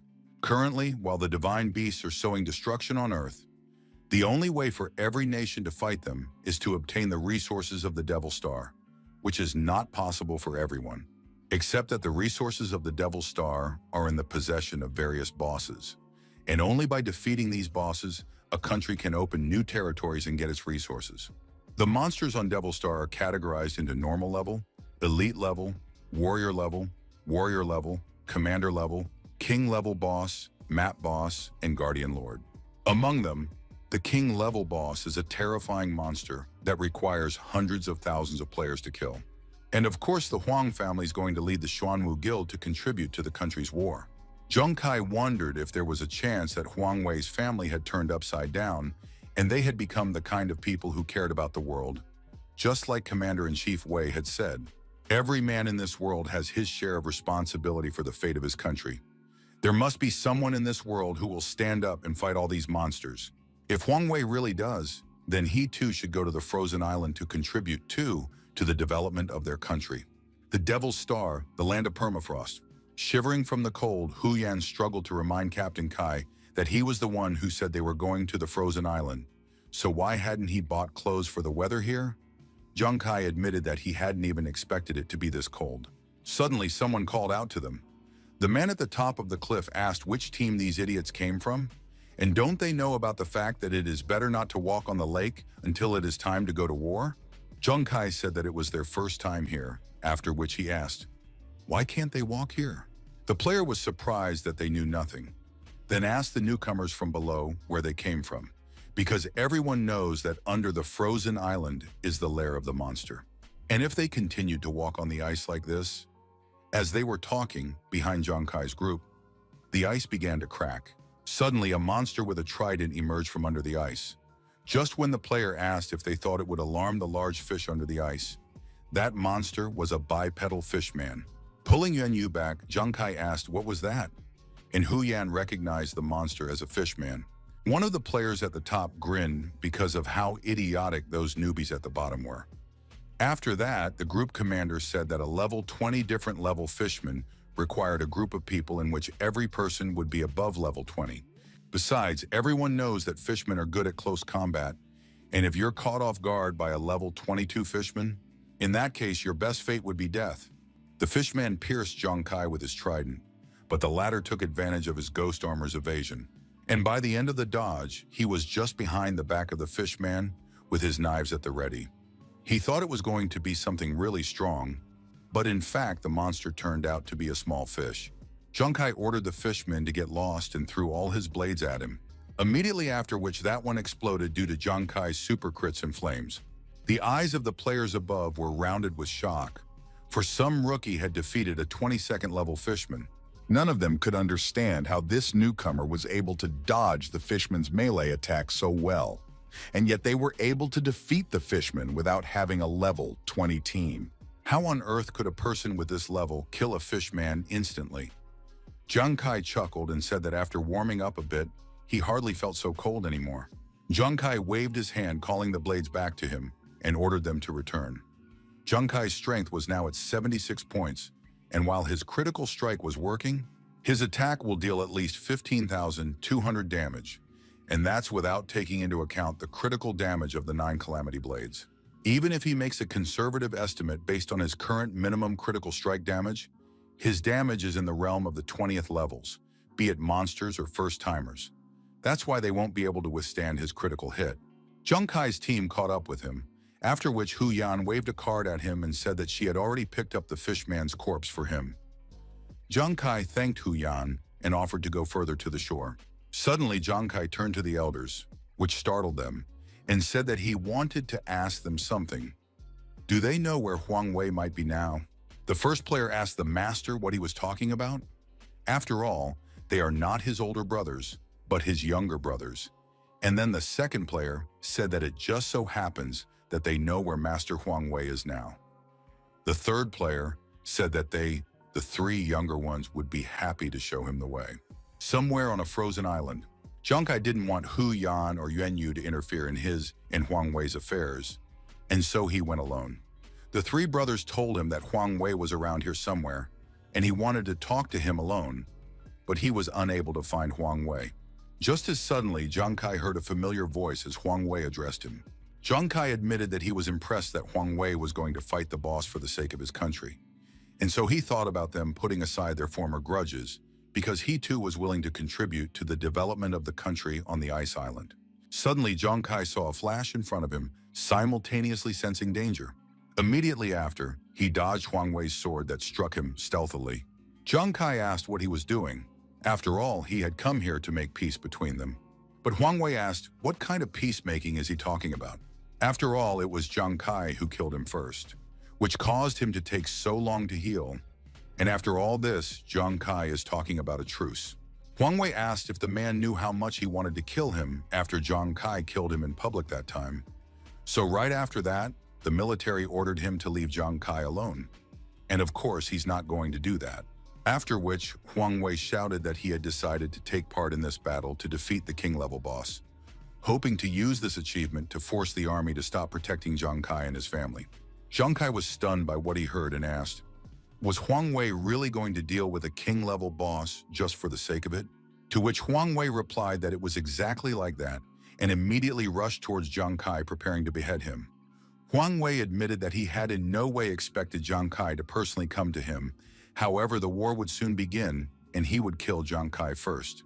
After that, he would take the military rewards from the boss to pay back the military for all their crimes. Huang Wei made a vertical strike at Junkai, but he managed to bounce away, saving his head. After failing to hit Junkai, Huang Wei immediately jumped towards him. Junkai grinned and admitted that he had made up too much unnecessary thoughts and hadn't fully realized that Huang Wei was still the same villain.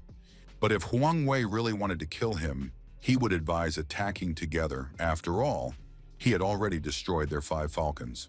The hooded player laughed and reminded Junkai that he was only able to deal with the falcon team because of the support of the military. After which, the tailed player asked Junkai if he really thought he could defeat their master. After all, Master Huang Wei had already reached the 10th level, and he also wore a set of rank S equipment. Scanning Junkai, the third hunter said that it was for sure, after all, this guy. As he suddenly became dumbfounded for a second, he then asked how this guy managed to reach level 14 so quickly, despite being the same age as their young master. A second later, an explosion was heard, and Huang Wei began to scream in pain from the pain inflicted on him by the flames. Receiving incessant krites, Huang Wei asked what the hell was going on and why those flames. Huang Wei couldn't help but scream once again and started begging his wards to save him. The players themselves were trying to figure out what was going on. The fire that enveloped their young master's body was clearly an ordinary flame. So why was it causing him so much damage? Zhang Kai told Huang Wei's underlings that their young master was dead, and that if they didn't wish to repeat his fate, they should just leave this place. As the words, "No, I'm not dead yet," were suddenly heard, and after the flames subsided, a charred Huang Wei could be seen. Huang Wei revealed that his equipment set blocked his life when they reached 1%, preventing him from dying. Huang Wei ordered his underlings to avenge him by killing the bastard as soon as possible. Huang Wei ordered that they should torture Zhang Kai for as long as possible before he finally died, and the two accepted the order, after which they began to close in on Zhang Kai. After preparing his blades, Zhang Kai asked, did he really wish to send more people to their deaths? Immediately after which, Zhang Kai threw the 9 Calamities blades, shouting that this was the perfect opportunity to test the modification of his 9 Calamities blades. Of course, Huang Wei's men managed to dodge some rookie blades without any problems. The player with the tail tesked and asked what Zhang Kai's aim was, since he hadn't managed to hit any of them. The levels of these players ranged from 28th to 32nd. The player who came forward asked Zhang Kai not to tell them that his hands were shaking after seeing that they were all around level 30. After which he shouted that he would attack first and rush towards Zhang Kai. Zhang Kai hummed, after which he raised his hand and asked if they had ever heard about the nail that sticks out is hammered in first, as suddenly a player running ahead flew a blade into his back. The player immediately caught fire and exploded a second later due to the critical flame damage. The players behind were trying to figure out what was going on and why the throwing weapons were suddenly back. And most importantly, how did a level 10 guy manage to kill a level 32 captain? And he did it in a matter of seconds. Suddenly, Zhang Kai was behind the mage player's back and said that this wasn't the end. Immediately afterward, he commanded his blade to return, and it instantly pierced the stomach of another high-level player. The remaining players were then forced to watch as another of their partners burned, screaming in agony. Players were trying to figure out what kind of skill it is and why it has so much damage. And can it be that this guy is a master playing the role of a pig that can eat a tiger? Huang Wei shouted to his subordinates that they were idiots because they failed to notice that Zhang Kai was simply good at long-range attacks, after which he ordered them to attack together so that one of them would be able to get close enough to Zhang Kai. Huang Wei was smiling because thanks to this fight, he had realized that Zhang Kai was an assassin, specializing in long-range attacks and dealing huge damage to his opponents. But if they could only get close to him, suddenly another explosion rang out, immediately after which the smile fell off Huang Wei's face, for both of his subordinates were enveloped by Zhang Kai's deadly flames. Huang Wei felt uneasy and wanted to understand what had just happened. After the flames subsided, Zhang Kai walked past the corpses saying that trash would always remain trash.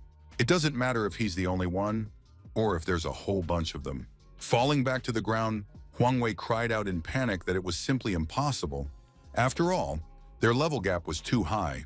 So how did Zhang Kai do it then? Calling upon his old weapon once again, Zhang Kai said that he had intended to leave the past in the past, but Huang Wei had disappointed him too much. Zhang Kai turned to Huang Wei and asked if he was right in saying that he intended to kill him. Huang Wei asked Zhang Kai to stop and asked what he was going to do to him, to which Zhang Kai replied that he wasn't going to do anything wrong, but if Huang Wei really wished him dead, he couldn't help but retaliate against him. Zhang Kai said that he had heard that Huang Wei was traumatized after he killed him last time. Therefore, this time, Zhang Kai smirked and said that he would make this injury a little more serious this time. Immediately after, he struck his spear straight into Huang Wei's forehead. Loud cries of pain were heard on the icy island. 5 minutes later, Zhang Kai had once again gained a large amount of experience from killing a pioneer. In addition, he didn't expect the fact that he had killed 4 30th level players, and one Huang Wei he would get a 17th level at once. Just as suddenly, a red warning message appeared in front of Zhang Kai, saying since he had killed more than a dozen pioneers from the same team, he was receiving the punishment of bloodthirsty killer. During this status, all players will have access to his location, and when killing the bloodthirsty killer, they will receive triple the amount of experience loot. To get rid of this punishment, you must use 10 tears of remorse. Zhang Kai once again wondered, what the hell? Bloodthirsty Killer wasn't a horrible penalty title on the Devil Star that made everyone beat you up? A person who receives this punishment becomes a walking bag of experience for others, as his location is known to everyone, and anyone will be ready to kill him just seeing him. Even worse, his talent can increase the penalty tenfold. So if he's unlucky, Zhang Kai was horrified at the thought that if he died, he would lose 30 times more experience, causing him to even be able to return to the first level. Zhang Kai ran away, thinking to himself about how bad this was, because now he would be barred from public places. He must find a way to remove this status as soon as possible, using the 10 tiers of remorse. Permafrost Island, the Huang family camp. The logger guards listened to their boss's screams with horror on their faces. The boss asked, how come Huang Wei was killed while the level 30 players were supposed to take care of him? He even said that they father and son would fight together for their country, but now Huang Wei was dead. So wouldn't that make him look untrustworthy to everyone in their country? This man is Huang Wei's father, Huang Tong, the commander of the garrison on the Permafrost Island. Huang Wei's older brother, Huang Da, the deputy head of the garrison, asked his father, what should they do next? Huang Tong slapped the table, causing it to crack, and shouted that they should attack directly. They should capture the king-level boss, and once they got him, they could use the military merit to pressure the military to stop protecting Zhang Kai and his family. And after all this, he would personally make sure that Zhang Kai would pay the most painful price. Half an hour later, somewhere on the Permafrost Island, Hu Yan asked the captain where he got the extra title from. Yuan Yu was surprised to notice that he was a bloodthirsty killer, and Zhang Kai asked them to be quiet and not expose him. After that, he said that he didn't have time to explain what had happened. But the main thing was that he was now officially an enemy of the Huang family, so they should get out of here as soon as possible. Hu Yan was surprised at what she heard and asked the captain if they weren't going to earlier. Just as suddenly, a terrifying roar flew through the surroundings, causing Zhang Kai's group to come to an abrupt halt, and Hu Yan wondered, what was that? Yuan Yu said that it was a battle horn, except why did they hear it now? And even Zhang Kai wondered, could it be that the Huang family had decided to attack the boss earlier? Hu Yan looked around and noticing something, asked Captain Kai to look at it. Immediately afterward, they all noticed that the ice lake was beginning to crack. And after a while, the whole place was dotted with fish people. Afterward, they saw him, a huge fish man sitting on a throne, a king-level boss, an ice fish lord whose level they couldn't even see. Even though it was from afar, the ice fish lord had already put Zhang Kai's group under tremendous pressure. Meanwhile, the Zhang family came out, with the men they had recruited. Huang Tong shouted to the warriors that the king-level boss, the ice fish lord, had been lured out. Hence, they should all prepare for battle. If they win in this battle, they would all not only receive a generous reward, but they would also help their country seize land and resources, which would help them protect their families from the oppression of the beast gods. Therefore, whether it is the present or the future, they must fight to win, even if they die for it. Huang Tong shouted to the warriors that once the arrow left the bow, there would be no turning back. And now, the battle with the king-level boss has officially begun. The warriors of the City of Gods immediately rushed to attack the king-level boss and his fishman minions. Yuan Yu turned to the captain and suggested to just leave the battlefield. Meanwhile, Hu Yan couldn't recover, thinking that there were 200,000 people here, which showed the scale of the battle with a king-level boss. Just as suddenly, Zhang Kai raised his hand and refused them, saying that they didn't need it now. While they are fighting, the Huang family will be too busy to pay their attention to him, and since that's the case, they can stay and watch the battle with the king-level boss, through which they can learn a lot.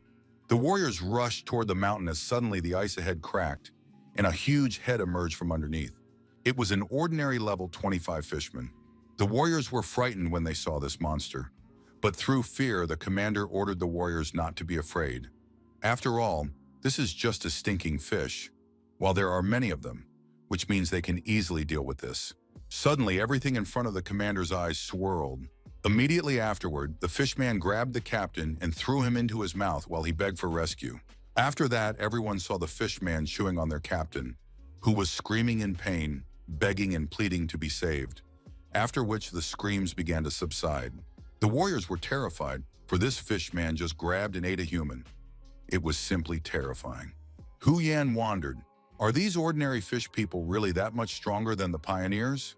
After which Yuan added that there are quite a few of these fish people out there. Zhongkai revealed that it was rumored that the Fishman army would endlessly appear until the boss was killed, which means that the key to winning this battle is not a battle between 200,000 pioneers against an army of fishmen. It will be a battle between the strongest and the boss. One of the hunters announced that their team of 8 had made their way into the boss's territory, and each of them must give their best and perform as well as possible. They should do their best. The 8 strongest players attacked the boss at the same time, trying to do maximum damage to the boss, then caused a huge explosion. Huyan was amazed by the strength of these people and wondered, is this the strength of the special ones? After which, Yuan said that it looked like they would really be able to kill the boss. But Zhang Kai said that wasn't true, and that he thought their situation wasn't that good. After which, Zhang Kai used Ghost Eye focusing to get a better look at the boss fight. The skills of these people seem very strong indeed, but thanks to his ghostly eye, he sees that they are actually using such powerful attacks they didn't even manage to break through the boss's defense. After a few attacks, the players went into a stupor, as they couldn't even manage to penetrate the boss's armor. Immediately afterward, the Ice Fish Lord struck the players, causing all of them to take serious damage. After taking down the invaders in one blow, the boss began to laugh at their helplessness. Everyone was dumbfounded by what had just happened, as the Ice Fish Lord had just killed the 8 strongest players with a single blow. At this moment, everyone realized just how powerful the king-level bosses were. Unexpectedly, but suddenly, another player who arrived after the top 8 strongest players rushed at the boss. Shocked by this, Zhang Kai wondered who else could dare to attack the boss after he had killed the strongest so easily. Hu Yan asked for the player to stop and not march to his doom. With his spear in hand, the player rushed towards the boss, but the boss raised his trident and attacked the hapless player. Everyone was sure that it was over, and that another player who dared to challenge the boss was about to die. Suddenly appearing out of nowhere, the player raised his spear and completely blocked the boss's trident. Everyone wanted to know what was going on, and how did this man manage to take on the boss's attack like that in person? The player told the boss that he was too dumb because his teammates sacrificed themselves on purpose. After which, he asked, did the person not think that they could be killed so easily with an ordinary strike? That person was the strongest person, Zhang Fang with the class of a spearman, and he is also the strongest person of the Xuanwu Guild. Zhang Fang activated his talent, Blessing of the Dead, granting a 25% increase in strength for every supreme that died, and said that on behalf of his fallen comrades, Zhang Fan shouted that he would kill him immediately, after which he punched the boss. Zhang Fan's attack was strong enough to finally break through the boss's defense and damage it for the first time. Zhang Kai was inspired by the strength of the strongest, for he was indeed strong, and even broke through the boss's defense. The players, however, began to praise the great hero for being able to defeat the king-level boss. Huang Tong asked, did they all really think that their Xuanwu Guild was that weak? After all, those higher-ups that had just been killed had been created specifically to increase Zhang Fan's strength. All because, already being the strongest, using the Blessing of the Dead, Zhang Fang is able to increase his strength by another 200%. Thanks to all of this, one Zhang Fang is comparable in strength to the 20 strongest. With his next strike, Zhang Fan spun, successfully inflicting a ton of damage on the boss. Zhang Tong was happy with the way things were going, for if something unexpected didn't happen now, in that case, they would be able to obtain the ultimate victory in this battle. While Hu Yan was shouting words of encouragement to the Supreme that was fighting a king-level boss, a shadow appeared behind them. It was the shadow of an elite monster, a 32nd level sea fishman. While checking the map, Huang Da suddenly noticed that something was wrong and called out to his father, whereupon he shouted that their affairs were bad, for he suddenly discovered a great number of sea fishmen coming towards them from outside the ice island. Huang Tong shrieked at what he heard and asked if he wanted to say that that army of sea fishermen had been summoned, to which Huang Da replied that that was probably the case and that he was afraid that there might be hundreds of them, and worst of all, they were all elite fishermen above the 30th level. It was a bad thing because Zhang Fan could only safely fight a king-level boss because they had stabilized the situation on the battlefield. The current battlefield is divided into 5 zones according to the levels of the 5 types of fish people, namely normal zone, elite zone, general level zone, leader level zone, and boss zone. He sent a large number of pioneers to each zone to engage the fishermen in those zones, allowing them to create balance on the battlefield. But if the rear is suddenly interrupted, there will be complete chaos in the middle of the battle, which will not only cause Zhang Fang to be unable to kill the boss, it's also where 200,000 trapped players will die. Starting to lose patience, Zhang Tong shouted to his son that Zhang Fan needed at least half an hour to win, and so he asked how long it would take for the sea fishermen to arrive at the battlefield. Zhang Da said he would look it up right away and continued to study the information on his wristwatch. The clock trumpeted a warning of danger as a huge number of fish people were approaching them. Zhang Da estimated that the fish people would reach them in about 10 minutes. 3 ignited spikes flew into the body of one of the fishermen. Immediately after that, the one exploded due to the super crit inflicted by the flames, and a report appeared that the pioneer Zhang Kai had defeated the elite sea fisherman. Hu Yan asked Captain Kai why there were suddenly so many fish people around and suggested that they leave this place as soon as possible. Hong Kai wondered, should they really leave now? Apparently, the balance on the battlefield had suddenly become too fragile, and if no one stopped all those sea fish people, it would lead to the complete failure of the entire battle. Huang Tong, along with Huang Da, were trying to figure out what they should do now. The Huang family are Zhang Kai's enemies, and he would love to see them lose. But at the same time, the 200,000 people called to fight for the country's future are innocent of the showdown between them. Commander-in-Chief Wei Ying said that the fate of the country is everyone's responsibility and that someone has to stand up and fight all these monsters. Zhang Kai turned to Hu Yan and Yuan Yu and said that they couldn't leave the battlefield, after which he said he wasn't done, as he needed them to apply all the neighborhood fish people to him, and then he can deal with all those fish people himself. Hu Yan and Yuan Yu were stunned that their Captain Kai decided to stay and go for suicide. 10 minutes later, the balance on the battlefield was beginning to collapse, and the sea fishermen were beginning to gain the upper hand. One of the players turned to the captain and begged him to stop the fight, because they can barely contain the enemy. But many of their men began to notice a huge number of sea fishermen approaching from the rear. And if all these fishermen surround them, everything will be over, and that's why he suggests to run away. Remembering the huge elite monsters, many of the soldiers began to agree to retreat, because if they died, they wouldn't be able to enter the Devil Star for a month. And without that, some of them wouldn't be able to earn money, which would cause their families to be kicked out by the landlords. More and more people agreed to the retreat, for otherwise they would all die. The captain stepped forward and said they can't do that.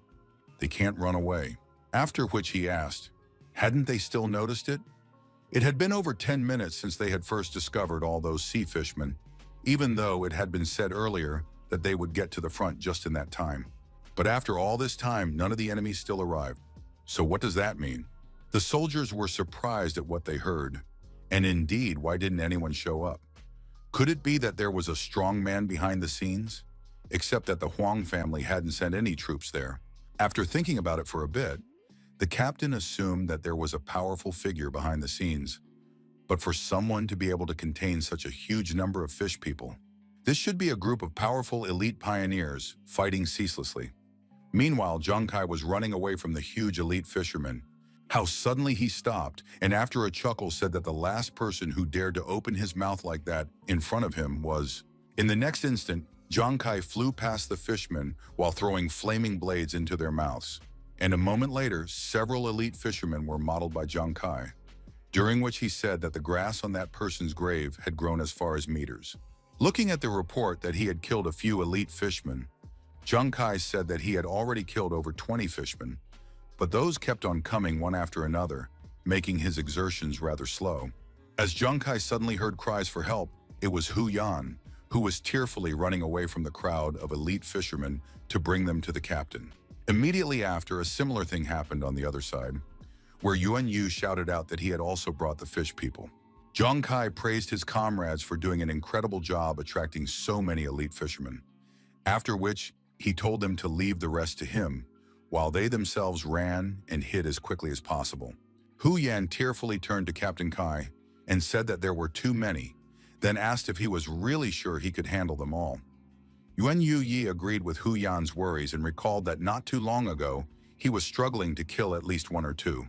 Looking at the snarling fishman, Zhang Kai agreed with his comrades. After all, it really wasn't easy for him to kill one or two, and rushing into battle, he said that they were still unaware of the fact that this was the way he was more comfortable killing his enemies. After all, it was much easier for him to kill them in groups than individually. A few seconds later, a sea of flames rose into the air from the elite fishermen being burned. After that, it was reported that the pioneer, Zhang Kai, had killed 257 elite fishermen in one go. Seeing what he was capable of, Hu Yan and Yuan Yu clasped their hands in fear. Hu Yan wondered what this was, and was this their captain's true strength? Yuan Yu shouted and said that the one was only slightly above the 10th levels. So where could such damage come from? The flames that rose up from killing hundreds of elite fishermen were so huge that it was seen by the players who wanted to escape a short while ago. They wanted to understand why there was suddenly such a huge explosion behind them. In the meantime, Wang Da turned to his father and said that the sea fishermen coming from the rear had suddenly disappeared, and he asked if he had asked for reinforcements from the military. Zheng Tong was surprised to hear of such a thing and replied that it wasn't, or rather it shouldn't be. Zheng Tong tried to understand how the military had arrived so quickly. After all, he had only contacted them. In that case, since the military had already arrived, it would be a good time to let everyone know that they had managed to balance the situation on the battlefield so that Zhang Fan could deal with the boss in peace. Half an hour later, Zhang Fan attacked the wounded boss, but the boss blocked his punch with his hand. After so much time, Zhang Fang had reduced the boss's health to 65%, and the boss was clearly not happy about it. The soldiers were shocked by this because the boss' health had finally been reduced by 1/3, which meant they would still be able to win. Immediately after the attack, Zhang Fan landed on the ground as the boss suddenly roared and accelerated, instantly bringing his trident straight above Zhang Fan and was ready to strike. Huang Da shouted to Zhang Fan to keep his eyes open, for after losing 1/3 of his health, the boss had entered the second stage of Berserk. The boss started attacking Zhang Fan, forcing him to activate his shield, but it immediately began to crack. At the Berserk stage, the boss's attack speed becomes so fast that it becomes almost impossible to dodge it, which is why Zhang Fan can only receive these attacks. The key to defeating the boss depends on whether Zhang Fang is able to withstand the boss's onslaught or fall. Unable to withstand the onslaught of the king-level boss, the shield was broken, and Zhang Fan's equipment was destroyed along with it. Zhang Fan saw the message that he only had 5% health left. Everyone who watched Zhang Fan's fight gaped their mouths in shock and wondered, had they really lost? Clenching his teeth, Zhang Fan grinned and told the boss that he was just a bastard who thought that with that much damage he could kill him. Just as suddenly a blue glow appeared and began to envelop Zhang Fan's body. This was a supreme talent, intentional armor. Zhang Fan shouted to the boss to continue attacking him. Immediately after that, the boss continued his attacks as suddenly all of his attacks started bouncing off Zhang Fan's armor due to his immunity to damage. After that, the Ice Fish Lord's attacks began to reflect back at him, causing the boss to take damage from his own attacks. Zhang Kai cringed at how incredible this armor was, because not only did it protect, but it also reflected all the damage. Zhang Kai wondered if this was the power of superior skills. Everyone was engrossed by such an awesome boss, and also confident that with this, Zhang Fang would be able to defeat a king-level boss. Huang Tong recalled what he had said before. Zhang Fang is their carefully selected trump card, and his extraordinary talent allows him to reflect 50% of the damage back into the enemy for 90 seconds. Meanwhile, the boss is in Berserk mode, which greatly increases the speed of attacks. Taking its own damage, the Ice Fish Lord quickly lowered its health to 35%. Huang Tong explained that the higher the boss's attack speed, the faster he would lose his health. Huang Tong laughed, for as he spoke, the boss had already lost 30% of his health points. And if he continued like this, in that case, it won't be long before the boss is in the Huang family's pocket. A flash suddenly flashed, after which Huang Fan's eyes narrowed. With a sharp swipe of its tentacle, the Ice Fish Lord destroyed Huang Fan's armor and even left a dent in his abdomen. Immediately after which, Zhang Fan flew away from his attack while hitting the ground. In a matter of moments, Zhang Fan found himself completely shattered. His protective armor was disabled, and his health points stopped at 1%. But even so, he could no longer continue fighting. Seeing this, the hearts of all the players on the battlefield fell, for just now, their strongest great lord had lost. The Ice Fish Lord used a combat skill, armor-destroying tentacle. Huang Tung admitted that he was too hasty.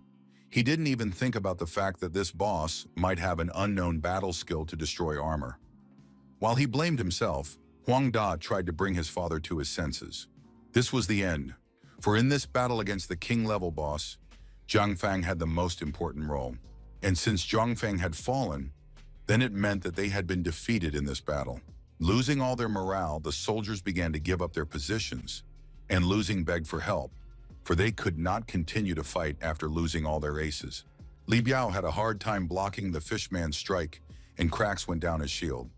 Coughing, Li Biao turned to Juji and Nuan, then admitted that he was wrong. He shouldn't have brought them here. Li Biao admitted that he had only brought them here to prove that he was better than Zhang Kai, whom they had spoken of so reverently. But compared to him, Zhang Kai had never brought them to their deaths, but he did. Li Biao recognized that as a captain, he was a complete failure. Because of his wounds, Juji was almost unable to move, and tears appeared in the eyes of Nuan, who had used up almost all of her strength as their captain was in danger of death. Su Nuan asked if there was anyone nearby. She prayed for someone to save their captain. She no longer had the strength to heal him. Looking at a few fishmen killing players nearby, Nuan thought about the fact that now that everyone knows that the boss can't be killed, the army of fishmen will continue to appear. And if no one takes action, it will continue until every last one of them is dead. Li Biao's shield split, leaving him defenseless against the fishman's spear. Seeing the snarling monster in front of him, Li Biao wondered, was there really no one who could save them all? As if out of nowhere, flaming blades flew in, instantly destroying the human fish. Li Biao was amazed at what had happened, while Nuan and Juji were overjoyed. After all, the one who just saved them was Kai.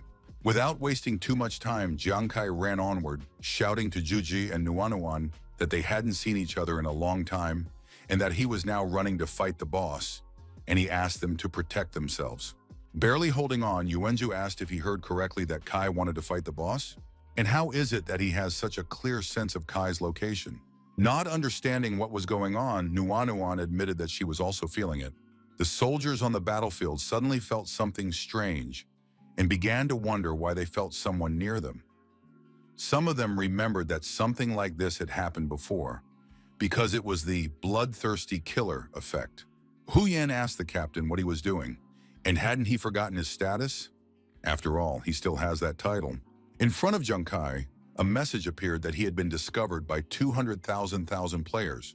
Some players immediately had a change in their faces, because just now they were ready to die as they suddenly encountered a bloodthirsty killer.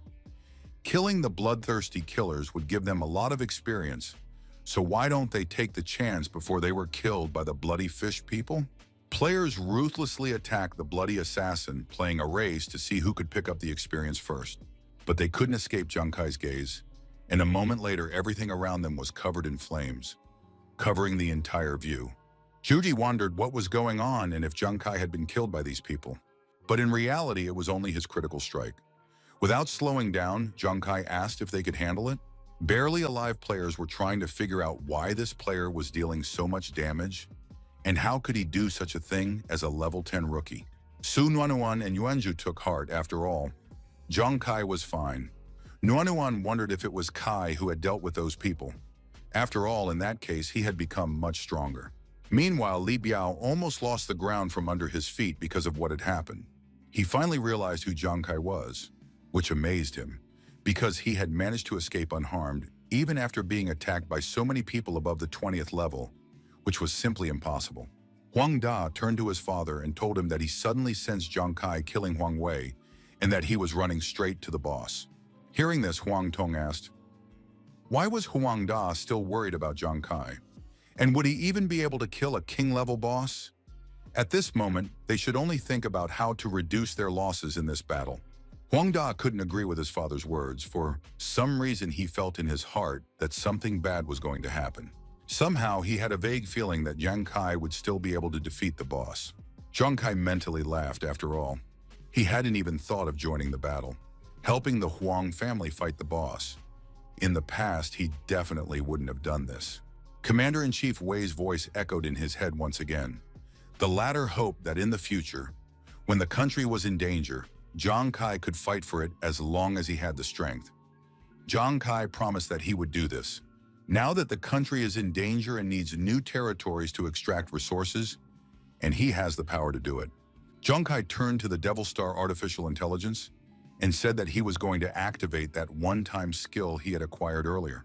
Immediately afterward, AI launched a casino heist.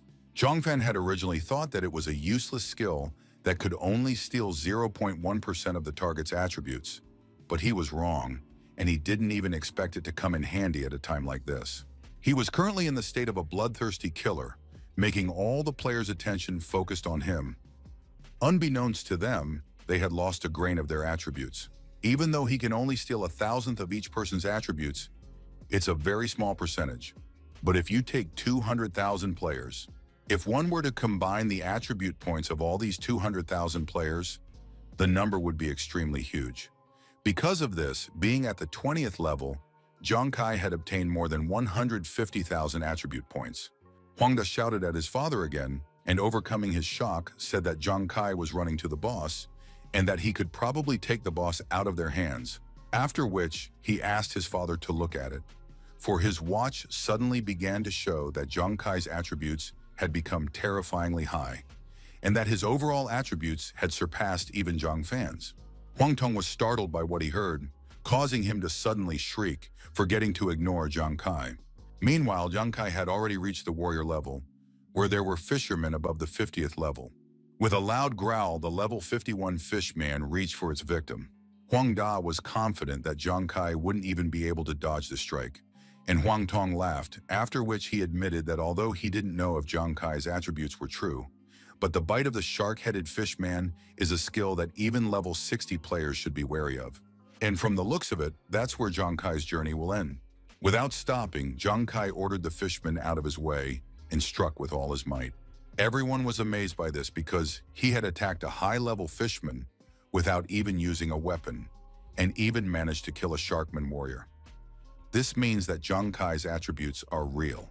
Many people no longer even doubted that Zhang Kai would be able to defeat the boss. Meanwhile, Zhang Kai had reached the commander's fish people zone. As Zhang Kai ran past the huge monsters, a 74th level fishman commander spotted him. Immediately after, the monster roared and turned around to defeat the players who had attacked her. Suddenly, the monster used her sonic attack, then managed to paralyze Zhang Kai. Huang Da smirked, for Zhang Kai had greatly overestimated himself. A commander-level fishman roar required special skills or equipment to gain immunity. So what good are his attributes here? Zhang Tong said that this kid really doesn't know anything, yet he wishes to kill the boss. Being satisfied that Zhang Kai would fall, Zhang Tong said that it was only a foolish dream. The monster raised its hand over Zhang Kai and was about to kill him. Suddenly, a drunkard who had already had a few drinks decided to intervene. After getting wasted, Yuan Yu shouted that he had never succumbed to anyone in his life. Immediately afterward, he flew to the fishman, screaming about how incredible she was. He shouted that he was just as good and asked not to seduce his captain. Yuan Yu crashed into the fishman at full speed, thus saving Captain Kai. After that, he asked, couldn't a high-quality human male like him attract her? Yuan Yu asked her to let him give her an interracial kiss. Embracing the face of the female fishman, Yuan Yu wished that this time, no one would come and blow up his wife. After which he kissed the fishman right on the lips, causing a cold sweat to run down her. Embarrassed, the fishman girl slapped Yuan Yu for his transgression. But the one was not even hurt thanks to the intoxication. Moreover, Yuan Yu liked this girl's hot temper. Huang Tong and Huang Da wanted to know who it was, and where did he come from. Everyone was amazed that this person ignored the roar of the fishman commander and even withstood the attack. And how could one person cause such hatred from a fishman? Stepping back from the fishman's shout, Zhang Kai wondered why Yuan Yu had come here. After all, he had told them to sit down and not follow him. As he suddenly heard another familiar voice, Hu Yan asked, did he think they would abandon him? On her way to Captain Kai, Hu Yan used the rain prayer. And approaching the captain, she asked him to hurry up, because Yuan Yu wouldn't be able to hold on for too long, because the gap between him and the fisherman commander was too huge. Rising up, Yuan Yu once again ran towards his fisherman wife, shouting that he was here. Zhang Kai was pleasantly surprised that they had come here for him. Afterward, he smiled and said there was nothing he could do about them. Meanwhile, the players watching Zhang Kai started discussing how some woman suddenly used the rain prayer. Except why the hell is she using it? Is she really thinking about all those fish people drowning in the rain? Zhang Kai said that in that case, he would leave everything to them. Realizing what everyone here was thinking, Hu Yan hummed and asked, "Doesn't anyone here even know the basics of physics?" Suddenly, some players started to notice that something unusual was happening in the sky. What was coming from the sky was no ordinary rain. In fact, this rain gradually turned into super large hail. The fish people and the players in their territory wanted to know what the hell was going on, and why the hell was it hailing instead of raining? And most importantly, why the hell was she not distinguishing between enemies and friends, attacking everyone in a row? The players started begging for help because of the pain from the hail. Meanwhile, the satisfied Hu Yan was laughing. She said that taking advantage of the extremely cold weather on the ice island, praying for rain would turn into large hail. She didn't have any attack skills before, but now she could beat up 200,000 people at once, which was very cool. Hu Yan shouted to the fleeing captain that just as he said, as long as the spells prevented the enemies from moving, he wouldn't be their target. In addition, now her hail had attracted the attention of all the fish people, and they wouldn't be able to use their roaring attacks, making it safe for him to run further and fight the boss. Suddenly, Zhang Kai stopped and began to look around in astonishment. None of the fish people could really do anything to him, as everyone was suffering from the hail. Hu Yan asked, letting him remember that they were a team and that he wouldn't have to fight alone. Whereupon Zhang Kai looked in the other direction, where he saw the players were rejoicing that they had finally managed to defeat that annoying fishman commander, while Yuan Yu was sobbing over the death of his next wife. Zhang Kai agreed and wondered why he thought as if he was alone. He had clearly underestimated these two. Also, thanks to them, these nerds who were in the way, Zhang Kai took out the 9 Calamities blades. Immediately after, he threw his blades at the monsters around him, instantly turning part of the battlefield into a scorcher. Leaving behind mountains of corpses, Zhang Kai said that thanks to his comrades, he could easily deal with the opponents. Suddenly, a piece of hail fell on his head, leaving a bump on his head. Huang Tong and Huang Da were shocked that Zhang Kai had just taken to killing all the fishermen commanders. It took dozens of teams to somehow stand, so what kind of incredible power could pull off these monsters? Zhuji and Nuanuan said that Zhang Kai was incredible. Meanwhile, Zhang Kai ran towards the Icefish Lord with all his legs, thinking that the attributes he had obtained were very powerful, but if his super crit was triggered, even the almighty god himself wouldn't be able to stop him. Zhang Kai exhaled. He had finally made it to the boss. Zhang Kai admitted that from afar, the man looked amazing, but once he got closer, it became obvious that the Icefish Lord was a real freak. Huang Tong and Huang Da cried out that it was simply impossible because this kid shouldn't have been able to reach the top and face the boss, but he actually did it. Hu Yan shouted for Zhang Kai to go forward, and he agreed with her and ran at the boss. The Icefish Lord roared, and a blue glow enveloped his body. Li Biao said that this was obviously not good, because the boss was going to unleash his berserk attack again, which meant that his speed and attack, Zhang Kai would definitely not be able to endure this. With a loud roar, the boss raised his trident and was already bringing it down on Zhang Kai. Suddenly, Zhang Kai accelerated, thanks to which he was able to dodge every attack of the boss. Zhang Kai wondered if this was the boss's full speed. After all, he was obviously too slow to dodge, which meant that the Huang family's trump card. Zhang Kai wondered if he should continue dodging in that case. During one of the boss's attacks, Zhang Kai jumped on the trident. The players started to think that they were just imagining it, because this guy had just dodged all of the boss's attacks in the second phase. Hu Yan chuckled and shouted that this was exactly what was expected of their captain. Huang Tong and Huang Da wondered if Zhang Kai's speed was faster than the boss's. Zhang Kai grabbed his blades tighter and jumped off the spear. Suddenly, the boss used his tentacle to get rid of the annoying bug, but Zhang Kai managed to dodge his attack. He was too slow for Zhang Kai. After which, Zhang Kai ordered the boss to get lost and threw the blades at his tail. The Icefish Lord growled unhappily, his health points already down to 25%. Players were once again amazed by Zhang Kai, as this bloodthirsty assassin had knocked out 10% of the boss's health in one fell swoop. At the same time, Zhang Fang had to attack the boss for 10 minutes to achieve the same effect. No one could understand what this abnormal damage was. The Ice Lord was furious. He finally rose from his throne and stabbed the spear shaft into the ice and gloomily stared at Zhang Kai. The players cried out once again, because after Zhang Kai's attack, the boss didn't even manage to respond to him and got up from his throne. This guy really makes the boss go all out to at least try to damage Zhang Kai. Zhang Kai asked the Ice Fish Lord, had he suddenly learned how to use his feet? The Ice Fish Lord inhaled deeply, immediately after which he used a sonic attack that Zhang Kai was able to easily evade. After all, he simply cannot fall for the same trick twice. The Ice Fish Lord suddenly stopped shouting and took the opportunity to try to attack Zhang Kai with his trident. And this time the boss's attack hit the target, creating a snow explosion at the point of attack. The players were trying to figure out what had happened and whether the bloodthirsty killer had been killed. Zhang Kai asked the boss if he could die from such a monster, after which the boss looked at his trident and saw that it was damaged and started to be covered in cracks. Zhang Kai shouted at the boss for choosing the wrong target, immediately after which the trident shattered into pieces. After which, Zhang Kai walked out of the fog without any injuries and noticed that the boss didn't have any weapons right now. So how was the boss going to fight now? A new wave of startled screams resounded among the players, for he had managed to destroy the boss weapon. Everyone wanted to understand what kind of monster he was, and was there a case on Devil Star where the boss weapon was destroyed in battle? Zhang Kai admitted that he was beginning to feel as if arguing with the Ice Fish Lord was a waste of time.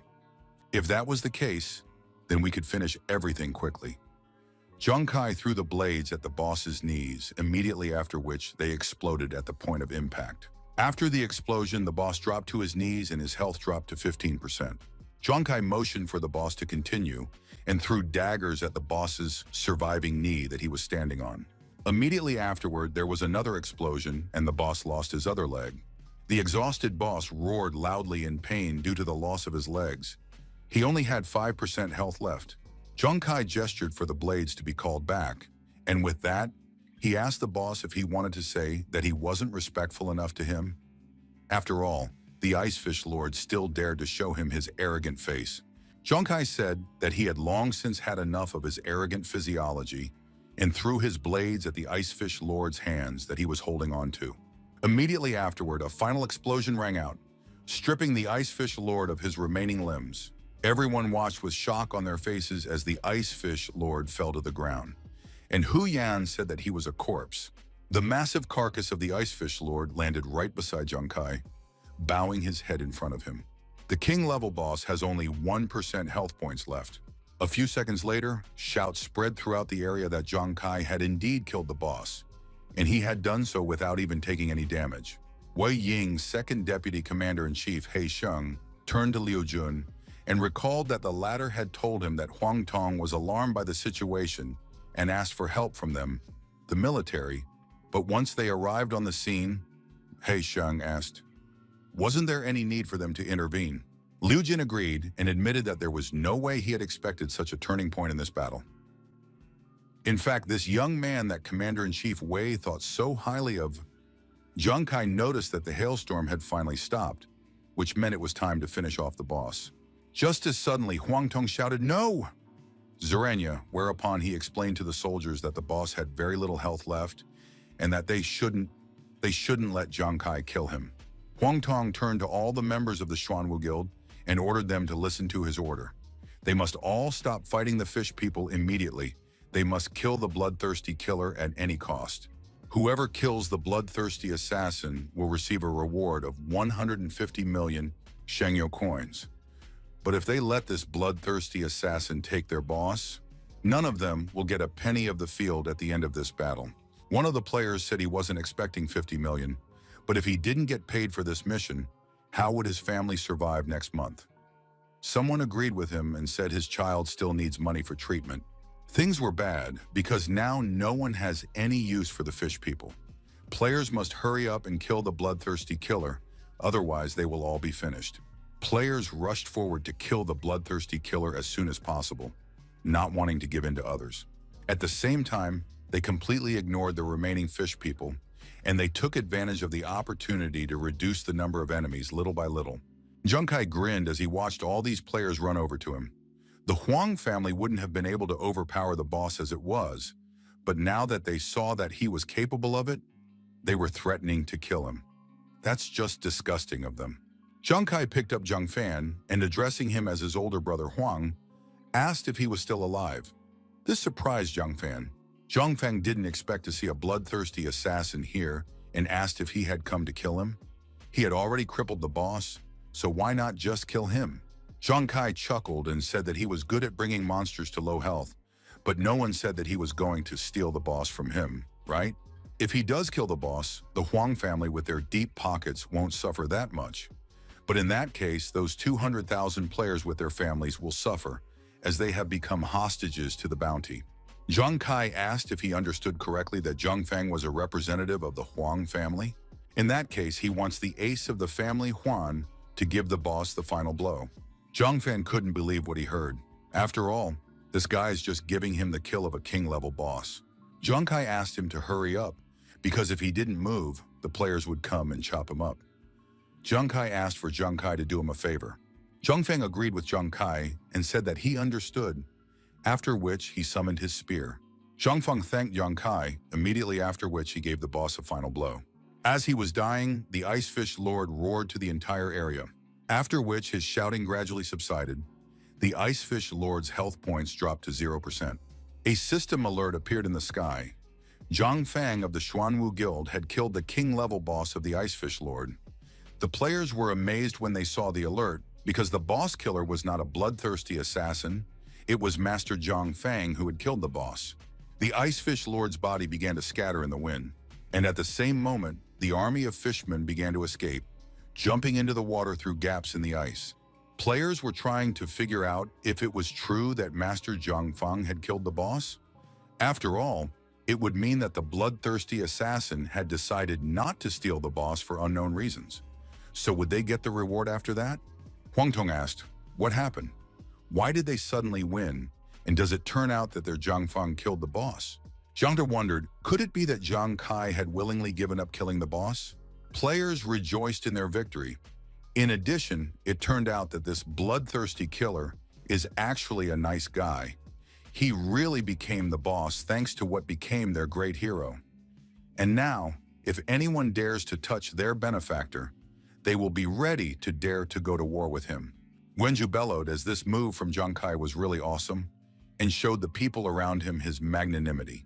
Su Nuanuan, admiring Zhang Kai, couldn't help but say that he was really cool. Li Bao uttered, to believe is to see, and today he was truly convinced that Zhang Kai was the protagonist of this battle. Meanwhile, Hu Yan shouted to everyone that their bloodthirsty assassin was great and generous. After which, she laughed and said that now they all knew how strong their captain was, and yet they didn't even look at the person who had chosen Zhang Kai to be the captain. Suddenly, the players started to think of something. After thinking about it for a bit, they realized that the Huang family had just tried to threaten them, which was a very disgusting move on their part. In fact, the Huang family only wants them all to die, and when things don't work out, they still want the others to bear the cost. United, the players started shouting at the capitalist dogs to go to hell. Is money really that important? Many players shouted to the heads of Huang to come out and fight one-on-one if they dared, and they also wanted to leave this rotten guild. Huangda turned to his father and said that it was bad, because 200,000 people leaving the guild and leaving negative reviews would cause their reputation to completely collapse. Huang Tong turned gloomy. He was in a full-blown rage. Huang Tong swore that he would fill in the name of that bastard Zhang Kai. Zhang Tong said that he would leave first and promised that they would definitely take revenge on Zhang Kai next time, to which Zhang Da agreed. Standing by the dissolving body of the king-level boss, the Huang family ace extended his hand to the bloodthirsty assassin and said that it was a pleasure to meet him, then introduced himself as Zhang Fang and said that he was greatly indebted to him. After which, Zhang Fan admitted that he was really curious. How did the one obtain such enormous attributes? Zhang Kai shook Zhang Fan's hand and also introduced himself, after which he explained that he had gotten these attributes from his one-time skill, which surprised Zhang Fan. Zhang Fan asked if there was really such a strong, disposable skill. Zhang Kai told him that this skill wasn't actually that strong, and that once it was used, it would disappear forever. Zhang Fan was puzzled upon hearing this. A huge tentacle suddenly crawled out of a crevice nearby. Zhang Kai explained that he had simply used the punishment mechanics from the bloodthirsty killer, after which, suddenly Zhang Kai was interrupted by the tentacles that enveloped him in the blink of an eye. They immediately dragged Zhang Kai behind them, enveloping him more and more tightly so that he wouldn't escape. Huan ran to the scene of the boss fight and asked where her Captain Kai had gone. Zhang Feng admitted that he was too careless, after which he asked if Zhang Kai was her captain. Hu Yan confirmed it and asked what had happened. Zhang Feng said that he was sorry, but still he has to give her the bad news this situation. Most likely, Zhang Kai had caused the boss's posthumous revenge. Hu Yan was horrified at what she heard. Posthumous vengeance is a special skill that manifests after the death of some bosses. And it's truly terrifying, because when a deceased boss manages to take revenge on the original, an extremely terrible punishment will befall the pioneer, and torture until death is only the first step in their revenge. The worst part is that after a person who has gone through posthumous vengeance will return to Earth. Most of the time, they can't bear the memory of this torture, and they eventually decide to choose. Hu Yan trembled. She was scared even at the thought that Captain Kai could end up like this. She couldn't accept that their Captain Kai would leave them like this. Meanwhile, Zhang Kai woke up feeling excruciating pain. Zhang Kai wondered why he felt like his body was about to be crushed. Finally opening his bloodshot eyes, Zhang Kai wondered where he was. Right now, Zhang Kai was at the mercy of the Ice Fish Lord's tentacles. The boss's tentacles passed through Zhang Kai's entire body, causing him unbearable pain. Zhang Kai felt as if something was growing into him. A warning appeared in front of Zhang Kai. The one-time skill, Stealing Casino, and the attributes acquired with it would soon run out. There were only 20 seconds left, so he had to be ready for it to avoid being in a dangerous situation. Zhang Kai realized that he was now being tortured by this monster, and that he might still be alive only because of its attributes. 5 seconds had already passed. Zhang Kai realized that if his attributes died, he would instantly die. It was a shadow of the hatred left by the boss he had mutilated. With a loud shout, Zhang Kai ordered the dodging ghost armor to activate, thanks to which he was able to escape the tentacles of the shadow of hatred and return to the ground. Thanks to the evasion, Zhang Kai became empty and got rid of the tentacles. Examining himself, Zhang Kai realized that his body had also returned to normal. The hateful shadow roared that it wanted him dead and pointed its tentacles towards Zhang Fai. Zhang Kai couldn't dodge as he was too weak, which meant he had to give his best. Meanwhile, the timer had reached 3 seconds. Zhang Kai took out a steel and short spike. He was going to make another use of these stolen attributes. Immediately after which, Zhang Kai threw all of his throwing weapons into the shadow of hatred. And at the last moment, all of his guns hit the boss and blew him up. Zhang Kai sighed and asked, "That's it." The Devil Star AI appeared in front of Zhang Kai and congratulated him for managing to escape the Ice Fish Lord's posthumous vengeance, and for discovering a treasure zone that had yet to be discovered. The AI welcomed Zhang Kai to the underground kingdom of the fish people, after which, Zhang Kai noticed that there was a gate behind the shadow of hatred. The AI explained that this was the secret treasure hall of the Ice Fish Lord. Zhang Kai was astonished to learn that the boss's territory was so huge. The AI told him that in 10 minutes, the countdown to the destruction of the hall would begin, and so she advised Zhang Kai to gather as many treasures as possible in that time and escape. Zhang Kai interjected, "What did she mean? This countdown again? And what would happen if he didn't make it out in time?" The AI explained that failure to escape would result in instant death, and all the boss treasures previously collected would disappear. Only by escaping before the timer expired would he be able to appropriate the boss treasures. After speaking, the Devil Star AI disappeared. Immediately after which, the treasury began to collapse little by little. It was too sudden, but from this sign, Zhang Kai assumed that the report had already gone. But he doesn't care about that. Zhang Kai rushed to the treasure room. After all, he needs to collect as many treasures as he can. Immediately after which he will run away. He can only try to do all of this. Walking inside, Zhang Kai's eyes sparkled because of the mountains of treasures he saw. As soon as Zhang Kai looked at the bubbles, a system greeting appeared. Zhang Kai had just discovered 3 portions of the secret potion of the fish people, drinking which he would be able to increase his attribute points by 60. Zhang Fan immediately started drinking potions as he didn't have time to think too much. The system asked how should she allocate all those attribute points. Zhang Kai replied that she should put it all into agility. Once Zhang Kai finished with the potions, the system congratulated him once again, for he had discovered a rare boss treasure chest. Zhang Kai was overjoyed at this amount of treasures and couldn't help but say that it was simply marvelous. Most importantly, none of these treasures were below rank A. Zhang Kai had at least 7 minutes left, so he assumed that he should be able to take it all out if he hurried. Suddenly, the system decided to give Zhang Kai a system reminder that the Underworld Realm treasure chest would last for another 90 seconds. Hence, it advised him to speed up and retrieve it as soon as possible. Zhang Kai was indignant that even the boss treasure had its own timer. The countdown began. Zhang Kai was carrying the treasures out of the boss's secret treasury with all his might, shouting to himself that he should speed up even more. 90 seconds later, Zhang Kai collapsed exhaustedly on top of the boss's mountain of treasures that he had taken out of the treasury with such difficulty. The system congratulated Zhang Kai for discovering tears of remorse and advised him to use 10 of them to get rid of his bloodthirsty killer status. Zhang Kai was pleasantly surprised, as it was like finding something valuable without any effort. Zhang Kai was satisfied with the treasure gathering, because not only had he found so many treasures at once, he had also removed his status as a bloodthirsty assassin, which was an incredible fortune. Suddenly, Zhang Kai's attention was caught by an object that clearly stood out among the others. The system congratulated Zhang Kai again, for he had discovered the profession transformation scroll and advised him to use it to transform the profession of the 20th level. Zhang Kai remembered that when a pioneer reached the 20th level, he had to change his profession before he could level up again. Zhang Kai wondered, could it be that with this thing, he could transform the profession? The next day, at the place where Zhang Kai was captured by the boss's posthumous revenge, an altar was set up to him.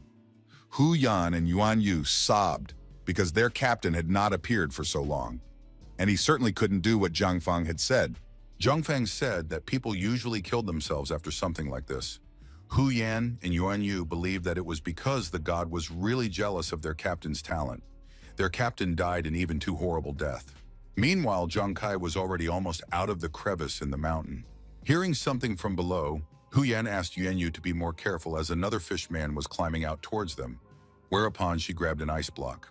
Immediately afterward, they started throwing ice blocks into the crevasse together, shouting that they were not going to let some fish man interfere with their captain's funeral. They were going to guard the captain's grave. One of the ice blocks fell on Zhang Kai's head, causing him to slip, almost getting out of the gorge. That caused Zhang Kai to fly to the bottom once again. Falling down, Zhang Kai asked, "What bastard did this?" He had almost reached the top. Hu Yan suddenly froze when she heard a familiar voice. Meanwhile, Yuan Yu prepared a huge cloud of snow. Hu Yan wondered why that voice sounded so familiar to her. Yuan Yu dropped a huge cloud of snow and shouted to the cursed fish man that it was for their captain. A short while later, Hu Yan and Yuan Yu laughed loudly while running away from their captain. Trying to catch up with them, Zhang Kai, laughing, said that it had been a long time since they had seen each other, and that he had in no way expected that he would miss them so much after just one day, except that all of this was just Hu Yan and Yuan Yu's idea of how their meeting was supposed to go. Zhang Kai was furious and threw blades at his subordinates, all because those two traitors tried to kill their captain. He wanted to know, did they have any idea how hard it was to get out of the crevice? Zhang Kai asked, how dare they dare to hit him? In response, however, Hu Yan and Yuan Yu shouted that they didn't do it on purpose. Earth, City of Gods, the 18th Devil Star entrance base. Commander-in-Chief Wei Ying asked how come they were unable to find Zhang Kai after he was supposed to go offline. Heixing said that it wasn't quite like that, and that the reason why Zhang Kai's attributes had suddenly increased had finally been figured out. It was because he had used a one-time skill, and he would no longer be able to use it again. Wei Ying agreed with the second deputy. After all, if a 20th level child could have over 100,000 attributes, the transcendent ones didn't need to train anymore. Lu Jun reminded that those who faced the boss's posthumous vengeance, like Zhang Kai, would have died long ago and gone offline. So could it be that the shadow of hatred was still torturing Zhang Kai? Heixing asked if it was possible to torture him for that long. He admitted that he was thinking that this guy should have died a long time ago. The commander-in-chief disagreed with Heixing's opinion and asked his deputies, lest they no longer use common sense to draw conclusions about Zhang Kai. After which, he confessed that he felt as if there was indeed a possibility that Zhang Kai had not only survived the boss's posthumous revenge, but he might have even found the boss's secret treasures. But He Sheng immediately refuted this possibility, as it was definitely impossible. 50 years had already passed since the appearance of the Devil Star, and only a few people had managed to experience posthumous vengeance and obtain secret treasures during this time, and all of these people were transcendent people. Lu Jun agreed with his colleague's opinion. After all, it had only been 1 month since Zhang Kai had connected to the Devil Star, which meant that he certainly had no chance of surviving the boss's posthumous revenge. Wei Ying asked, is that really the case? Be that as it may, but his instincts told him that this guy... Suddenly, Su Lanlin rushed into the meeting room and immediately called out to the commander-in-chief. Immediately after which, she shouted with a puff of breath that he had put up the goods for private trading. The commander-in-chief and his deputies stared at Su Lanlin in silence, not understanding what she was saying. Lu Jun asked, who is she talking about? After which He Sheng asked if they needed to report someone's private trading. Still recovering from the shock, Su Lanlin shouted out that it was Zhang Kai. Not only did Zhang Kai not die, but he had also opened a private trading space on the Devil Star, and the total value of his goods amounted to over 400 million Shengyao coins. The deputies were stunned by what they had just heard. A few minutes later, Lu Jun looked at Zhang Kai's goods map and read in the report that he had just sold 1.8 kilograms of ghost green ore, after which He Sheng added that it was worth 18 million Shengyao coins. Lu Jun then said that Zhang Kai had just sold 3 kilograms of special-grade white iron crystal stone, after which He Sheng said in a less calm tone that it was worth 63 million. Following that, Lu Jun listed a strong iron stone, a black iron crystal, an obsidian steel fossil, a yellow pear ore. He Sheng shouted out that all of these were worth over 100 million. The deputy commanders were shocked because just now, this boy had made 400 million for himself.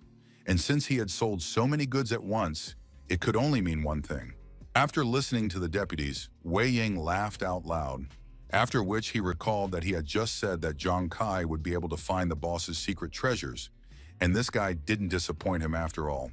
Su Lanlan turned to Commander-in-Chief Wei and reported that members of the Huang family had suddenly come to see him, and that apparently they wanted to talk to him about something. A few hours later, Shengyao City's trading house. Zhang Kai cursed loudly at what had just happened, because just now, he had so many things that he even had to open a private trading floor to be able to sell them all. More importantly, he also had his money deducted for it, making him feel cheated. Hu Yan said that it wasn't such a loss since he had so much loot that he could only sell it this way. Yuan Yu added that it was quite a funny trouble. Zhang Kai admitted that this was indeed the case, after which he revealed that he had saved some goodies for them a little earlier and offered to share the spoils with the boss. Hu Yan and Yuan. Yu's eyes glistened and they approached the captain. First of all, Zhang Kai gave Hu Yan a black ice jade, a Class B equipment that can impose a freezing effect on applied spells. Freezing can also reduce an opponent's dexterity, and if an opponent remains frozen for a certain time, they will start taking ice damage. Zhang Kai explained that if she used this spell along with a prayer for rain, she would be able to turn rain into a blizzard. Well, for Yuan Yu, he saved the Ice Tower Shield, which is a Class A equipment. When hitting the opponent with the shield, Yuan Yu will be able to freeze him for 1 to 2 seconds, but the probability of freezing will be reduced if he and his opponent have a large gap in levels. Also, in addition to the equipment, he has commandeered several eternal pages that can be used to improve skills. There are 2 ways to increase the skill level of a profession. The first way is to use a special skill book designed specifically for that skill. This type of book can usually only be obtained through chests or special quests. The second way is through the universal enhancement items he obtained from the treasure chests of the Icefish Lord, which can level up all skills eternal pages. As a treasure in fierce demand, they are almost impossible to obtain, and if put up for auction, the eternal pages will be sold in the blink of an eye, while the price of just 1 page can reach 500,000 Shengyao coins. The number of eternal pages required to improve a skill depends on the strength of the skill. For example, The more advanced a battle-related skill is, the more pages it will take to improve it. Hence, Zhang Kai suggested taking these pages first. Meanwhile, Hu Yan and Yuan Yu didn't take their eyes off Captain Kai. In their eyes, Zhang Kai, standing on the mountain of gold, was throwing them gold and banknotes, inviting them to join in and enjoy it all. Suddenly, Hu Yan and Yuan Yu hugged Zhang Kai, after which Hu Yan turned to him. Hu Yan suddenly sobbed and vowed that they would pray for his great kindness and blessings every day. Yuan Yu supported Hu Yan's words and added that if Captain Zhang died, his soul would surely go to heaven. Zhang Kai was embarrassed by Hu Yan and Yuan Yu hugging his legs and crying in public, and so Zhang Kai ordered the two of them to let him go now. The footsteps of a man in lats were heard nearby, after which the man asked Zhang Kai if he had any idea what embarrassment was. Huang Da complained that a bunch of lower-class people walking down the street don't even care about their image, and therefore it's no wonder they're the most common bastards. Zhang Kai was surprised to see Huang Da here, and Hu Yan asked, "Who is he?" Huang Da turned to Zhang Kai and said that he was warning him not to be too arrogant, and that he should not dare to think that he could oppose the Huang family again and again just because he had the protection of the military. After which Huang Da added that he was here to say one more thing, namely that he would mercilessly kill him during the guild trial. He would show the military that Zhang Kai was simply a useless bastard who wasn't worth their protection. As he left, Huang Da said that once the military gave up on him, Zhang Kai would have to prepare to die in his hands. Zhang Kai asked what a guild trial was and what was Huang Da even talking about. Hu Yan was surprised that Captain Kai didn't know this. She explained that the guild trial was a competition held by the military to weed out the strongest guilds.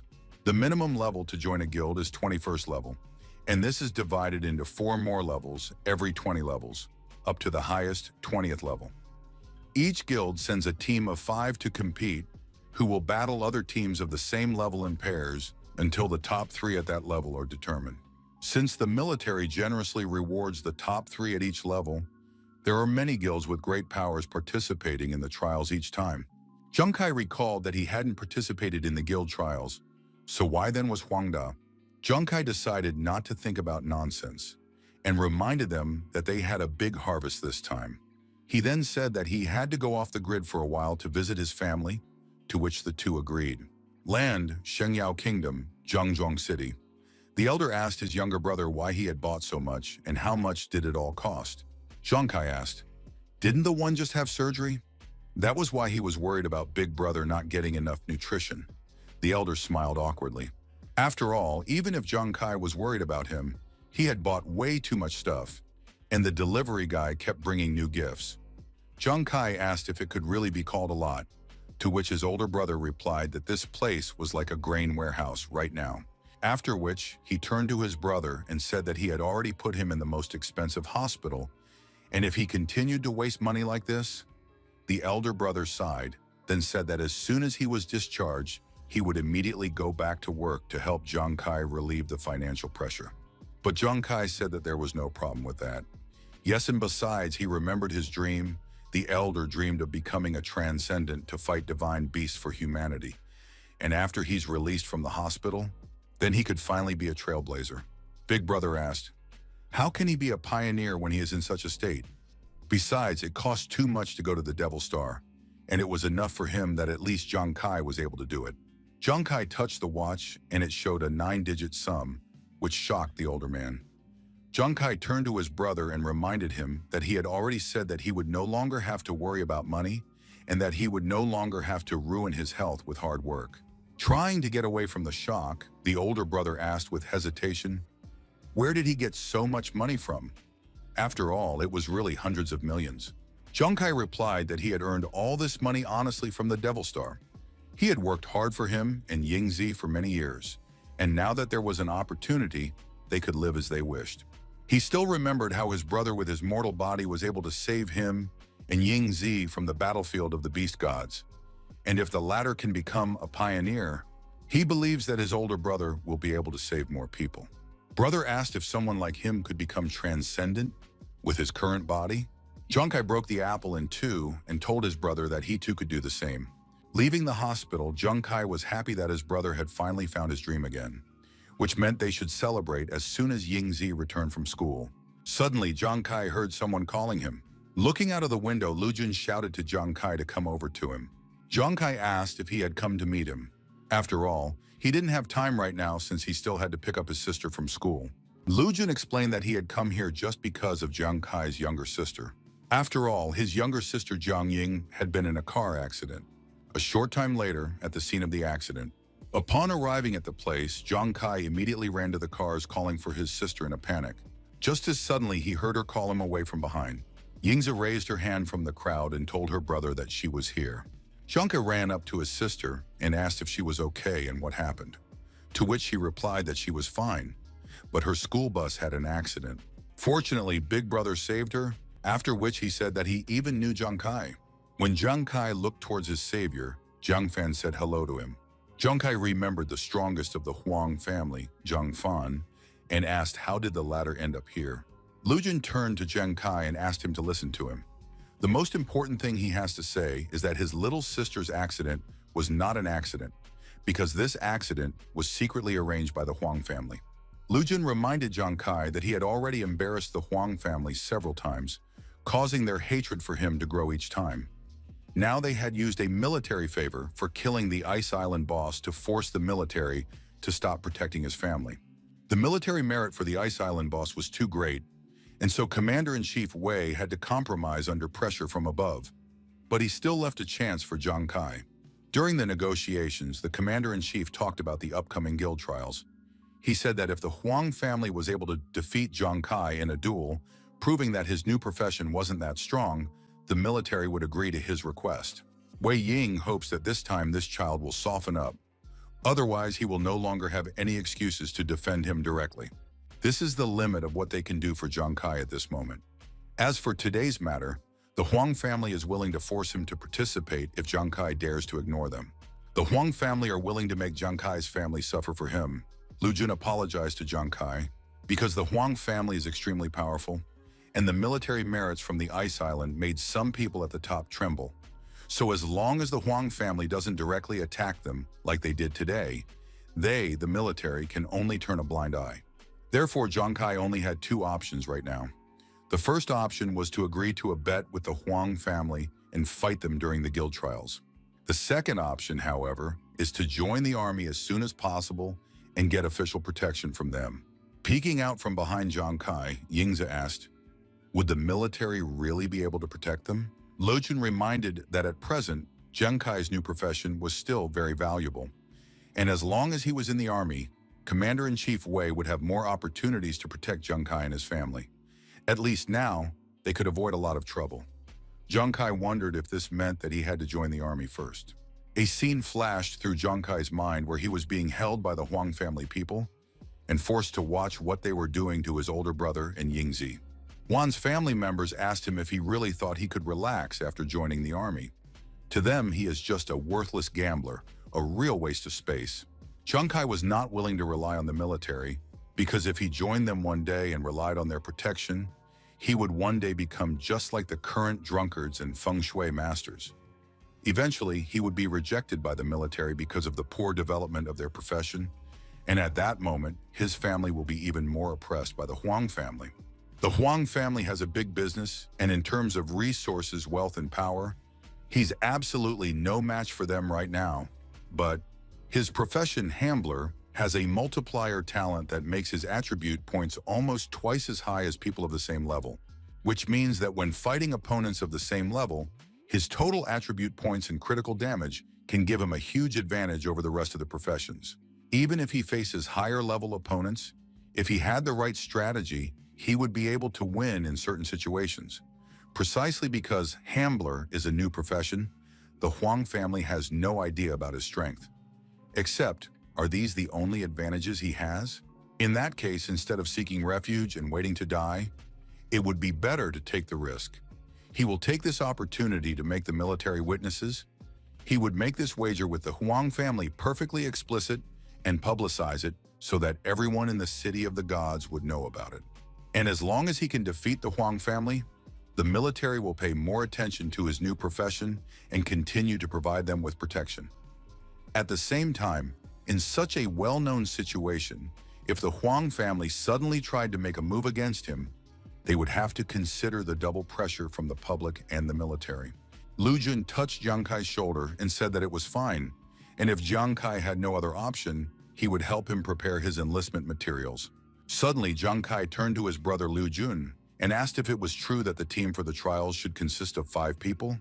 After all, he only had 3 people on the team now, and therefore could he take Yuan Zhu and Su Nuanuan from the army? Lu Jun was surprised at what he heard and asked what the other person meant.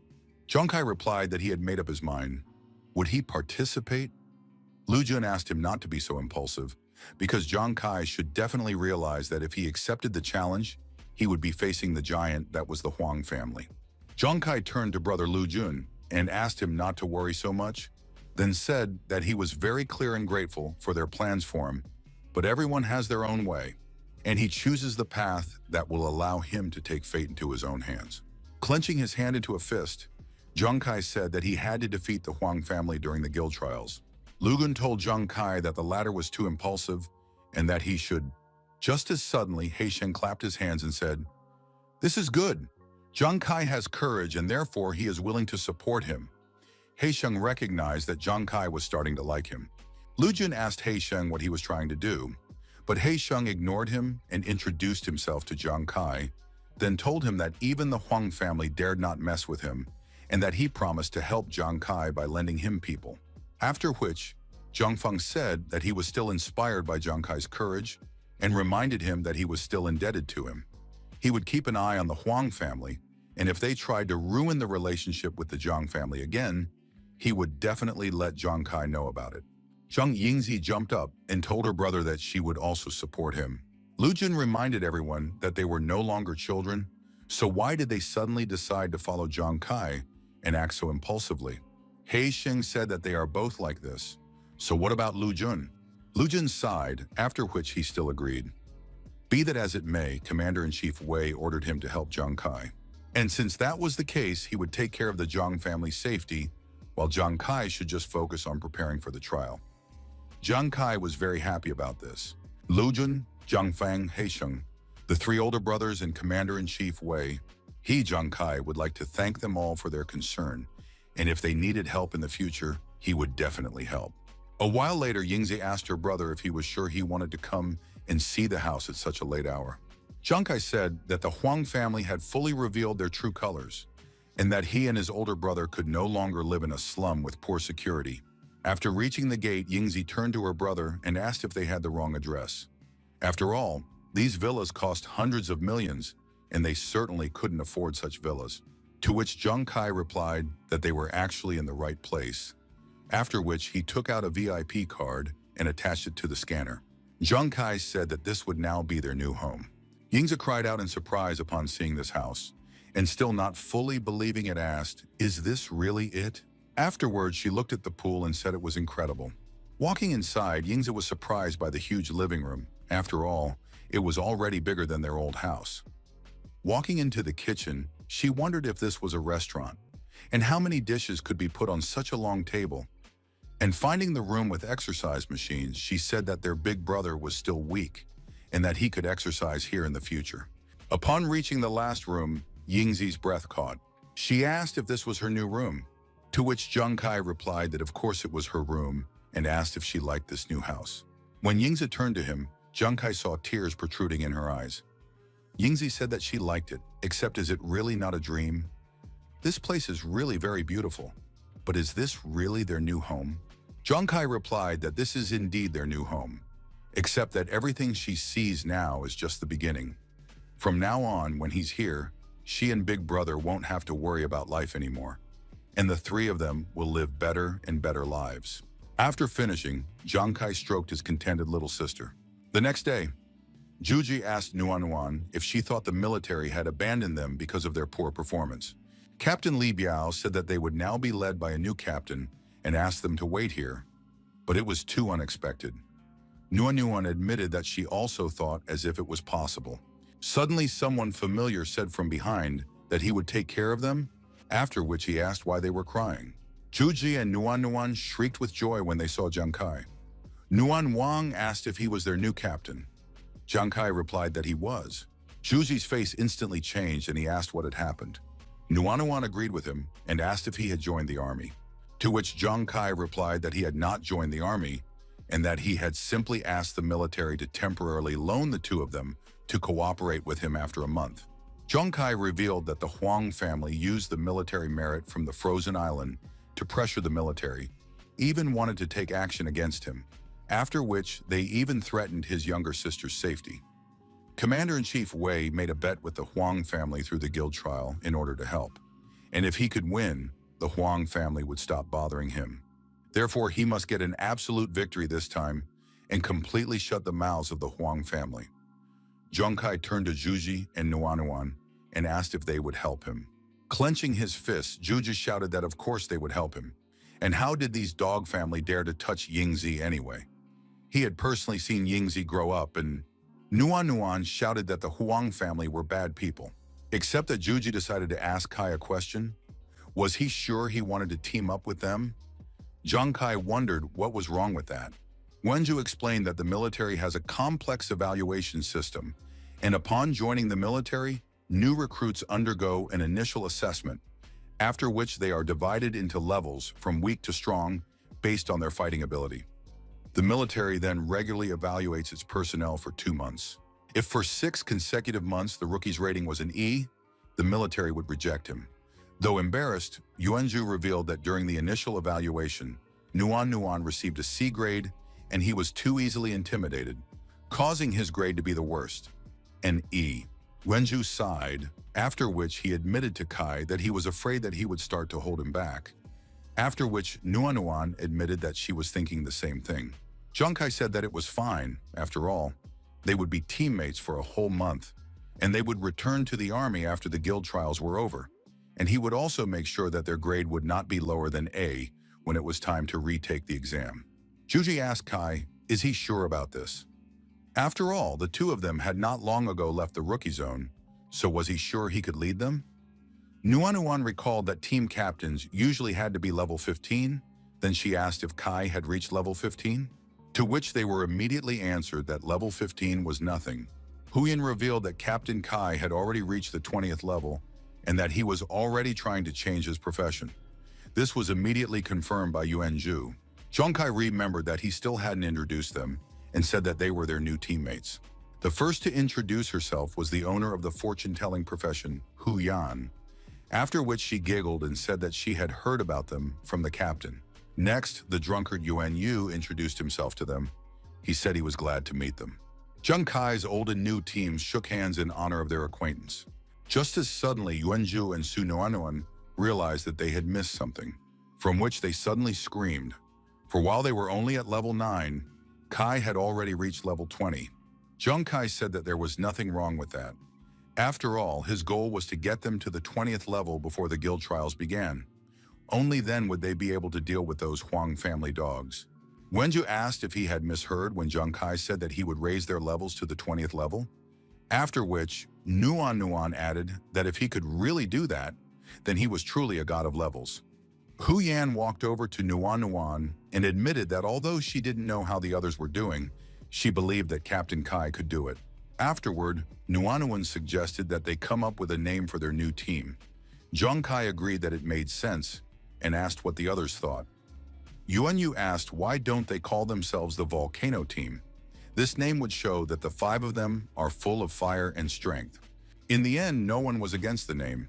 Zhang Kai suggested to rest today, after which their Volcano Team would head straight to the monster territory early tomorrow morning, after which all the members of the Volcano Team dispersed, leaving Zhang Kai alone.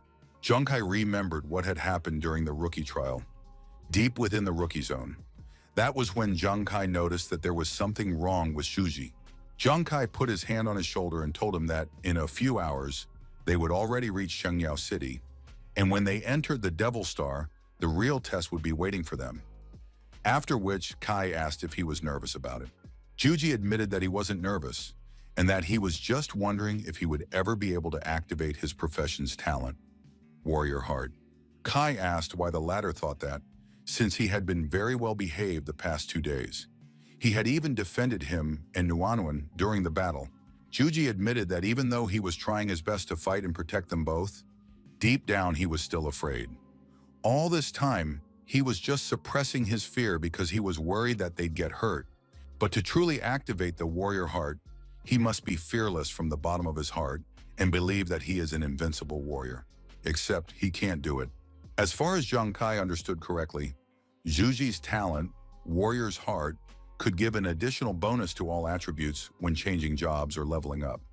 In addition, Warrior's Heart allows him to gain additional effects such as discarding, armor destruction, shock, energy sword dissection, and other combat effects.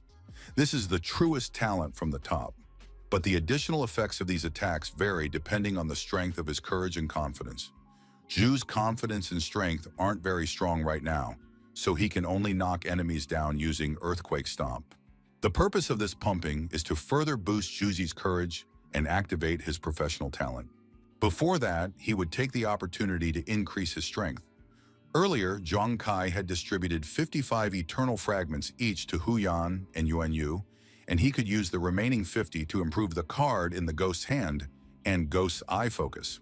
Zhang Kai turned to the Devil Star AI and asked it to improve these two skills for him. Immediately after, it granted Zhang Kai's wish. Now when throwing items, the strength increased by 30%, and when using items like cards, the strength increased by 250%. But the consumption of physical and mental energy increased to 110%.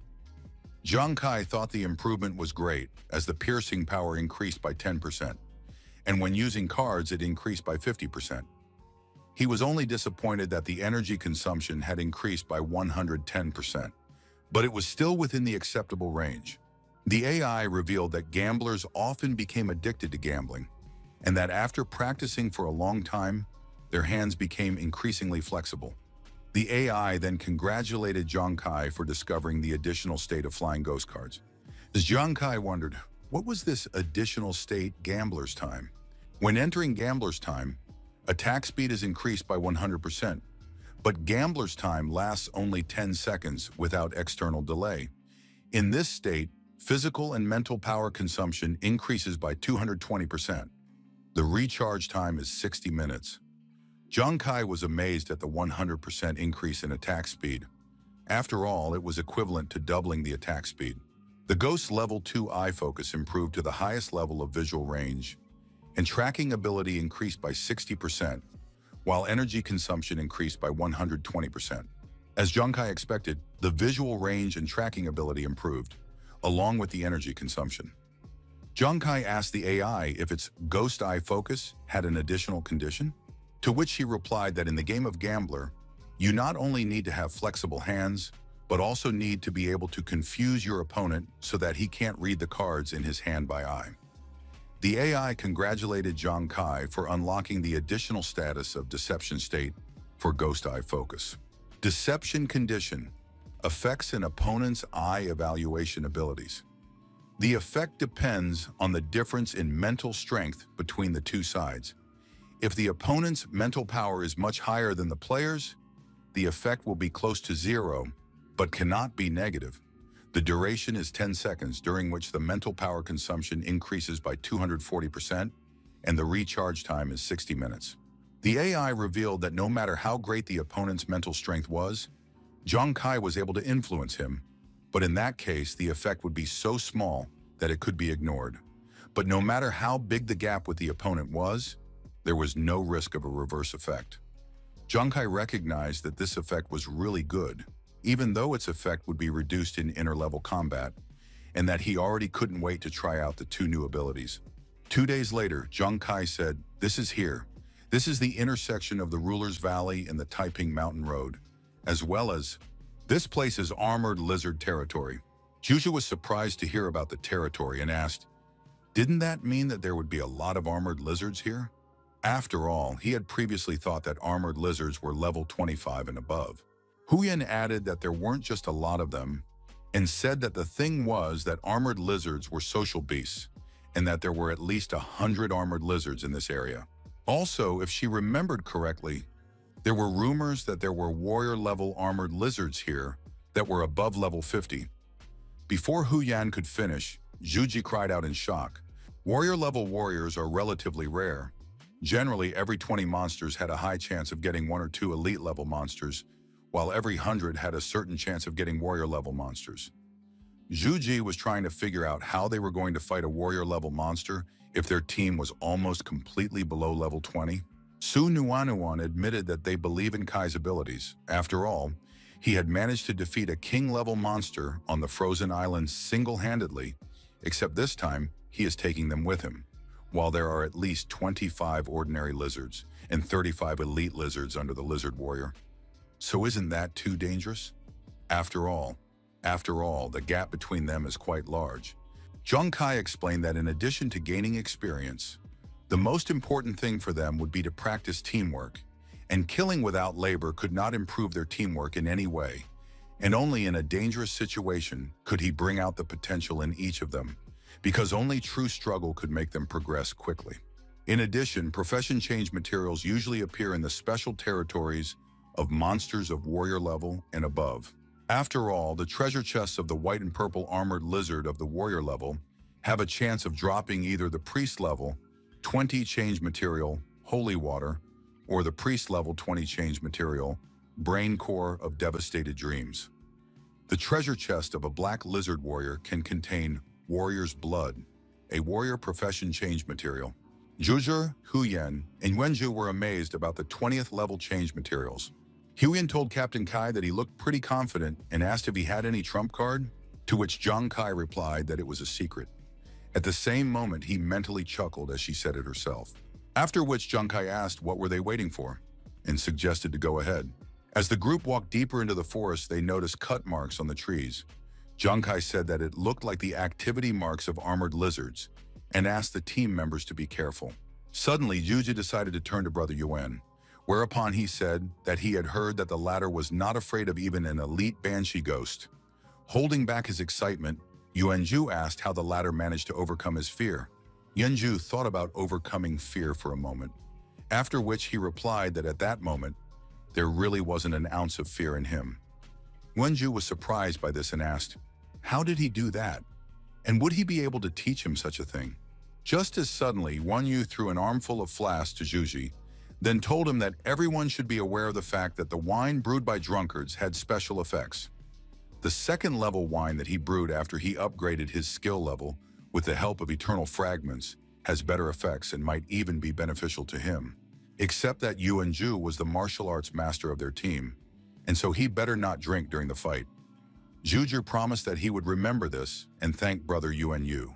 Just as suddenly, Zhang Kai shouted that there was something under the rock and ordered everyone to scatter, immediately after which he jumped up. Immediately after, a level 25 armored lizard emerged from the ground and roared at the fleeing players. Meanwhile, Zhang Kai had already returned to the ground, and the armored lizard immediately ran towards him. Zhang Kai's teammates were scared for Captain Kai and shouted for him to be more careful. But Zhang Kai had no intention of running away and even took out his blades. Just as suddenly, his hand trembled. Zhang Kai remembered that Zhuji couldn't activate his professional talent because he was too timid and hesitant to face the enemy. Right now, however, he had a great opportunity to practice. In front of him was an ordinary armored lizard, while Zhuji is only a 9th level warrior, and although he can't defeat it, he still won't die instantly. As for himself, if necessary, Zhang Kai would be able to use the evasion of his armor to avoid the armored lizard's attack at any moment. The lizard was already close, and Zhang Kai decided to take the risk, for he wants to prove to Zhu that he is not a weakling. The lizard was about to catch up with the captain, and Hu Yan shouted for him to hurry up and dodge the blow. Just as suddenly, Hu Yan felt a movement behind her. Immediately after, Zhuji jumped onto the lizard, shouting to Zhang Kai that he would save him. And after a second, Zhuji, ignoring his fear, still nailed the armored lizard to the ground. Zhang Kai praised Zhuji for the work he had done. Suddenly, the lizard started moving again, causing Yuanju to shriek. He was amazed that the lizard was so fast on its feet and started begging for help. Before the lizard could do anything, it was hit by 3 blades, immediately after which it exploded. Zhang Kai told Zhuji that he had attacked the lizard's weak point, namely the stomach, but not the vital organs, and so he asked him to hurry up and finish off the lizard. The lizard roared at Yuanju standing nearby, causing him to shiver. But gathering his will into a fist, Yuanju summoned his blade, then pierced the organs of the armored lizard with a shout. In the darkness, Zhuji heard his friends calling his name, asking him to open his eyes because it was already over. Opening his eyes, Yuanju saw an alert about killing a 25th level lizard. But even so, he did not immediately accept that he had actually managed to kill it. Juri complained that the thing popped up seemingly out of nowhere and that it scared him a lot. After that, Juju punched Kai and asked why he suddenly froze. After all, if he had been even a little slower, Kai would have been bitten by now. Zhang Kai replied that he wasn't sure, but his mind had suddenly gone blank, and Juji had said earlier that he would cover him in case of danger. Wenju was surprised at how Kai trusted him, and so he asked, didn't the latter know that he was a coward? Nuanuan said with admiration that he was very brave jumping out at such a strong monster. But when he was in Captain Li Biao's squad, he rarely dared to take the initiative against the enemy. Hu Yan admitted that she didn't even think that he would be so strong with his ground-stomping skill. Hearing him being praised, Zhu Zhi chuckled and said that his class was third in the world. Yuan Yu agreed that he didn't expect anything else from a martial arts master. Zhang Kai suggested that they continue to the armored lizard lair, but before doing so, he reminded them that they should retrieve the body. A short while later, Zhang Kai's group came across 3 level 35 elite armored lizards. Zhang Kai assumed that this trio was guarding a warrior-level lizard. But more importantly, there were too many obstacles in this forest, and there might be others like them lurking around the 3 elite armored lizards. So Zhang Kai advised the squad members to be careful. After all, he had managed to overpower so many elite fishmen on the ice island with the help of stealing the casino, which meant he had to be as careful as possible. Zhang Kai asked Hu Yan to use the rain prayer for at least 10 minutes to suppress their scent, after which he asked if she could do it, to which Hu Yan replied that she had improved the rain prayer and that she had already gone through the ice island, so she would be able to last enough. After dealing with the rain prayer, Zhang Kai asked Nuanuan to prepare poison for emergencies, and he left Yuan Yu to protect the girls. Juxi, on the other hand, would go with him into the forest as soon as it started to rain. Zhang Kai asked Juji to remember that he shouldn't attack the lizards, and instead just use the earth stomp to help with control and slow down the lizards. Everything else would be handled by him.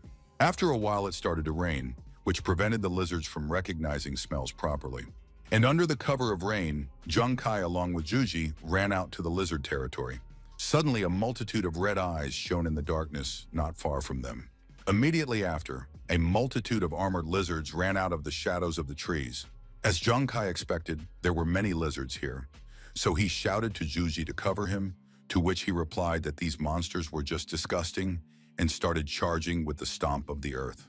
Immediately after which, Juju flew into the sky and landed in the middle of the crowd of lizards.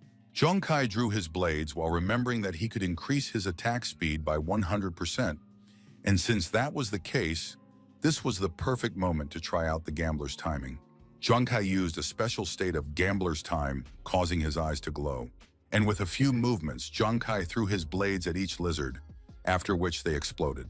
There were many alerts in the air about killing armored lizards from levels 25 to 37 and above. Hu Yan was encouraged as they killed 10 lizards at once, as if Zhang Kai was just playing darts. Yuan Yu said that this was the first time he had seen Zhu Zhi and Zhang Kai's abilities work together, and couldn't help but admit that it was powerful. Nuanuan agreed that they were indeed very strong, and said that this was how they worked together when they were at the rookie trials. The armor of these lizards is too strong, and unless his weak point is exposed, he would be very difficult to kill under normal circumstances. Even Captain Li wouldn't be able to hit him so easily. Wenju finished off the last lizard, after which he finally received a promotion to the 10th level, which made him very happy. Meanwhile, Zhang Kai had already collected the corpses of the armored lizards. Zhang Kai admitted that he believed that Juji could handle it. Hu Yan said that Juji and Captain Kai's teamwork was even too cool, making her have more and more faith in their Vulcan team, to which Yuan Yu also agreed. Nuanuan was pleasantly surprised that in less than an hour, Juji had managed to rise from level 9 to level 10. Although she already knew that Zhang Kai and Juji were very strong together, but she had in no way expected that their pumping speed would be so fast. Nuanuan hoped that she could do the same. Zhang Kai told Nuanuan that there should be an armored lizard treasure chest in a rock or crevice nearby, and so he asked Nuanuan to search for the treasure together. A short while later, Zhang Kai said that if he wasn't mistaken, there should also be a warrior-level armored lizard in this stone forest. Zhuji asked Kai if he wanted to rest, since Kai must have already expended a lot of energy. Zhongkai replied that his energy consumption was high, but he could still move. Besides, there must be more than one path in this forest, and the noise they made was clearly meant to attract someone's attention. If this all drags on, there's a chance that whoever is inside will call in other lizards to guard the entrance to their territory. To hunt a warrior-level beast, you need to strike while it's hot, and therefore they should move out. 10 minutes later, Nuan said that it was too quiet, after which she asked if there really was an armored lizard warrior here. Zhongkai mentally agreed that it was indeed strange that there were no traces here. He couldn't see a warrior-level armored lizard, even using ghost eye focusing. Because of all this, Zhongkai wondered if he was mistaken about something. Meanwhile, Yuanju wrapped his arms around himself and suddenly began to tremble.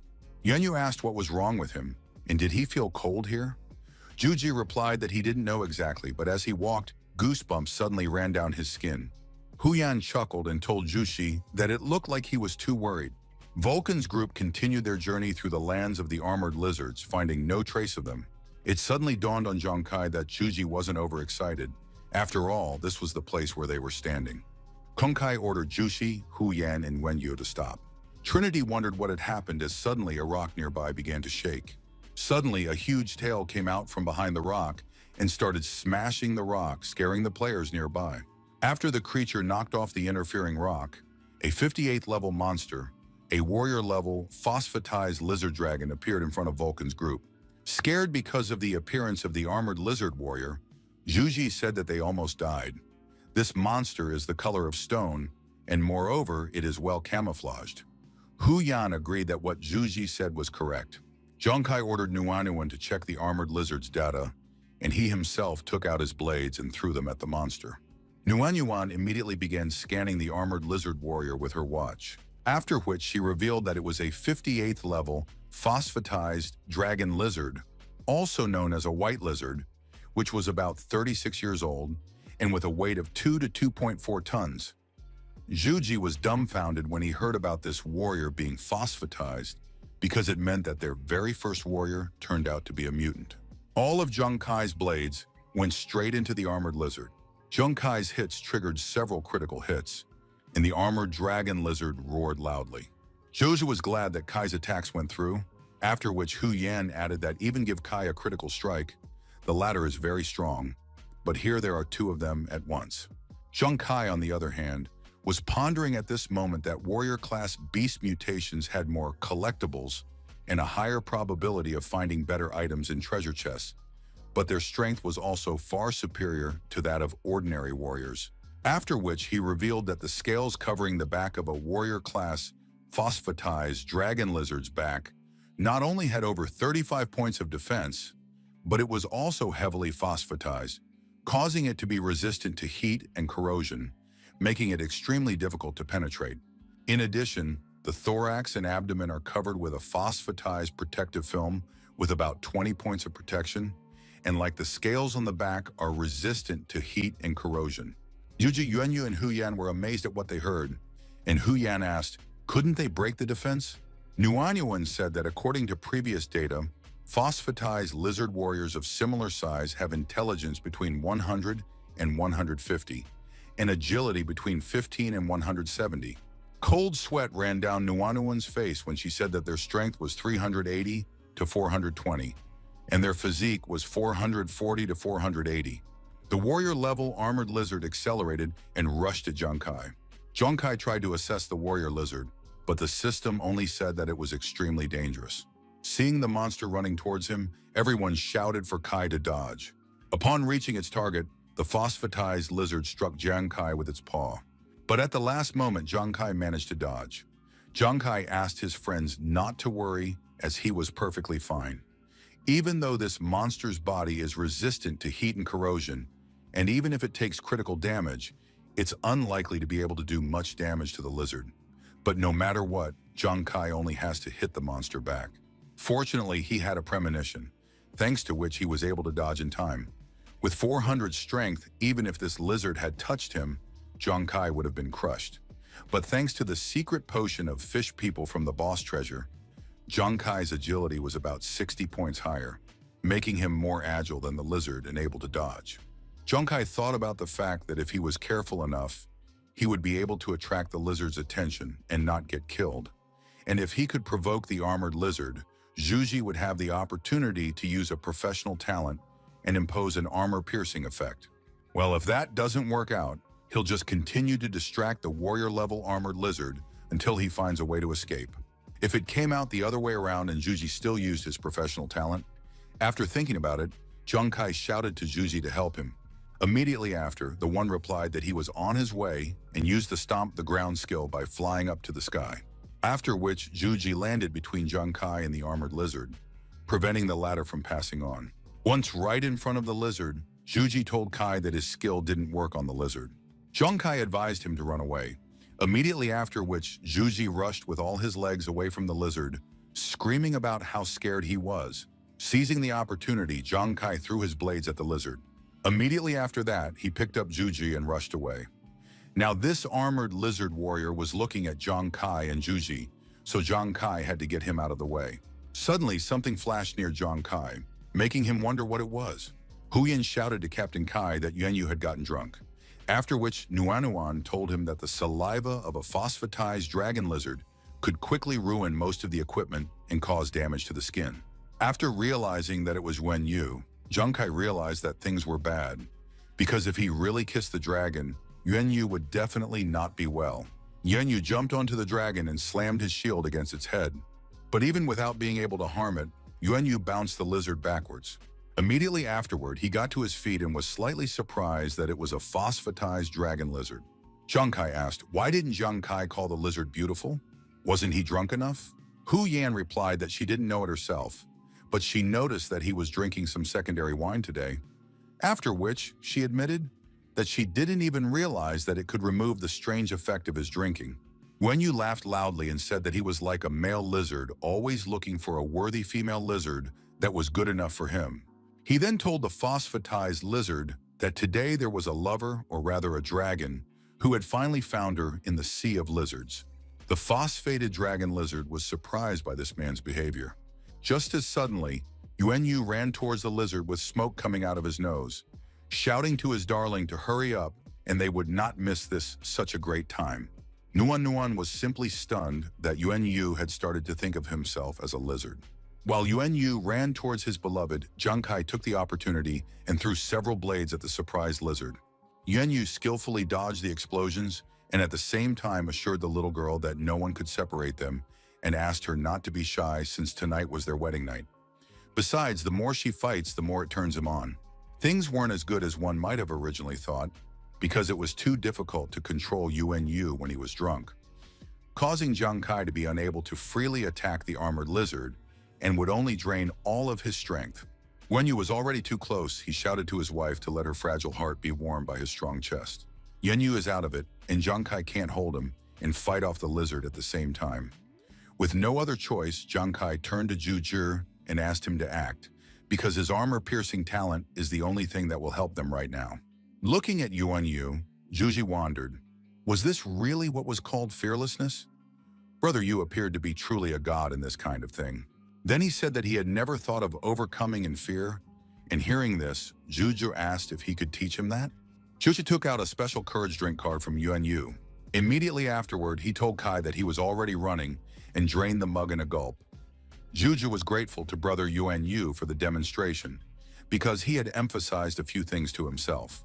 After a mug of the drink, Zhuji went into a state of intoxication through which the perception of his personality, strength, situation, and the like is reduced to zero. Immediately after that, he, ignoring any fear, used the stomping ground straight into the armored lizard's muzzle. Junkai, along with Nuan and Huyan, were scared for brother Yuan. Suddenly, Yuanju pulled out a blade and, shouting that he was the strongest god of this world, rushed to attack. Immediately after, he managed to cleave the armored lizard with a single blow. Junkai was amazed at what he saw, for Yuanyu's alcohol was enough for Zhuji to cast away his fear and destroy the dragon lizard armor. Due to the state of intoxication, Zhuji's self-confidence reached exorbitant heights. While this blind confidence helped activate his professional talent and brought an armor-piercing effect to his attacks, as was the case with the Dusky Wolf King and the elite Black Ape, Armor piercing did not directly damage enemies, but it damaged their armor. Yuanzhu shouted that he was the greatest god in the world, then asked if anyone would dare to challenge him. Giving into overconfidence, Yuanzhu missed the tail strike of the armored dragon lizard, because of which the latter managed to knock Yuanzhu off his feet and was already preparing to finish him off with a vertical tail strike. Just as suddenly, several of Zhang Kai's blades flew into his tail, right after which he picked up Zhuji and carried him to safety. Zhang Kai thanked Zhuji for his help, and since Zhuji had successfully broken through, the armor was the only thing left to do. Zhang Kai jumped up and summoned all of his blades. Immediately after that, he began to fire at the armored dragon lizard, dealing it many critical blows. Everything was just perfect, for now the armored lizard could no longer withstand the attacks of the 9 blades of calamity. Zhang Kai told Zhuji that this was his last strike, whereupon he rose to his feet and clenched his blade. Yuanzhu shouted that he was the greatest god in the world and that no one would be able to resist him. Immediately after, he rushed towards the armored lizard again and began chopping it with his sword. Seeing Zhu in such a state, Nuanuan asked Kai if he was okay, to which Kai replied that there was no reason for her to worry since Zhuji was just drunk, while the lizard's armor had already been pierced. A while later, Zhuji still finished off the armored lizard, completely mangling its body. Immediately after, a system alert appeared, congratulating him for killing a level 58 armored lizard and obtaining its body and treasure. Yuanzhu had also reached level 15. Yuanzhu laughed, after which he recalled that he had already told them that he was the #1 god here. Yuanzhu stood proudly with his sword on his shoulder as he suddenly blacked out and fell face down on the ground. Huyan suggested that Zhuji was very drunk, which Zhang Kai couldn't help but agree with. Nuanuan admitted to Jiang Kai that she had forgotten something, except she couldn't remember what it was, whereupon Hu Yan said that it was the same for her. Zhang Kai admitted that he also felt something similar when the two of them talked like that. Just as suddenly, they all realized that they had completely forgotten about Yuanyu. Yuanyu sobbed bitterly with the armored lizard card in his hands, for this was the only wife he had ever loved. Clenching his teeth in anger, Yuanzhu turned to his friends. How suddenly he rushed to them screaming about treating them like family, and they killed his love in retaliation. But after a few seconds, Yuanzhu smelled a strange odor that suddenly made it hard for him to run. And without running a few more meters, he suddenly fell off his feet. Zhang Kai and Hu Yan turned to Nuanuan, wanting to know what it was that had just happened. Nuanuan asked, why is it that they were looking at her like that? After all, Brother Yuan had started to think he was a dragon lizard and was even going to attack. She had only used the potion she had developed to make him sleep for a while. Zhang Kai and Hu Yan said that they didn't mean it and gave a thumbs up expressing their gratitude. Hu Yan asked Nuanuan to share the potion with her so that she could use it later, and Zhang Kai asked her to give it to him as well. Nuanuan replied that it was no problem. On the night of the same day, Zhang Kai and his team set up a small camp. The drunken Zhuji and Yuanyu were still asleep after their recent drunkenness, while Nuanuan approached Zhang Kai standing by the cliff. Nuanuan asked if he wanted a drink. Kai thanked her and asked why she was still awake. Nuanuan acknowledged that so many things had happened today that she still couldn't move away. But fortunately, at the critical moment, Zhuji was able to overcome her fear with a drink and pierce through the warrior lizard armor. Zhang Kai admitted that it was indeed unexpected, as the second-rate wine from Yuanzhu had managed to awaken Zhuji's professional talent. Embarrassed, Nuanuan asked Kai if he thought that Zhuji would be able to activate any more of his professional gifts in the coming days. Zhang Kai turned around and said that this guy had never been weak, and that he only lacked confidence. Today's confidence was due to his alcohol intoxication, which gave him the courage to activate the armor-piercing effect and fight such a powerful monster. Meanwhile, Yuanyu was trying to kiss his wife in his sleep. Suddenly, Yuanzhu raised his fist and asked, "How dare they? After all, he is Yuanzhu, the world's greatest warrior." Zhang Kai agreed that perhaps they should still refine Zhuji's self-confidence. But anyway, he hoped that Zhuji would gain real confidence. Nuanuan agreed with Kai and said that she hoped so herself. The morning of the next day, Yuanzhu cried out in surprise upon hearing about yesterday. Afterwards, he said with a twinkle in his eyes that he realized just how strong he was yesterday. Hu Yan admitted to Yuanyu that she had to tell him something, namely that after getting drunk and grooming that phosphatized armored dragon lizard as if he was a male, it was very much a... Hu Yan raised her thumb and said with a glint in her eyes that it was very heroic. Thinking back to last night's drunkenness, Yuan Yu sobbed and at the same time began to vomit from what he had done last night. He wished that Hu Yan would stop reminding him of it all. A short while later, Zhang Kai took out the treasure obtained from the armored lizard, after which he offered to open the chest since they were all gathered. Hu Yan told Captain Kai that it was a rare treasure chest, and that she had just read a prediction that it would be better if this chest was opened by Nuanuan, for she would have better luck today than he. Hearing this, Nuanuan was embarrassed and asked if she was really allowed, to which Zhang Kai replied that it really is possible, and besides, Hu Yan is a fortune teller, so it's not an idle guess. Hu Yan asked Nuanuan not to worry about it after all. They were lucky to defeat the phosphatized armored dragon lizard anyway, and they deserved it. As soon as Nuanuan opened the chest, everyone opened their mouths in surprise. After that, Nuanuan decided to use the watch to check the item. The first one she tested was the superior phosphorite ore, capable of adding a phosphating film to the gear, thereby increasing defense. It weighs 10.4 kilograms and is valued at 50 Shengyao coins. Next was a 17-kilogram core, which is an important source of energy and can also help in improvement. It was valued at 100,000 Shengyao coins. 48 kilograms of crystal blood essence that can be used to create, optimize, and improve important equipment, valued at 300,000 Shengyao coins, as well as 3 fragments of celestial bone, an important ingredient to increase talent level, worth 210,000 Shengyao coins. Checking the last item, Nuanuan was surprised. After all, it is 0.6 grams of mutated blood crystal, which is one of the ingredients for the secret attribute potion. It is valued at 6 million Shengyao coins. Zhang Kai was astonished that just 1 gram of this material was worth 1 million Shengyao coins. And this was despite it only being one of the potion materials. Suddenly, Zhang Kai remembered the fish potions he had drunk in the treasury of the king-level boss, which made him break out in a cold sweat. After all, this meant that he had eaten hundreds of millions of Shengyao coins in one sitting. The secret potion increases body attributes, and the materials for it are so rare that no more than 20 bottles can be made in a year. 1 bottle can increase attributes by 10 units, and the price of this potion is 150 million Shengyao coins. Zhuge's eyes glowed because of such a cool thing, while Zhang Kai quietly sobbed, for he had managed to eat an entire villa by the lake. If only he had known about it earlier. The next material from the chest was holy water, which was the material for a level 20 healer class change. It was rumored to require 5 milliliters to change class, while they found as much as 15. Yenyu said that 5 milliliters of this substance sold for 1 million, which meant that they had found as much as 3 million. Juji told Nuanuan that she was really lucky because it was her class change material. After all, even if it is a warrior-level monster treasure, the possibility of materials for 3 class changes at once is really amazing. Dollars appeared before Hu Yan's eyes because the ordinary warrior treasure had brought them no less than 8 million Shengyao coins, and the value of this treasure exceeds 10 million Shengyao coins.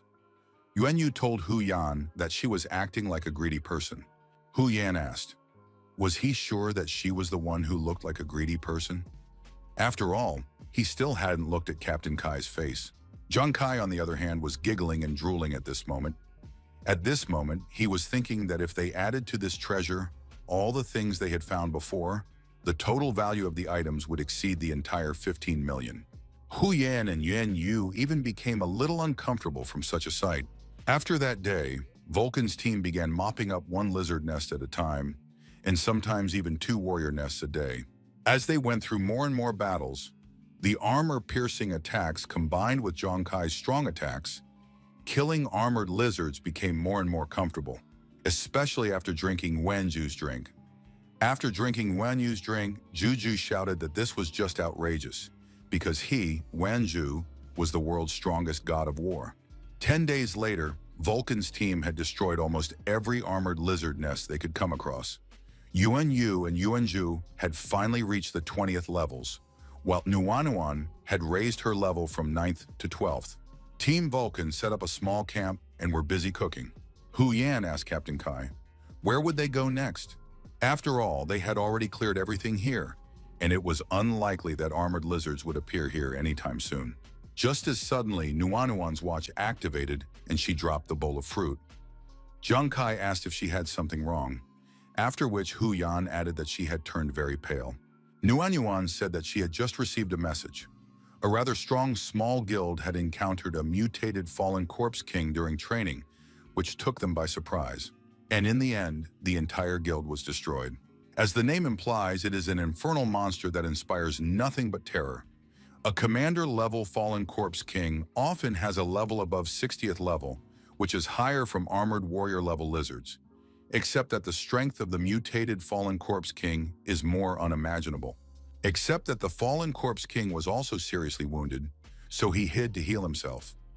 Nuanuan said that this guild was indeed very strong, and if they could only injure the fallen corpse king, Hu Yan assumed that if they had defeated the fallen king, they would have become rich, but unfortunately, they were caught up in the carnage and paid a terrible price as a result.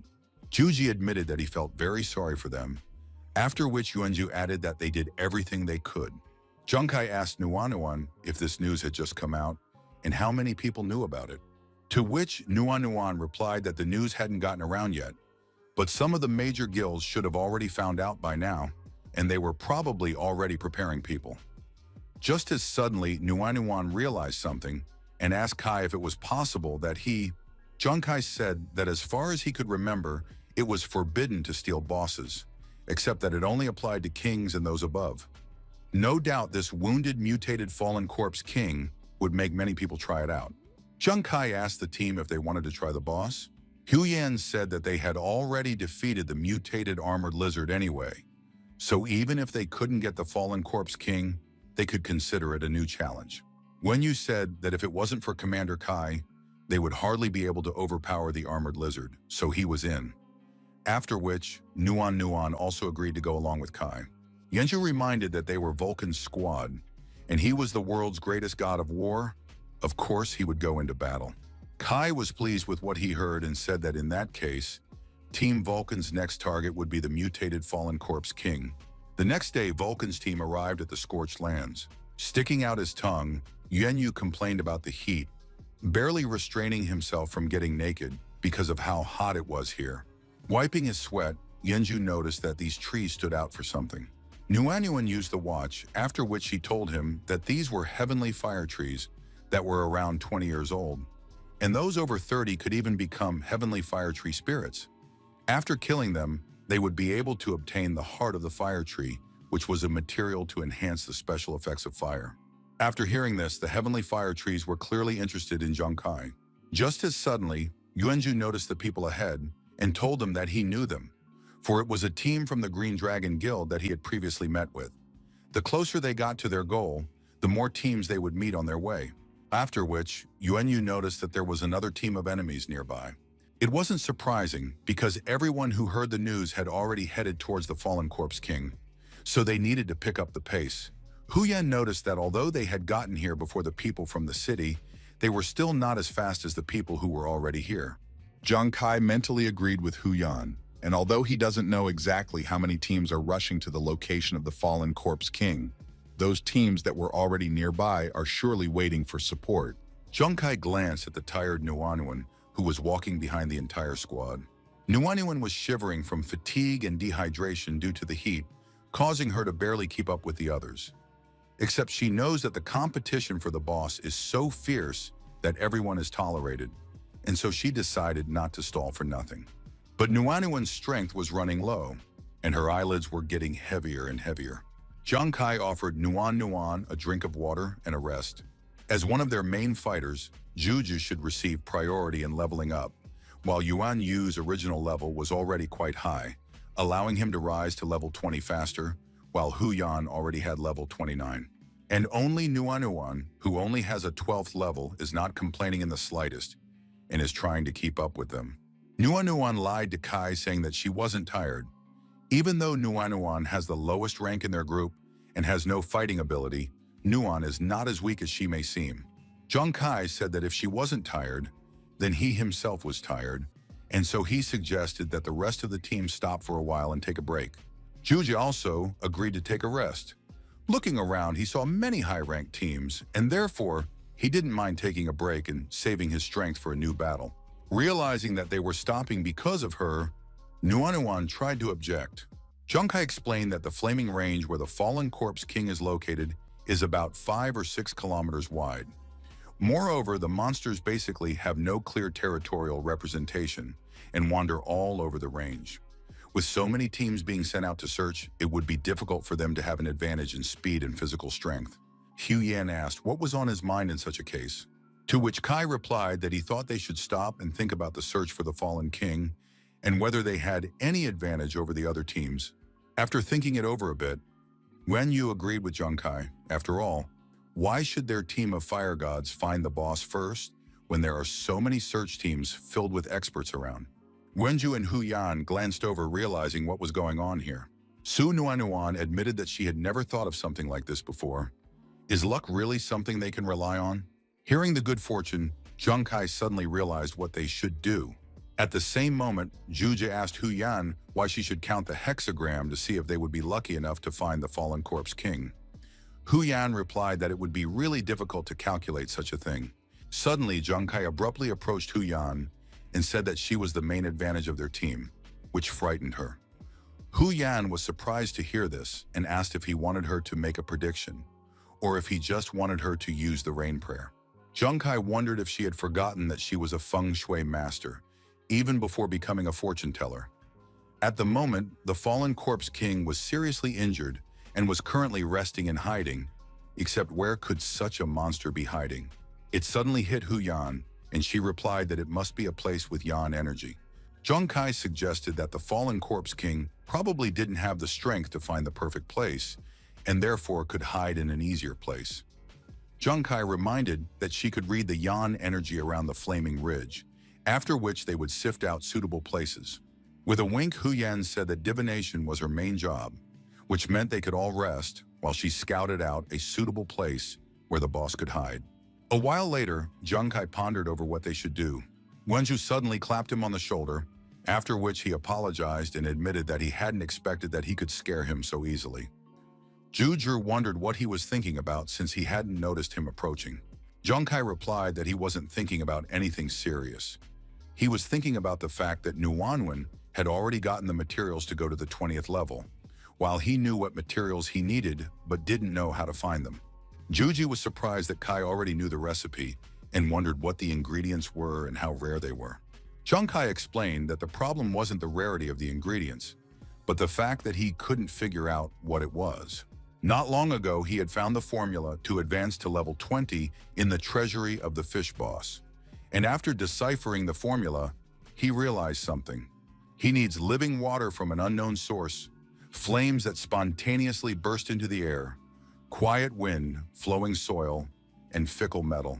Juji was surprised to hear about such ingredients. After all, what is this living water and flaring flames? Juji asked Kai if he was sure that this was really a recipe and not some mystery, to which Junkai replied that there was only one recipe and that it wasn't wrong, but it was very confusing. He even thought about the living water from an unknown source being rainwater, but what about the rest of the ingredients? After thinking about it for a bit, Juji agreed that the rainwater could indeed be living water, after which he wondered if the bursting flames could be on the Liaoyan Ridge. Junkai asked, "What kind of ridge is that?" And Junkai said that he heard that the Liaoyan Range is very hot, but there is no fire there like a fireplace. So doesn't Kai think it's amazing? Junkai couldn't help but agree that it made sense. Suddenly, Junkai was called out by an unfamiliar voice who said that if it was indeed Junkai, then he was unlucky enough to be the center of attention on the Permafrost Island and succeed as a villain. Behind stood a knight and 4 level 40 warriors, one of whom said that it was unlucky for them to meet on the same path. Juji quietly asked Junkai why that player was so narrow-minded. And then he asked Kai if he had a grudge against those guys who looked like he had done something to them.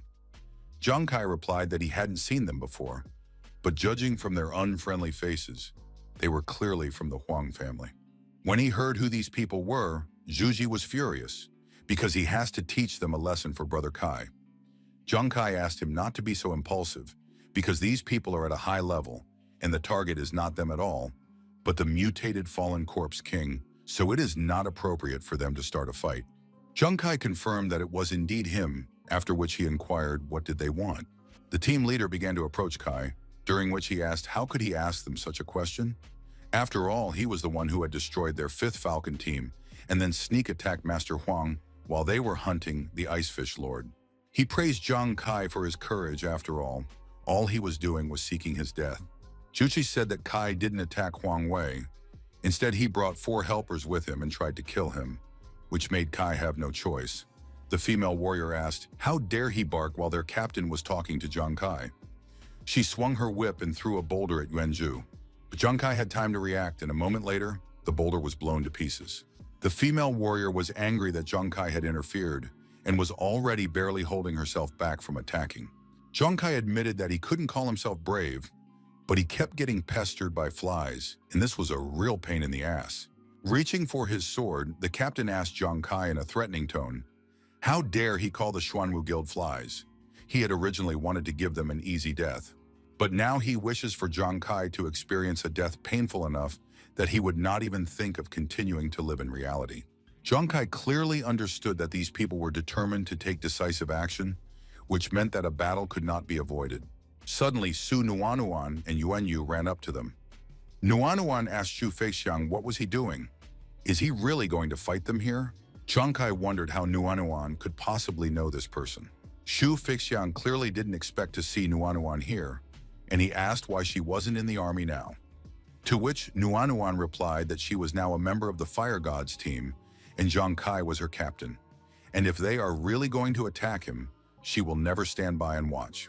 One of the crew members told the captain that it was the sister of that woman working under Wei Ying. It was inappropriate for them to cause trouble now, and instead they should focus on finding the mutated fallen corpse king. Xu Feixiang thought about all of this. After that, he hid his sword in its scabbard and told Zhang Kai that he was lucky today and he wouldn't touch him. But today he would remember that Zhang Kai was a man who liked to hide behind women's skirts. As he left, Xu Feixiang recalled that Zhang Kai was a fan of throwing weapons, which suited Zhang Kai very well, because such a sneaky person only had the right to use sneaky weapons. Xu Feixiang asked Zhang Kai to remember that the next time they met, before killing him, he would not only destroy all his weapons, but he will also chop off Zhang Kai's hands. Zhang Kai held back as much as he could to avoid an unnecessary battle with the Huang family's team. As they left, the Huang family team members loudly mocked the cowardice of the Fire God team, and what was even more surprising was that their 5th Falcon team had somehow lost to them. Jura growled that this was too much and was about to rush after them, but Zhang Kai asked to let them go, as this was clearly not the time for that. Zhang Kai asked Nuanuan if she knew who this Xu Feixiang was. Nuanuan said that she knew a little bit herself. Xu Feixiang had previously lived in the military district, and she had heard that he had changed his profession from martial artist to warrior more than half a year ago. His current abilities were probably equivalent to the heir's combat abilities. Yuanyu, Zhuji, and Zhang Kai were stunned suddenly hearing about the heir. Since the military highly values the profession of martial arts master, the 4 class paths leading to becoming transcendent are well known. Among them, they spend levels 1 through 20 under the martial arts master class, levels 21st through 40th as warriors, levels 41st through 60th as heirs, and levels 61st through 80th as ancient martial artists. Zhang Kai admitted that he hadn't even considered that Xu Feixiang's fighting strength was already almost comparable to that of the heir. Nuanuan said that he had a good relationship with the Huang brothers, and that he was rumored to have extremely high agility, which meant that they needed to be as careful as possible. For unknown reasons, Zhang Kai had an ominous feeling that he would meet this person again during the guild trial. As Zhang Kai was suddenly called out by Hu Yan running towards him, she had already calculated everything and found 3 positions that suited them. The first place is the Twilight Cemetery located northwest of Liaoyan Ridge, which is near the territory of the fallen corpse king. The second place is Shanyan Lake, located south of the Liaoyan Range. This lake is filled with yin and is closest to the main city. And the last place is a low-lying basin just west of the Liaoyang Range. But it is little known and doesn't even have a name, and you have to cross a hill to get to it. Zhang Kai thought about what they should do. Juju said that the fallen corpse king was seriously injured and probably in a hurry to return to his lair. So why don't they go to the Twilight Cemetery to try their luck? Zhang Kai immediately refused Juji and said that they were going to the basin. Everyone was surprised that Captain Kai had decided to head specifically to the basin.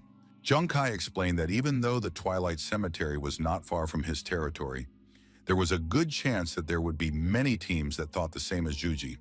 That meant that by the time they got there, everything would be turned upside down, and even if he was there, they would probably have to leave with nothing. As for the lake, it's not so secretive and secluded. It's also the closest place to the city, which means a lot of people are bound to head there.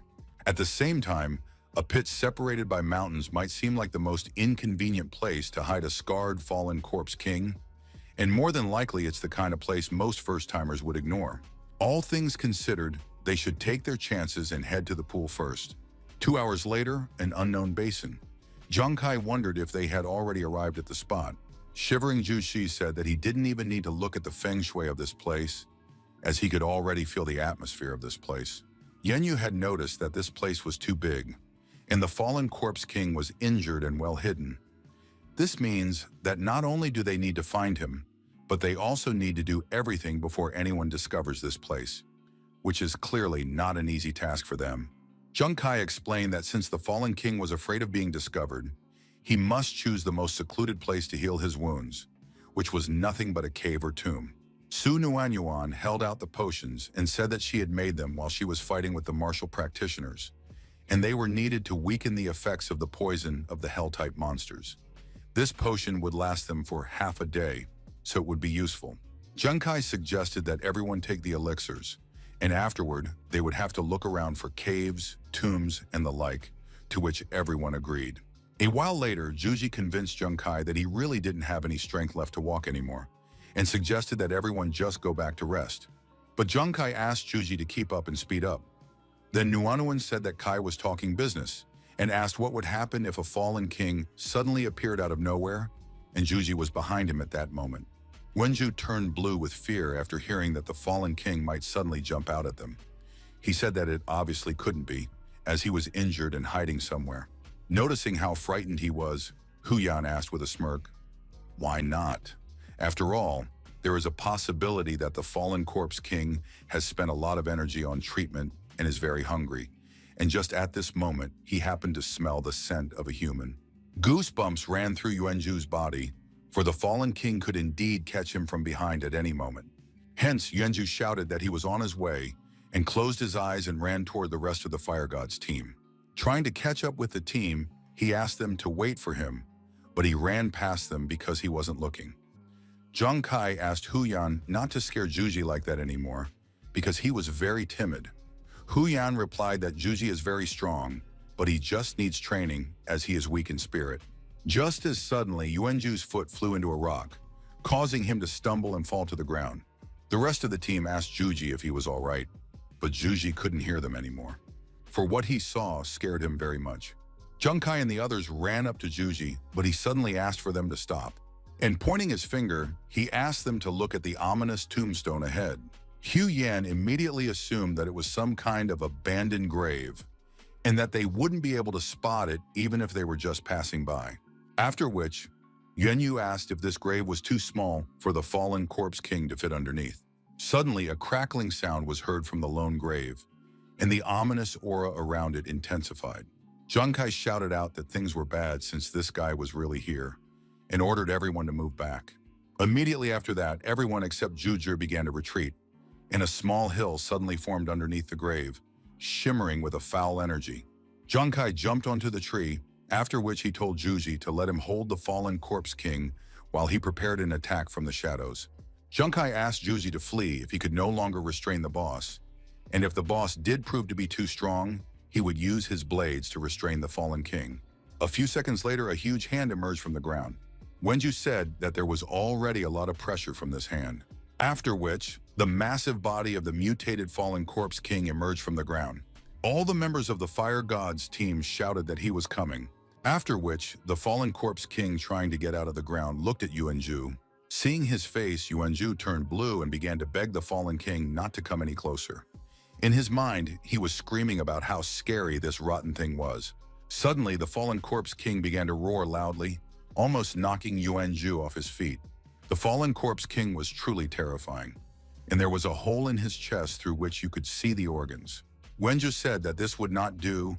He could no longer hold on seeing such a terrible sight, and so he took out a mug of alcohol from Yuan-Yu. Immediately afterward, he quickly emptied it and released the mug. Clenching his blade tighter, Yuan-Ju said that it didn't matter to him what kind of demon stood in front of him. After all, he, Yuan-Ju, is the greatest god of war, and he will defeat him now. Approaching the fallen undead king, Yuan-Ju swung his sword, dealing damage to the boss. Except his strength wasn't enough to pierce through the boss's skin. Just as suddenly, Yuan-Ju burped because of the alcohol, and the boss was infuriated by the odor emanating from him. Wenyu cried out that things were bad, for Yuan-Ju's sword was stuck in the boss. Immediately after, Zhang Kai shouted that something was wrong and asked Juji to run away. At the same time, he jumped down from the tree and rushed to the rescue. The fallen corpse king raised his hands, then sloppily pushed Yuan-Ju away, and that caused him to fly into an old tree, decomposing right in front of the fallen king of corpses preparing to strike. Zhang Kai shouted to the boss that there was nowhere for him to be in such a hurry since he was his opponent. Immediately afterward, he began pelting the fallen corpse king with blades, causing him to be closed in with explosions, thereby winning Hu Yan and Yuan-Yu a chance to pick up Juji and take him to the hideout, after which they took Juju to Nuan. Hu Yan said that the situation was difficult, but the fallen corpse king was already injured, which meant that Captain Kai's attacks would be able to tear the beast to pieces. Yuan-Yu revealed that he saw Juju fail to chop the boss even with his sword, which makes him afraid that things won't be that easy. Noticing that Nuan was silent, Hu Yan asked if something was wrong. But what she saw startled Hu Yan, and she wondered what it was. After all, this fallen corpse king, it couldn't be injured, so did that mean it couldn't take damage? The whole problem was the boss skill, Resurrection of the Dead. When the fallen corpse king takes lethal damage, the unclean power within him would activate, helping him greatly reduce the damage he takes and speed up the healing of his wounds. And that's not their only problem, because the worst part is that even the biggest wound on his chest is starting to heal. The fallen corpse king roared loudly and then attacked Zhang Kai, but at the last moment, he managed to dodge by bouncing back. Zhang Kai had to admit that this fallen corpse king was indeed tough. After all, he had been struck by his blades, and even when taking into account the nailed armor and heavy wounds, he hadn't managed to do much damage. Nuan called out to Kai, then shouted for him to try to pierce the heart of this mutated fallen corpse king. Otherwise, no matter how hard Kai attacked, the fallen king would continue to regenerate its body. Now Zhang Kai realized what was wrong. No wonder this boss was almost impossible to kill. After all, it was the heart that needed to be hit. Just as suddenly, the fallen corpse king shifted his gaze from Zhang Kai to Su Nuan. Immediately afterward, he roared loudly, trying to stun one of his opponents. And after a moment, he immediately rushed towards Nuan. After realizing what the boss's goal was, Zhang Kai ran to Nuan's rescue. But that was exactly what the fallen corpse king wanted.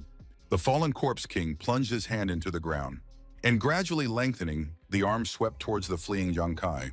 Noticing movement underground, Zhang Kai jumped, trying to dodge the boss arm.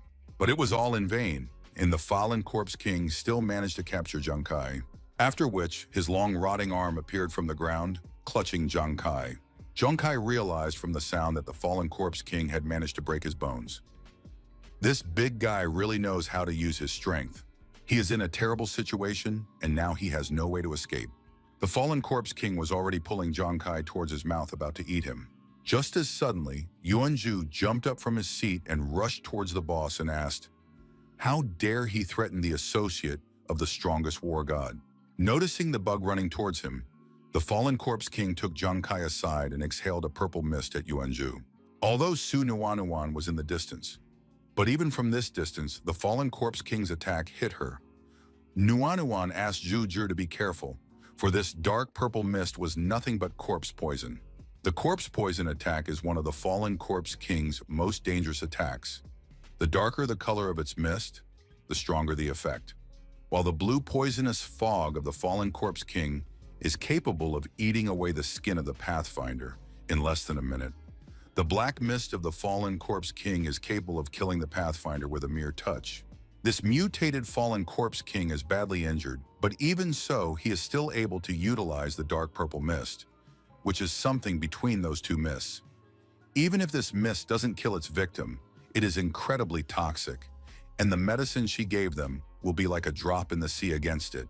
Nuan finally realized the reason why the rather strong guild had failed to destroy the fallen king, even after they had managed to injure him so seriously.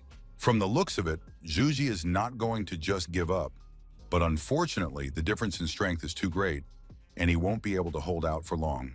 Suddenly, Nuan heard Yuanyu shouting.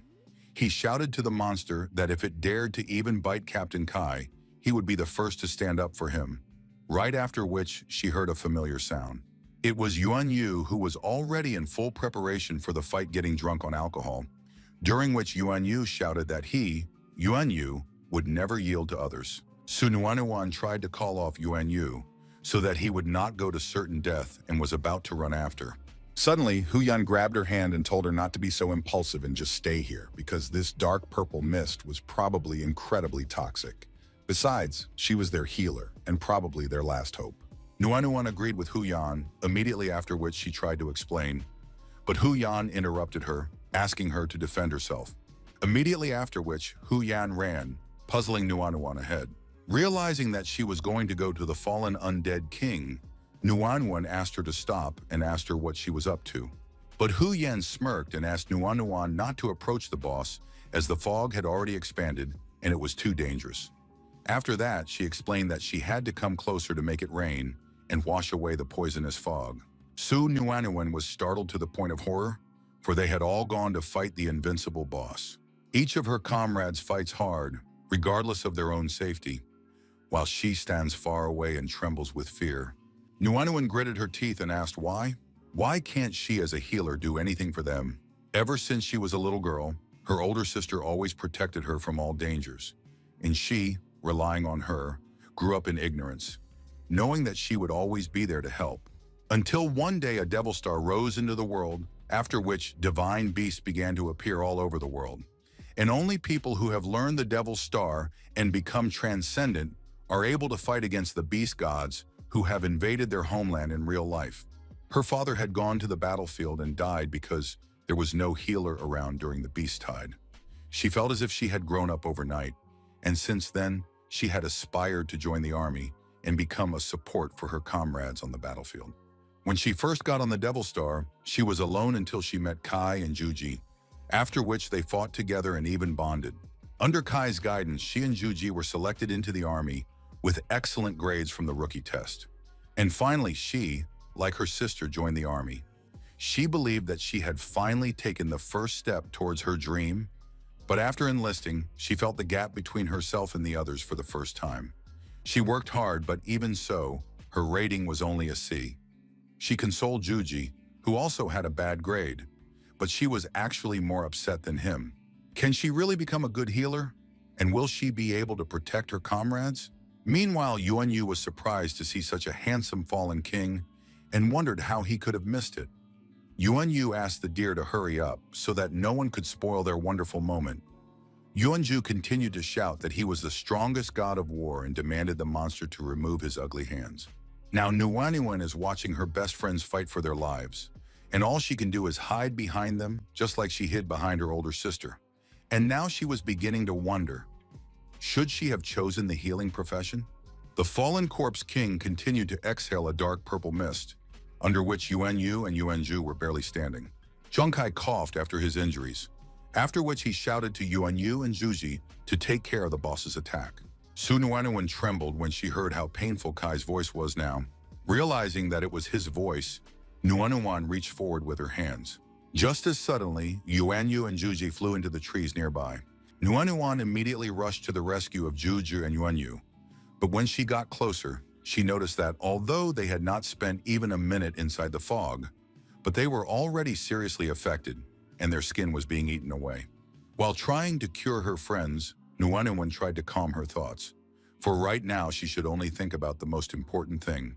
She should think about saving her friends. Zhuji and Yuanyu trembled in pain as Nuan tried to heal them.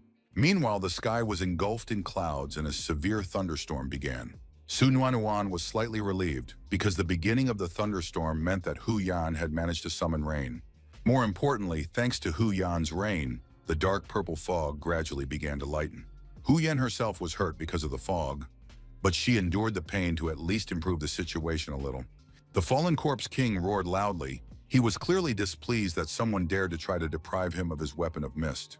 Clutched by the fallen corpse king's grip, Zhang Kai could barely endure the pain, and due to the multiple injuries, he was already almost unable to breathe. Cheng Bei wondered if he was overconfident taking on so much. If it wasn't for his stealing casino skill, he wouldn't have even been able to wound that king-level boss, the Lord of the Ice Fishmen, during the raid on the frozen island. And the mutated fallen corpse king was not part of his plans at all, but still he had brought everyone here. The fallen corpse king exhaled a new wave of dark purple mist directly at Hu Yan, causing her to suffer serious damage. He had brought his friends here, but he couldn't even protect them.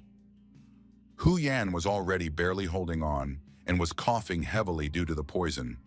But even so, she demanded the fallen corpse king to let Kai go. Unable to bear it, Hu Yan fell to the ground and Nuanuan immediately ran out to help her. Zhang Kai wondered if he was really overestimating his own and had made such a big mistake because of it. The Huang family, Zhang Kai wondered. Could he really make that damn family pay the price they owed? The pain, guilt, and realization of his mistakes were too great, and Zhang Kai's eyelids grew increasingly heavy. Suddenly, a loud battle cry was heard, after which Yuanju once again shouted that he was the world's greatest god of war and demanded the boss not to dare to behave so recklessly. Attacking the boss together with Yuanju, Yuanyu laughed as he shouted to his beauty that he had returned to her. Immediately after shouting out, Yuanju jumped up and slashed the fallen corpse king's chest with a wide punch, causing him to loosen his hand. And without giving the beauty any time to rest, Yuanyu immediately smashed into the boss with his shield. Zhang Kai finally broke free from the fallen king's grip, and in his mind he shouted, "No!" Zhang Kai refused to believe it. He asked himself, how could he only dare to give up so easily? After all, brother and Yingzi are still waiting for him, hoping that they will live a good life together. And not just them, but his friends. His team of fire gods still won't give up and attack the fallen corpse king. They fight to the very end. Trying to get up, Zhang Kai coughed loudly. He was in pain and could barely breathe due to multiple injuries and fractures. Because of the pain in his bones, he struggled to even stand up, but he could barely hold on, shaking with his whole body. Just then, he heard the cry of Nuanuan running to him. With tears in her eyes, she asked what they should do for Zhuji, Hu Yan, and Yuan Yu. Zhang Kai asked Nuanuan to calm down, and then said that Hu Yan had fallen, and that this storm wouldn't be able to last much longer. Zhang Kai said that he probably had almost all of his bones broken, and that they should get rid of this big guy as soon as possible, and so he asked if there was any way to get him back on his feet as soon as possible. Zhang Kai asked, letting Nuanuan do so. Nuanuan turned to Kai, trying to say something to him. As she suddenly grabbed his hand and said she agreed, Nuanuan said she would do it. The fallen corpse king dealt with Yuanyu and Yuji, and grabbed them with his long tongue. After which, he pulled his tongue back, trying to swallow his appetizer, as Zhang Kai suddenly shouted to the boss that he was a bastard. After which, Zhang Kai jumped up and demanded for the boss to let his friends go. Immediately after that, he demanded the boss to spit them out and kicked him in the head, causing him to inadvertently spit out Zhuji and Yuanyu. Thanks to Zhang Kai's strike, Zhuji and Yuanyu were rescued and taken straight to Nuanuan. Afterward, Zhang Kai turned to her and said that he was leaving them to her. Taking advantage of his opponent's distraction, the fallen corpse king tried to strike Zhang Kai, but he successfully dodged the attack by jumping into the air. Shortly before, Nuanuan admitted that with her current abilities, she couldn't heal Kai quickly, but she had a phoenix tear that she was lucky enough to get her hands on when she was training in the army. Taking this elixir can allow level 20 and below first-timers to return to their optimal state, regardless of injury. But the side effect is that after a minute, the person who took the elixir under any condition would lose consciousness and then die. Nuanuan asked if he was sure he wanted to take the elixir.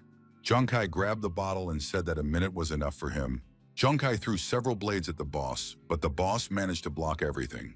After which, Zhang Kai called the boss and started to retreat, offering the fallen corpse king to chase after him if he could, of course.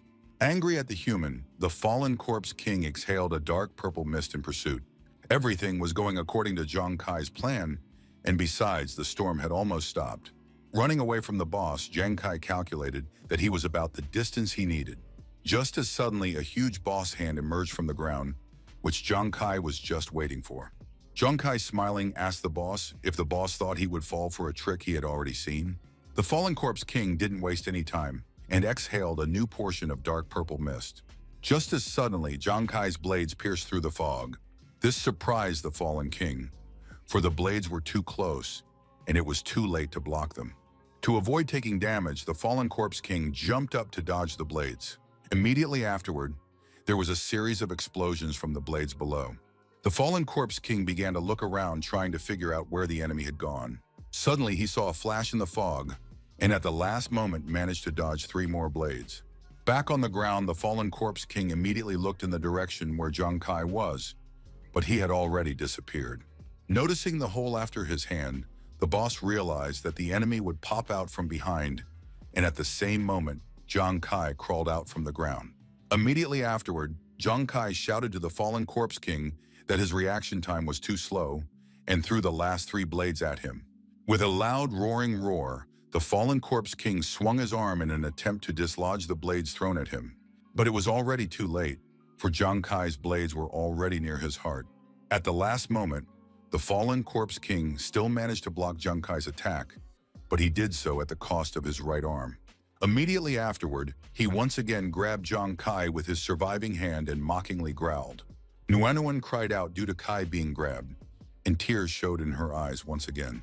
The Fallen Corpse King pulled Zhang Kai towards his mouth to finally eat him. Suddenly, the light in the Fallen King's eyes faded, and he felt pain. Zhang Kai turned to the stinking, rotting corpse and asked if he thought he could catch him like this for the 2nd time in a row. Zhang Kai told the trembling boss that he had just pretended to be caught in order to get him hooked. Zhang Kai swung his hand to call the blades back, causing the boss to take additional damage, causing it to roar painfully and eventually release Zhang Kai. Falling down, Zhang Kai agreed that this time the bet was right. Well, a minute from the effects of the elixir, time really was too short. A few seconds later, a rumbling sound was heard, and Zhang Kai, along with the Fallen Corpse King, fell to the ground. Su Nuanuan immediately ran to Kai, but the latter only said that the next step was for her.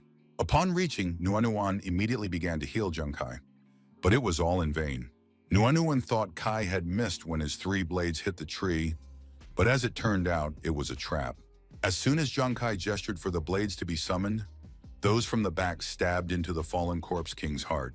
Suddenly, Nuanuan heard a low growl. Looking at the boss, she was amazed that this thing still wasn't dead. Now Nuanuan realized what Zhang Kai's last words meant, and raised, she summoned her blade. As she got closer to the boss, Su Nuanuan told herself that her comrades needed her.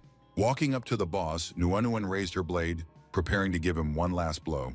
Just as suddenly, light appeared again in the Fallen King's eyes, and with a roar, he reached for Nuanuan. But Nuanuan managed to dodge the grip of the wounded boss, receiving a small wound in the process. With a smirk, Nuanuan asked the Fallen Corpse King if he thought he could get away with it. Nuanuan told the boss that he injured her comrades, which means he must die. A few seconds later, a painful death growl rippled through the neighborhood. The next day, having survived the encounter with the Fallen Corpse King, Hu Yan, Zhu Ji, and Yuan Yu were chatting with each other as if nothing had happened. And not far away from them, Nuanuan was treating Zhang Kai's wounds. Nuanuan explained to Kai that he shouldn't move too hard, rest more, and take medicine. That way he would be able to recover in just 3 days. Zhang Kai smiled as he listened to Nuanuan. And noticing this, she asked what was wrong. And is there anything on her face? To which Zhang Kai replied that it was nothing like that. After which he admitted that he was thinking that Nuanuan was growing very fast and becoming more and more like an outstanding pioneer. Nuanuan asked if that was true, to which Kai replied that it was indeed true. Nuanuan lowered her gaze and revealed that when they were fighting the Fallen Corpse King, she as a doctor could only count on them since she was a healer. After which, she confessed that she felt as if she was only a burden to their team. Zhang Kai told her that he thought she was underestimating herself too much. In the past few days, all he had done was to help pump up Zhuji and Yuan Yu while she endured the fatigue. All this time, she had been working hard to keep up with her comrades and didn't even think of complaining. And even when faced with a challenge from the other team, she stood bravely, even knowing she was no match for them. And after he seriously injured the Fallen Corpse King, she was the one who gathered her resolve and gave the boss a final blow, thanks to which she raised her level, after which she immediately started treating several seriously wounded people at once. Jonkai said that she is a healer who is almost incapable of fighting, yet he knows that she never thought of retreating. She has done a lot for their team, and everyone has seen her contribution. She has contributed a lot, and they are all happy to have her with them. Jonkai smiled and admitted that they needed her. The rest of the trio came up to them, and Yuanju told Nuan that if she hadn't healed them with her good heart, they wouldn't be alive anymore. Jonkai was surprised to see them around and asked when only they had time to approach. Yuanyu said that because of Nuan's presence, they could go forward without any worries. Huyan reached out to Nuan and agreed with Yuanyu's words, after which she admitted that if it wasn't for Nuan, she would have been offline by now. Nuan was touched by her friend's words, and she confessed that she also appreciated them very much, and she needed them very much. 2 hours later, Jonkai asked his friends if everyone was ready, to which those replied with determination that they were fully prepared. All 5 of them gathered around the treasure chest they had wrested from the fallen corpse king. Since everyone is ready for this, Jonkai said that he would start and open the chest. The fallen corpse king's treasures were rumored to be very rich, and there was a particularly good chance that they would be able to obtain something very valuable. Moreover, the fallen corpse king they met was a mutated one, meaning that the treasure would surely surprise them all. The first treasure was the fierce flame blade, a level 80 executioner's weapon. There were only 2 of them in Xingyao, and the total value of the blade was approximately 350,000 Devil Star coins. Wenju was astonished to hear about such an amount. After all, it would be 3.5 million Shengyao coins. Hu Yan asked, what was so unusual about this? After all, in front of them was a first-class weapon of the 80th level. After which, Yuan Yu reminded that unfortunately, there was no executioner in their team. Jonkai wasn't too upset about it after all. It meant that they would be able to get a lot of money for it. The next treasure was a gray equipment. Jonkai asked Nuan what it was, after which she chanted the garment and replied that it was something strange, for there were not even any records of it. Yuan Yu was surprised to hear that there was no record of this outfit, because it meant that no one had ever found it. Fortunately, Nuan had an appraisal card with her.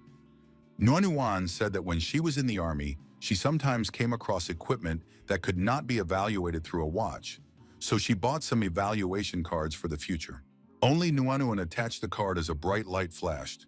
Necromancer's armor requires level 60 to wear. The armor gives 24 points of strength, 27 points of defense, 33 points of dexterity, and 71 points of intelligence. The armor also has 3 effects. Yuanju couldn't help but shriek in shock, for this equipment gives an incredible increase in attributes, not to mention intelligence reaching an unthinkable 71 points. Jonkai added that the effects were even more amazing, because with only the first effect, this equipment could be worn by players of level 20. Necromancer State is one of the main features of this armor, but the immunity to spirit attacks does not last long, unless the ability will be very useful when faced with sonic attacks like Fishman or some types of neurological poisons. This talent gives the ability to take a breath and fight back. Well, as for the third talent, Torment of Death, although it can be experienced only after the enemy is wounded, after which he will feel the approaching death thanks to the skill, in real combat it is not too useful, but it is a good way to scare enemies if necessary. Half an hour later, Su Nuan swept up that so far, what they had found in the treasure was mainly armor and weapons, although their level was high, but they were not suitable for their team members, and from the looks of it, they could only sell them. Suddenly, Yuanju noticed something sparkling in the chest and went to check what it was. As it turned out, it was a ring. As soon as they saw the ring, Hu Yan, Nuan, and Yuanyu's eyes glistened. Wenju said that this ring looked quite high-end and asked Nuan to check it with his watch. At the same moment, an object near Yuanju's leg caught Jonkai's attention. Moving closer, Jonkai saw that it was a map. Immediately after, the Devil Star AI appeared and immediately congratulated Jonkai for acquiring the player's unique weapon, the Death God card. God of Death is Gambler's only unique weapon. There are no level requirements, and there are a total of 9 cards in the set, and the God of Death card is just one of them. When the user reaches Transcendent level, or trickster level, they will be able to bring the card into the real world. Hearing that it was a unique card, Zhang Kai wondered, did it mean that this card was the only one of its kind? A Death God card with no level limit was just the perfect weapon for him. In addition, when he uses the card in Ghost Hand talent to cast various weapons, his accuracy is increased by 40%, and his piercing effect is increased by 30%. But when he uses a weapon in the form of cards, his accuracy is increased by 120%, while his penetration is increased by a full 250%. When using cards as weapons, the effect is much greater. Except, what does it mean to be a trickster? A transcendent was a powerful person above the 60th level, and it seemed that this strange title corresponded to a transcendent. Zhang Kai decided to forget about it for now and find out more when he returned. I revealed that the God of Death card increases the user's 4 main attributes by 20%, piercing by 50 points, and permanently increases critical hit probability by 15% and critical damage by 150%. Zhang Kai was pleased with what he saw because the card's attributes were recorded in percentages, which meant that the stronger it was, the better the card's effect. He was already surprised from the attributes alone, and after that, Zhang Kai was even more interested to know the special effects of the card. The Devil Star AI said that she would now familiarize him with the special effects of the Death God card. 1. The Hour Has Not Come effect is an activatable effect that attacks the target 50 times. Before the time of the effect expires, the user will expend a large amount of energy. During this process, the user will receive a 50% damage boost, but the target cannot die. Zhang Kai was surprised that after 50 attacks, he wouldn't be able to kill the target, because it sounds like, I'll give you 50 attacks but still can't kill you. 2. Wrath of the Gods effect. After activating the effect, the Death card will begin to rotate intensely, gradually increasing its piercing power. Using Wrath of the Gods would require extra physical and mental energy. Zhang Kai was amazed by the second effect, because if the opponent couldn't dodge, he would receive more and more piercing damage. And if this card was used together with The Hour Has Not Come, it would be 2. 3. Divine Artifact Cognition effect. Death God card cannot be damaged. The user can summon, cast, and bring the card back with mind control. Thanks to the third effect, even if he encounters the Huang family, it will be difficult for them to realize what his trump card is. Zhang Kai picked up the map and said that he didn't expect to be able to find a profession change material, but now he had found a unique weapon for his class. Just what is his God of Death card? And where can he find 8 other cards? Just as suddenly, Zhang Kai heard the bird stirring behind in the fox. Immediately after that, he used the ghost eye focus and saw that they were being approached by a team that was not of the lowest rank, especially since they were not in the best condition at the moment. If any outsiders found out that they had killed the mutated fallen corpse king and obtained his treasure, they would do their best to loot their loot. Zhang Kai immediately informed his friends that someone was approaching them and suggested that they move farther away without further ado. Sometime later, the commander-in-chief's musings were interrupted by a knock at the door, after which Su Lanlin walked through the door and reported to Wei Ying that another country had discovered the teleportation system. The commander-in-chief wondered if another country had gotten wind of it. Since the development level of Devil Star is low, the territories developed by different countries are not connected to each other. With the exception of some classes that can visit other countries' rookie testing areas through some methods, there is no overlap between the territories of other countries. But a year ago, every country one by one discovered the lost teleportation arrays. These teleportation arrays are scattered throughout the Devil Star, but they all connect into one common area called the Lost Land. And these lands turned out to be very strange. First, the Lost Lands are extremely huge, and their location changes every 6 months. Second, Lost Lands contain many unexplored mysterious areas called Lost Ruins. Within these areas are rare treasures and powerful class-altering materials. And third, only first-timers who have not reached level 60 can get to the Lost Lands. Most importantly, as soon as people get to the Lost Lands, the AI will transmit a message about this event. She will talk about the acceptable level and the fact that each team must consist of 5 people. The competition itself will not officially begin until all 80 countries have entered the Lost Lands. All first-timers will compete, and first through third place winners will receive 3-to-1 keys to the Lost Lands, giving them access to the Lost Ruins to search for rare treasures. Sulalan revealed that teleportation arrays had been discovered in 49 countries so far. The competition itself would only begin when 80 countries had found an array, except that no teleportation array had yet been discovered in their country of Shengyao. She reminded that only by taking the first places could they explore the lost ruins, while the treasures from those ruins could change the destinies of nations. Noticing that the commander-in-chief wasn't going to say anything, Lanlin asked if he was listening to what she was saying. Commander-in-Chief Wei Ying leisurely extinguished his cigar. He then ordered her to call the representatives of all the national guilds to a meeting. 3 days later, Zhang Kai walked out of the market stall contentedly. Afterward, he was greeted by his friends. Wen Zhu asked if he had managed to sell everything, to which Zhang Kai replied that everything was sold out as soon as he put everything on sale. He then raised his hand with the test tubes and revealed that he had also bought the materials they needed for the class change. Zhang Kai explained that they were already ready and that they just needed to drink them to complete the class change. Hu Yan's eyes sparkled, and she said that this time they had managed to obtain really rare materials, and the prices couldn't be low, so how could they be sold out so quickly? Yuan Yu suggested that it was probably because the big shots with big pockets were becoming more and more numerous. Su Nuanuan said that she had heard that the military had held a meeting of the national guilds a few days ago. Immediately after that, the various supply departments had increased their purchases of rare resources. She assumed that this was the reason why their rare materials had been bought up at such a high rate. While Nuanuan was speaking, a few noisy players passed nearby, fervently discussing something. The players were discussing the fact that the guild trials were about to bend, and that several powerful new guilds were going to take part. One of the players laughed, after which he said that it was bound to be exciting.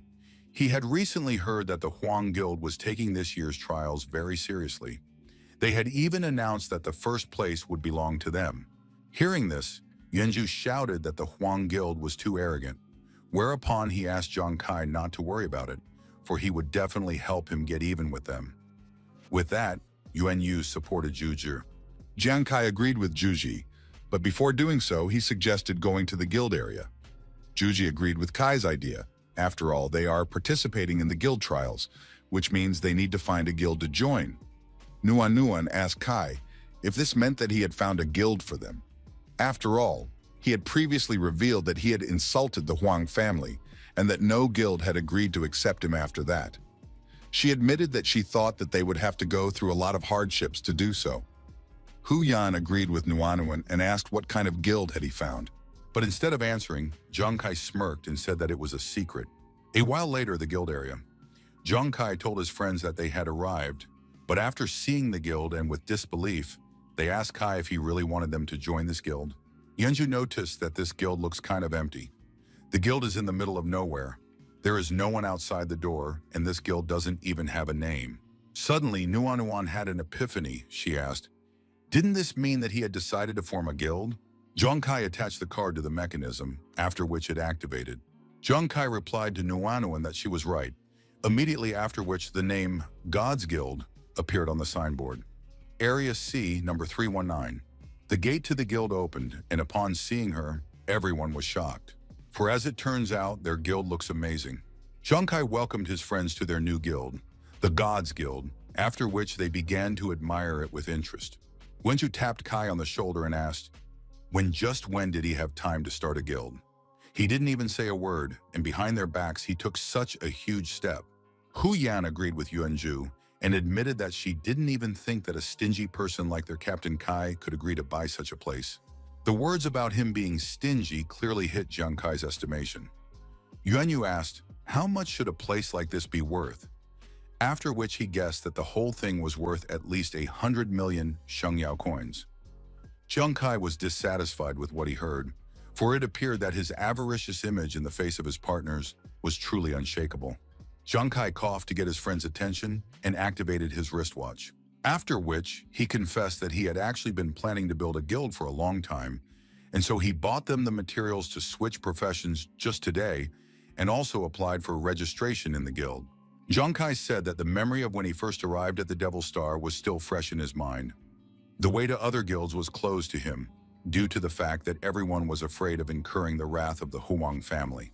Zhang Kai said that he would rather rely on him than some god or fate. He ended up personally founding the guild. The identification of the Gods Guild began, followed by a verification of the guild's information. Zhang Kai said that even though the Gods Guild was just starting out, at the same moment, the clock alerted everyone that the Gods Guild had been officially founded. Zhang Kai said that they finally had a home on the Devil Star, and everyone rejoiced at the founding of the guild. A short while later, Yuanzhu walked out to the others and shrieked with joy that he had finally changed his profession.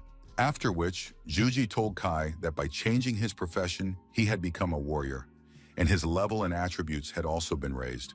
More importantly, he now had a second talent that was incredibly strong. Zhang Kai inquired, "What was this talent?" And a satisfied Yuanzhu revealed that it was an almighty fighter, and because of it, he could receive 10% more attribute points than other professions at this stage of development. In addition, he now received an extra 7 points every time he leveled up. Zhang Kai congratulated Zhuji, congratulating him on his successful promotion. Hu Yan swept up that the attribute enhancement of a martial arts master is really great, making her deserve to be called one of the strongest professions of the Devil Star. And even she is jealous of such a thing. Wenju raised his hand and said that this wasn't all, whereupon he chuckled in anticipation as he told everything. Now he can freely distribute all his attributes during battle, so he can become more agile or boost his attack at the right moment, and then he will restore his original attributes after the battle. This talent will also make it much easier for him to learn new techniques. Hu Yan swept up that the capabilities of his new skill were incredible, for if used properly, it could crush any opponent of his level. Zhang Kai told Zhuji that he would probably become the strongest warrior. Zhuji chuckled and reminded Kai that he had already promised to protect him. Meanwhile, Hu Yan was sobbing on the sidelines, as she was already tired of being jealous of these two. While they were chatting, the door opened again, and a frustrated Yuan Yu walked out from behind it. Yuanzhu asked why he looked so gloomy. Could it be that he had failed to change his profession? After which Zhang Kai also asked, "What is wrong with him?" With tears in his eyes, Yuanzhu said that he had successfully changed his profession, but he had become a drunkard again, and his new skill was to easily enjoy drinking. With this, his strength and agility will additionally increase by 2 points per level, while his stamina has decreased from 3 points to 2. Zhang Kai explained that usually after the 20th level of a profession, players would receive 20 attributes per level, except for special professions such as martial artist and warrior, which would receive extra points, which means that it's already good if his profession gets 3 extra points. Feeling a little cheerful, Yuan Yu asked, "Is this true?" Hu Yan said that it was really rare, after which she admitted that she wondered how his new talent, enjoying alcohol, worked. Yuan Yu said that enjoying alcohol would stimulate his subconscious mind more thoroughly, allowing him to go from being completely drunk to a subtle state between drunk and not drunk. In addition, he believes that it can be compared to... All three of them together asked, "What does it compare to?" Yuan Yu awkwardly replied that it was like a libation. His companion suddenly felt uneasy, for what would happen if he suddenly became more liberated? Half an hour passed, but the door still wouldn't open. Zhangja asked if there could be any problems, since Nuan Nuan is still not coming out. Hu Yan asked to wait a little longer, because changing careers has always been considered a difficult process. But even so, she believes that Nuan Nuan will be able to do it. Just as suddenly, the door opened, and Nuan Nuan appeared behind it. But as soon as she stepped out, everyone noticed that Nuan Nuan was trembling for some reason, causing everyone to be frightened. Wenju immediately asked, could it be that her career change was a failure?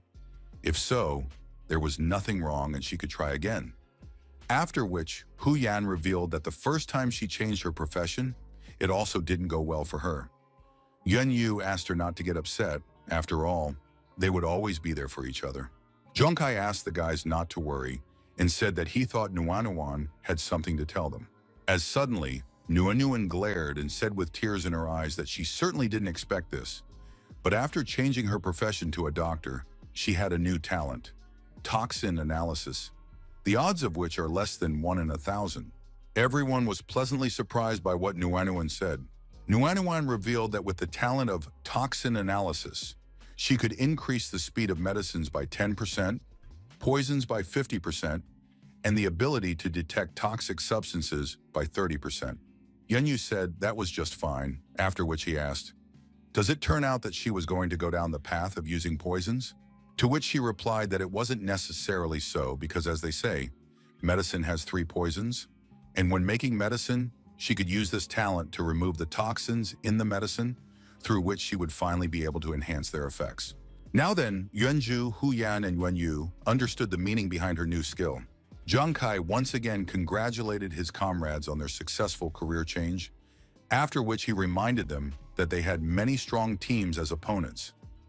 These teams were specially sent by the major guilds to fight for the team rankings, and therefore, they couldn't afford to be careless. Zhang Kai suggested that they should work hard in the coming days before the guild trials began. For the sake of that, they should put more effort into raising their levels. Having their spirits lifted by the rise in their classes, the friends happily agreed to give it their best shot. 7 days later, after clearing the area, there were notifications of collecting 180 carcasses of elite-level timberwolves and 2 warrior-level timberwolves. Wenju, who had risen to the 25th level, said that he felt that he had grown a lot in the past 7 days. Nuan was also happy with the past few days as she had obtained the 24th level. Hu Yan, who had reached the 31st level, giggled and then said that she was getting better at using the rain prayer. Yuan Yu, like Yuan Zhu, had also obtained the 25th level. Everyone was discussing how well they had managed to pump up recently, when suddenly a notification arrived on Zhang Kai's wristwatch. Zhang Kai said that the guild's group battle lists had already been announced, after which he showed the list to the others. But seeing the description of the first day, everyone was confused. Horrified at what she saw, Nuan asked, how could something like this happen? In the first round, they would fight the Zhuanwu Guild's instant kill team and Huang Da, who bore a grudge against Kai. After which Hu Yan added that while the previous guild trials had always been one-sided, this time, the only criterion for victory was to completely annihilate the opposing team. Angry at what he saw, Yuanju immediately went to the military to find out how much the Huang family had a hand in this, but he was grabbed by Yuan Yu and tried to stop him, asking him to calm down. Zhang Kai told Zhuji that there was no need for him to do this, whether it was God's will or an intention for revenge, but it had already happened. Plus, he had been planning to face Huang Du for a long time. Nuan and Hu Yan were worried about Kai since he dared to go this far. Zhang Kai said to himself that he was very lucky in the first round because the Huang family had already owed him a long time ago. He was willing to take this opportunity to return his capital with interest. The next day, the arena where the guild trials are to be held.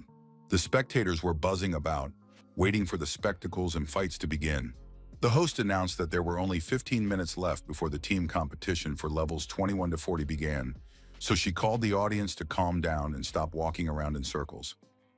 After which, she announced the participating teams, the Xuanwu Guild's Instant Kill team and the Gods of Fire Guild's Fire Gods team.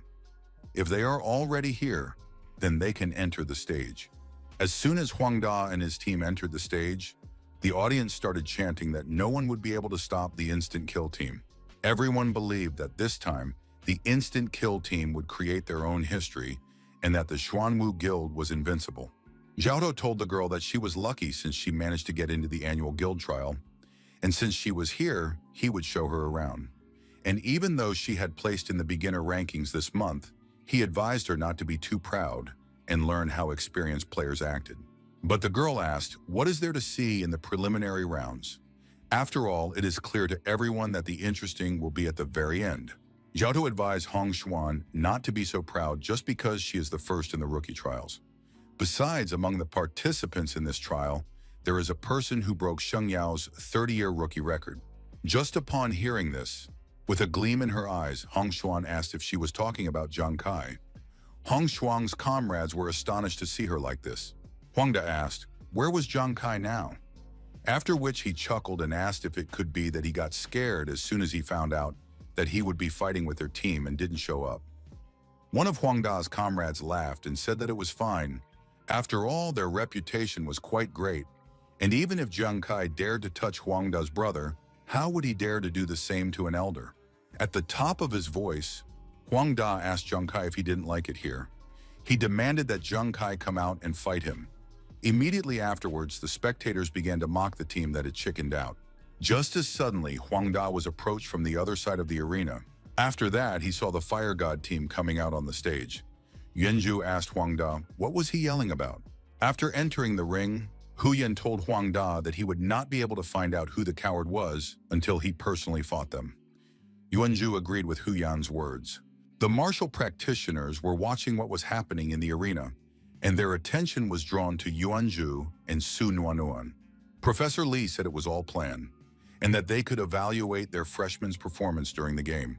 Lu Jun agreed with the professor's idea, but dared to bother him to add another person to the calculations. Professor Li asked the deputy commander-in-chief, wasn't their goal just to evaluate Yuanzhu and Su Nuanuan alone? To which Su Lanlin replied that Commander-in-Chief Wei also wanted to see the results of another person's fight.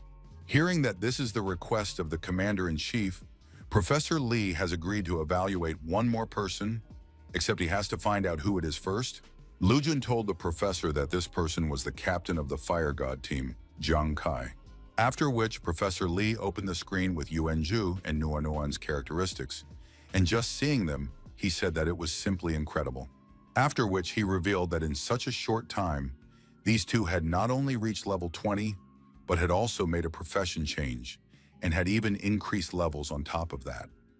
Su Lanlin was astonished upon hearing this.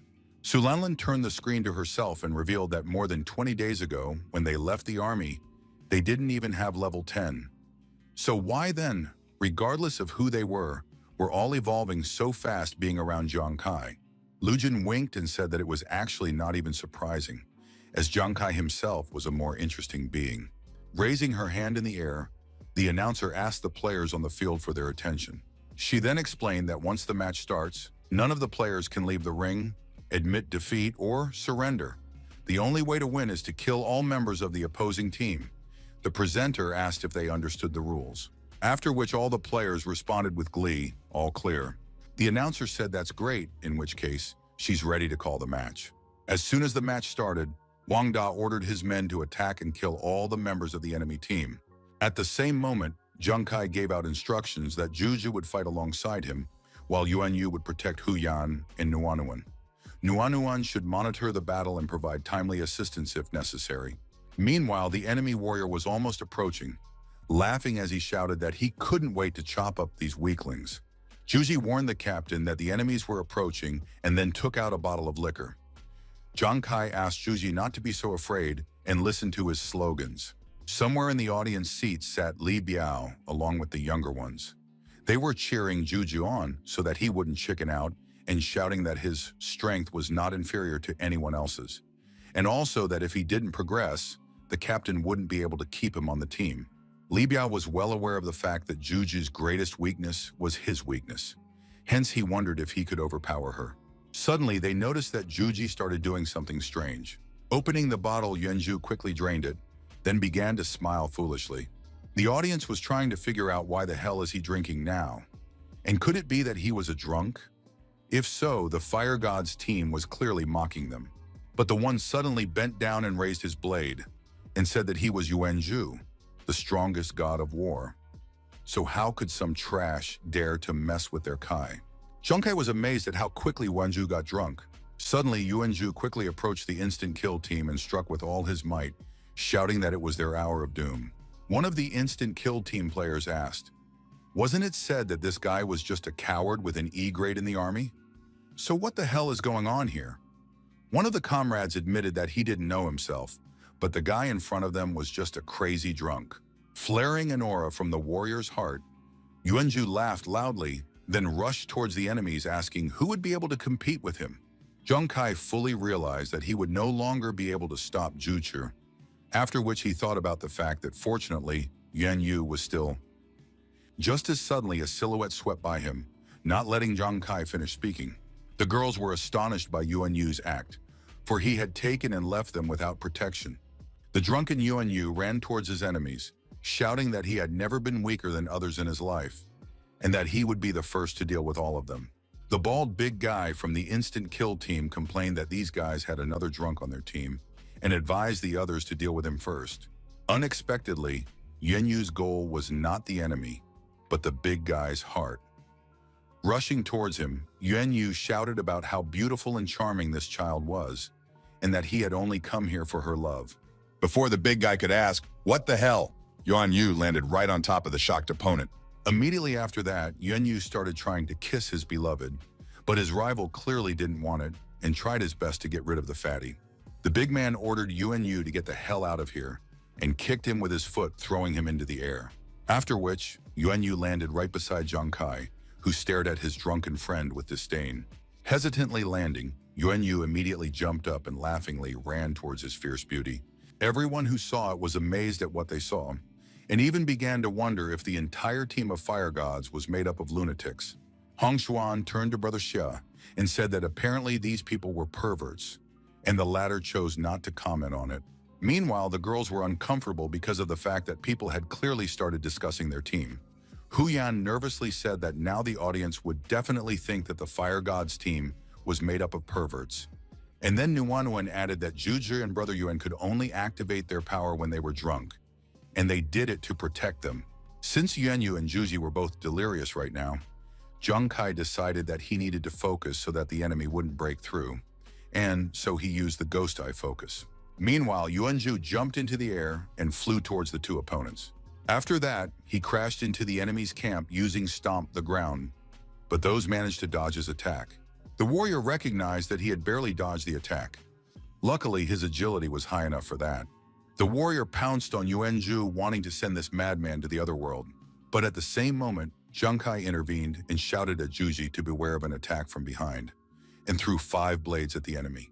Except that one was already prepared for Zhang Kai's attack, and so a card appeared in the warrior's hand. Immediately after, a shield appeared from the card, thanks to which he blocked Zhang Kai's blades.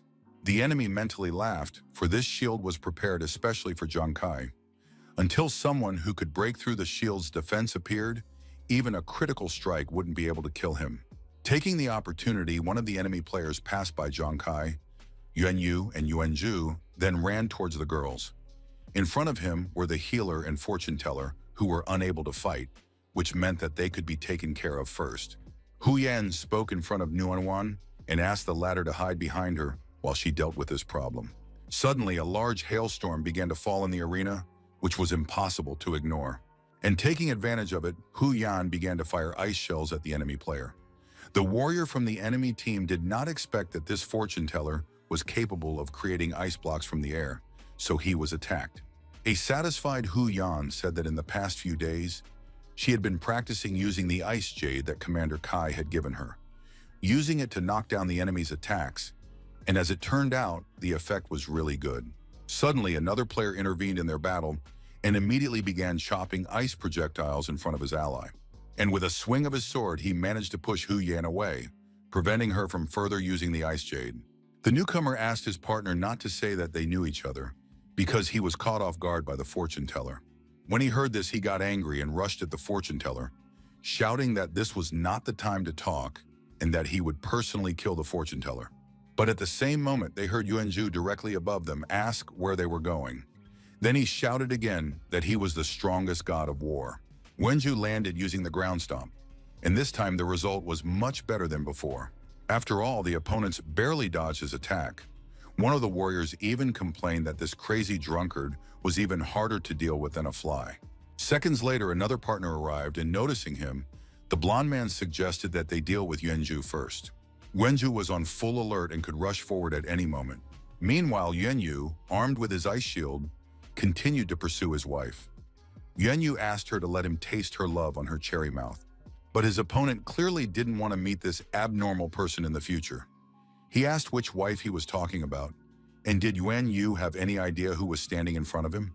Yuan Yu ran ramming towards his lover. His opponent had already realized that Yuan Yu's shield had an extremely high defense, which meant that he needed to attack him in such a way that the drunkard couldn't defend himself with his shield. As soon as Yuan Yu approached, the big guy bounced to the side and immediately grabbed the throwing blades. Immediately after, he attacked Yuan Yu in the back, wanting to finally get rid of this eyesore. Suddenly, but the blades were repelled by Zhang Kai's blades, who reminded Yuan Yu to remain vigilant. After throwing, Zhang Kai ordered his blades to return to him. Zhang Kai had already used 8 blades, and following the plan next should be Huangda himself. The trump card he had prepared against Zhang Kai was the magnetic crystal. At the same moment, Hu Yan's hexagram and Nuanyuan blade started trying to jump out of their hands, but the girls grasped onto their weapons and tried their best to hold them back. It was the same with Yuanju. His blade suddenly started to be pulled to the side, but he was still able to hold on to it. The worst was Zhang Kai, as his gauntlet began to be pulled. And what was even worse was that he couldn't get his blades back. Taking advantage of the magnetic crystal, Huang Da had deprived Zhang Kai of 8 out of 9 blades in an instant, and even weakened the remaining opponents. Huang Da asked Zhang Kai if the latter had thought that they would prepare for their battle beforehand, after which he revealed that this thing was a super magnetic crystal carved from the core of a high-end super magnet specifically to resist his throwing blades. Huang Da reminded Zhang Kai that he only had 1 blade left now, and also wondered what the latter would do with it. Being cornered by the loss of his weapon, Zhang Kai didn't panic, and instead even smirked. Zhang Kai summoned his last blade, then told Huang Da that he didn't want to upset him, but it was too early for him to rejoice in victory. Hearing this, Huang Da realized that Zhang Kai's last blade was not affected by the super magnetic crystal, which clearly surprised him. Except it didn't matter to him, because he had prepared a shield beforehand, which meant this guy was already dead. Peeking out from behind the tower shield, Huang Da asked Zhang Kai if he had seen this shield before. After all, today he would show him what it was like to fall into despair. Lu Jun was puzzled by what was happening as Zhang Kai suddenly started losing. After all, this shield was the Titan shield, originally a transcendent weapon. And even if it was weakened due to the tournament rules, even so, it had a terrifying 72 points of defense. On Devil Star, the more advanced the weapon, the higher the level requirement for the wielder. However, by lowering the level of high-level equipment, even low-level players will be able to use it. Although this process will permanently damage the equipment and reduce its performance, it is still stronger than normal equipment. Su Lanlan admitted that she didn't even realize that the Xuanwu Guild had downgraded the transcendent equipment. Lu Jun added that not only the shield, but also the super magnetic crystal had been downgraded, and Xuanwu had done all of this just to get even with Zhang Kai. Worried about her sister, Su Lanlan wondered if this meant that Nuan would die. Smiling because of the near victory, Huang Da ordered the instant kill team to carry out his order. They must finish off all members of the Fire God's crew, but they must do it as slowly as possible, for he wants them to suffer the consequences of insulting people who are unacceptable to even look at. The trio of players immediately pounced on Yuanju and the girls behind. Their goal was to kill Yuanju until he could use his weapon. The bald big man, on the other hand, attacked the enemy drunkard. Li Biao explained to the subordinate that this was the end, because the difference in their equipment was too great, and there was no hope of victory. The girl was saddened by the fact that the fire gods had lost, although Zhu Ji had found a way to overcome his cowardice, but he probably wouldn't be able to continue fighting. Li Biao could hardly believe that Zhang Kai would lose this time, and Hong Xuan wondered if this meant that Zhang Kai wasn't that strong. Armed with high-end equipment, Huang Da could barely contain his laughter. He told Zhang Kai that their team wore black rhino armor, and the equipment in contact with it was practically immune to magnetism. No matter how the fire gods held on, this would be their last strike. Huang Da raised his hand with the super magnetic crystal and said now. The crystal's action suddenly intensified, and Nuan along with Hu Yan dropped the equipment unable to hold on to it. Huang Da shouted to Zhang Kai that he wanted him dead. He wanted him to repay what he had done to their family 100-fold. He wishes for Zhang Kai to finally realize how insignificant he is, and for him to start begging for mercy on his knees afterwards. Zhang Kai said that he would never accept fate, and his blade immediately flooded with aura. Huang Da laughed with Zhang Kai and advised him to stop fighting in vain, whereupon he asked if the latter really thought he could defeat with just one blade. Zhang Kai used absorption, and his death god card replaced the blade in his hand. Huang Da was confused by what he saw and asked, "What is this?" At the same time, Xiao Tao also asked the same thing, and even Lanlin couldn't understand what had just happened. After all, just now, Zhang Kai's 9-scourge blade had taken and turned into a map. Lu Jun swept up. What was more surprising was that this weapon with its own aura, it possessed a truly tremendous killing intent.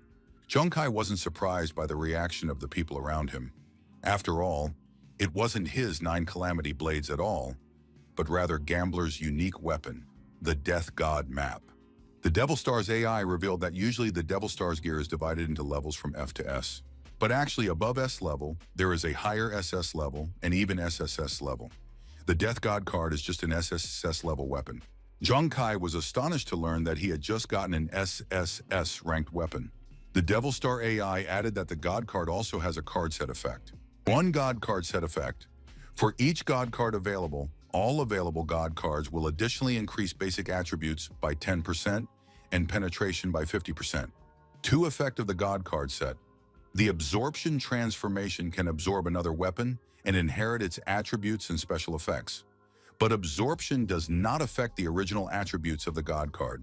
Zhang Kai said that before the test, the Death God card under the absorption effect turned into the 9 Calamities blade. The Death God card wasn't made of metal, so magnetism couldn't affect it. Zhang Kai said that the next person who would have to kneel down and start begging for mercy was none other than Huang Da himself.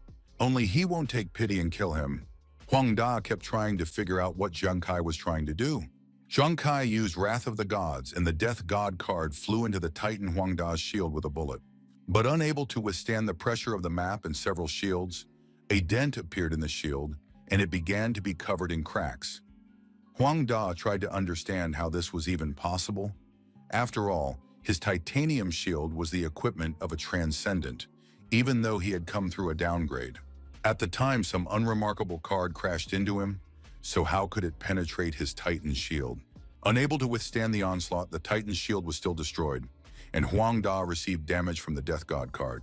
He then flew backwards and crashed into the barrier, dropping the super magnetic crystal. As soon as the crystal fell out of Huang Da's hands, the weapon he had grabbed was immediately released. And since weapons held nothing back, Yuanju was able to block the swords of 3 opponents at once without any problems. Meanwhile, the big guy from the instant kill team kept trying to bypass Yuanyu's shield to finish him off. But Yuanyu didn't mind too much because, in trying to do this, his wifey shows herself to be quite naughty. The spectators were trying to figure out if they were being mocked or what. After all, a seemingly thin card had hit a huge shield, but somehow Zhang Kai's attack managed to break through it. Huang Da refused to accept what had happened after all. There was no way he could lose to such a loser. Huang Da tried to stand up, but suddenly he realized that he had no strength to do so. Frightened by what had happened, the members of the instant kill squad were already about to go to the boss's rescue. But Yuanju and Yuanyu stood in their way, whom they were never able to kill. Yuanju said that he would now be their opponent, and Yuanyu asked, where do they want to run away to? After all, the harder they try to escape, the more he howls. Meanwhile, Zhang Kai slowly approached the frightened Huang Da. After returning his card, Zhang Kai told Huang Da that it was time to have some fun. The time of his death will not come soon enough. Zhang Kai chopped the card at Huang Da, causing him to shriek out due to the pain. Su Lanlin said it was so fast that the naked eye could hardly follow the impact. After hitting Huang Da with the card, Zhang Kai didn't stop, but instead started slashing him harder. While suffering unimaginable pain, Huang Da shouted at the bastard to stop now. Huang Da swore that as soon as it was over, he would find Zhang Kai and kill him. Zhang Kai looked at the offspring of the Huang family with disdain. Huang Da really wasn't going to repent for his crime so easily, so Zhang Kai said that if he thought that was the end of it, Huang Da was greatly mistaken.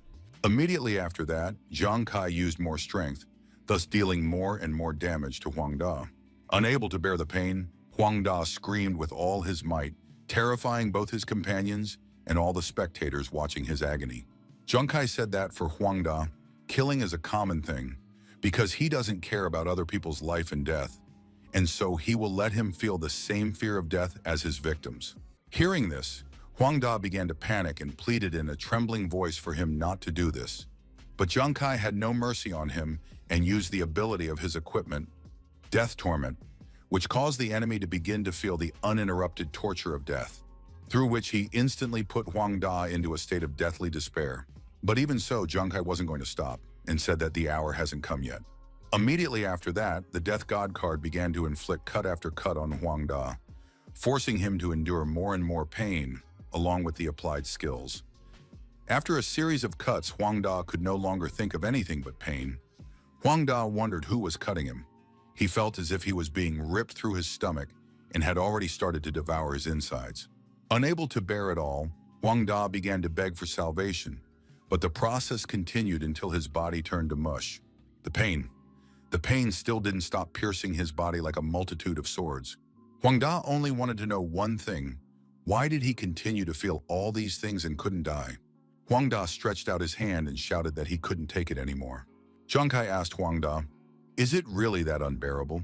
After all, the pain he was feeling now was less than 1,000th of the pain of the innocent people he wasn't even going to spare. Huang Da squeezed his head with his hands and shouted and began to beg to just be killed. This was exactly what Zhang Kai had expected from the hour has not yet come and death throes of his equipment. Combining severe physical pain with mental torture, the effect is perfect. Huang Da fell to the ground and, clutching his head, began to sway on the ground as he continued to beg for death, but it never came. Su Lanlin jumped up from her seat and asked, "Why is Huang Da still alive? After all, with his injuries, he should have died long ago." Lu Jun admitted that he didn't know what the matter was, but Huang Da would most likely be completely destroyed. Lu Jun wondered what Zhang Kai's secret weapon was. After all, no matter how much he thinks about it, he can't figure it out. Meanwhile, Huang Da's torture continued. Huang Da crawled up to Zhang Kai and, coughing up blood, grabbed his leg and started swearing that he would never touch his family again. He even admitted that he was wrong all along, but now he pleaded with him. He prayed that he would finally grant him death. Zhang Kai wondered how he could kill Huang Da so easily when he had such a good opportunity. After which Zhang Kai looked at one of his biggest problems. That person was probably already barely restraining himself. Huang Tong didn't expect that even after so many preparations, he still wouldn't be able to kill Zhang Kai. In addition, this guy doesn't kill Huang Da on purpose because he's waiting for him to come out. Huang Tong rose from his throne and still addressed Zhang Kai as he expected. Zhang Kai pretended to be surprised that he was approached by the Xuanwu Guild head himself, Huang Tong, and why did he need him? Huang Tong shouted that he knew what Zhang Kai wanted to accomplish. And if he killed his son now, he was willing to swear that Huang Da would never touch Zhang Kai's family again. Zhang Kai wondered, why should he suddenly take Huang Tong's word for it? Especially if Huang Da wouldn't touch his family, what about the others? Huang Tong advised Zhang Kai not to cross the authorized line, to which Zhang Kai replied that he personally made the choice and continued to torment Huang Da more and more, driving him insane. Seeing this, Huang Tong gritted his teeth. He didn't want this to happen again. His youngest son, Huang Wei, was already undergoing psychological treatment for the second time after meeting Zhang Kai.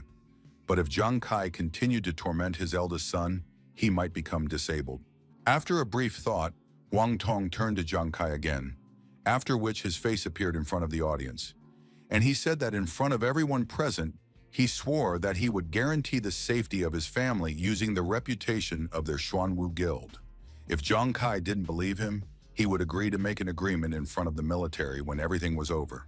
Zhang Kai nodded contentedly and said that he agreed, after which he gestured with his hand to withdraw the card so that it would stop tormenting Huang Da. Zhang Kai said that if anyone dared to touch his family from now on, whether it was the Huang family or the Xuanwu Guild, he would destroy them. Right after Zhang Kai's words, the Death God card took away the support of Huang Da's head in one move.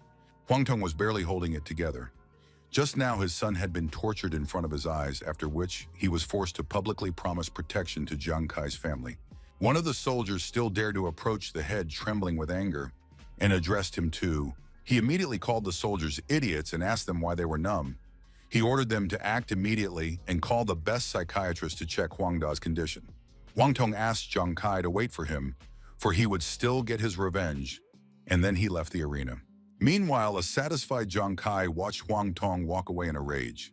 Just as suddenly, Zhang Kai felt a sharp jolt, and fatigue immediately came over him. Zhang Kai had risked too much by simultaneously using absorption, wrath of the gods, the hour has not yet come, and agony of death, and now he could barely stay on his feet. His mental power was already too close to overconsumption, except now is clearly not the time to let his hands go. Even though he had killed Huang Da, there were still 4 warriors from the instant death team standing against them. As long as he's here, they'll be afraid of him and will surely be distracted by him while they fight with Zhuji, Yuanyu, and the girls. Meanwhile, Zhuji continued his battle and used a strength boost. Yuanju asked his enemies, how do such cowards even dare to fight him? After that, he hit the enemy warrior with all his might, but he managed to block the blow with his shield, which damaged his shield. Although Yuanju's punch was blocked, The man suddenly smirked. Immediately afterwards, Yuanju swung his sword, causing his opponent to be thrown back. The warrior's muscles trembled because of the power he had just blocked. He wondered why this guy's strength had suddenly increased. The girls watched Juji's battle with admiration. What he had just used was his almighty fighter talent. The moment he attacked, he converted his characteristics into strength, making him capable of pushing back even a level 40 warrior. Right after Yuanju pushed back his opponent, two more warriors immediately rushed at him. And quickly catching up with Yuanju, they swiftly dissected him with swift blows as Yuanju suddenly sped up and was at their backs. Yuanju laughed and said that he had already said that they were trash, then attacked them. Li Biao wondered if it was still Juju. The disciples around him were surprised at how fast and strong he was. Meanwhile, Yuanyu continued to chase after his dear wife, who was running away from him for some reason. The onlookers were sure that they would never again see a drunken drunk chasing a 40-level warrior. The bald big guy complained to the pervert about the guy chasing him and threw a few darts, but no matter how hard he tried, the drunkard's shield was too strong and he couldn't do any damage. Besides, if Zhang Kai made his move and attacked any of his allies, he could not worry about him and focus on his opponent. Suddenly, he realized that since his recent performance, Zhang Kai still hadn't taken a single step. Wenju attacked the enemies, but they were covered by a recently discarded shield warrior. At full speed attacking the shield, Wenju shouted to the enemies that they were just a bunch of losers if that was all they were capable of. They are a true disgrace to the warrior profession. The rescued warriors also wondered why Zhang Kai was still inactive. After all, with his strength, he could have dealt with them long ago. Besides, delaying the battle would obviously not do him any good. Apparently, they had missed something. Namely that Zhang Kai's level was low, and yet he used several strong attacks in a row. This means that he simply ran out of strength and cannot do anything. Realizing this, the warriors realized that victory is in their hands. Professor Lee said that Yuanju's data was constantly changing, and looking at it, he couldn't help but admit that Yuanju was amazing. Su Lanlin wondered just how strong the Fire God team was, not to mention Zhang Kai, who at level 20 was able to defeat the level 40 warrior Huang Da. And even Yuanju, who had been timid all along, had performed well. Be that as it may, she felt calmer at the thought that the Fire God's team would win and Nuanuan would remain safe. But Lu Jun added that this was not necessarily the case. Huang Da had died and there were only 4 of the instant kill team left. And although their morale had dropped a lot, it was still a life-or-death battle, which meant that they wouldn't be caught off guard easily. And it was Zhang Kai they should be worried about, because ever since he killed Huang Da, he hadn't made a single move. Even though this is a deterrent for the instant kill squad, but how long would it take for them to notice it? Most likely Zhang Kai is exhausted, and the worst part was that the 4 warriors of the instant kill team should have already noticed this and started to take the initiative to attack. The beige-haired warrior said that if Zhang Kai continued to watch his lonely and helpless brother continue to be attacked like this, then it was just as they expected. After which, the other one said that they had better start acting soon, rather than tying their hands and feet in a prolonged battle. The bald big man jumped up and threw throwing spikes at Yuanyu. He finally decided to take action. 2 minutes later, Zhangju was already exhausted from trying to hold off the onslaught of enemies. During this time, the enemies had already noticed that Yuanju's attributes seemed to change all the time, and as soon as his sword strength increased, his speed would increase, or vice versa. This guy probably has a skill that allows him to redistribute attributes. Thanks to it, he can be powerful, but if he hesitates even a little, it will become his fatal weakness. All they need to do is make him redistribute his attributes to attack, then attack him. Besides, Zhang Kai hadn't moved for a long time, so he must be exhausted. The blonde man asked Yuanju, didn't he want to fight them for another 300 rounds? He suggested that he should attack them if he had the courage, of course. Hearing this, Yuanju turned all attributes into strength and said that their commander had died, but they continued to speak such arrogant words. He said that he would smash them. Seizing the opportunity, a beige-haired warrior jumped out from the side and said that it was a good thing, because after dealing with him, they could proceed to kill Zhang Kai. The martial practitioners watching from behind the stands realized that things were bad because the enemies had already adjusted their strategy and Juji would most likely lose. At this moment, Zhang Kai attacked the enemies with his blades and asked, Did this kind of scum think that they were capable of defeating a team of fire gods? The blast covered all three warriors, dealing them multiple critical hits. In an instant, Zhang Kai had dealt with 3 of the 4 warriors. The warriors were astonished to see Zhang Kai and wanted to understand how he had managed to do this, as he was definitely exhausted. Zhang Kai asked, why was it that they were so surprised? The night before the competition.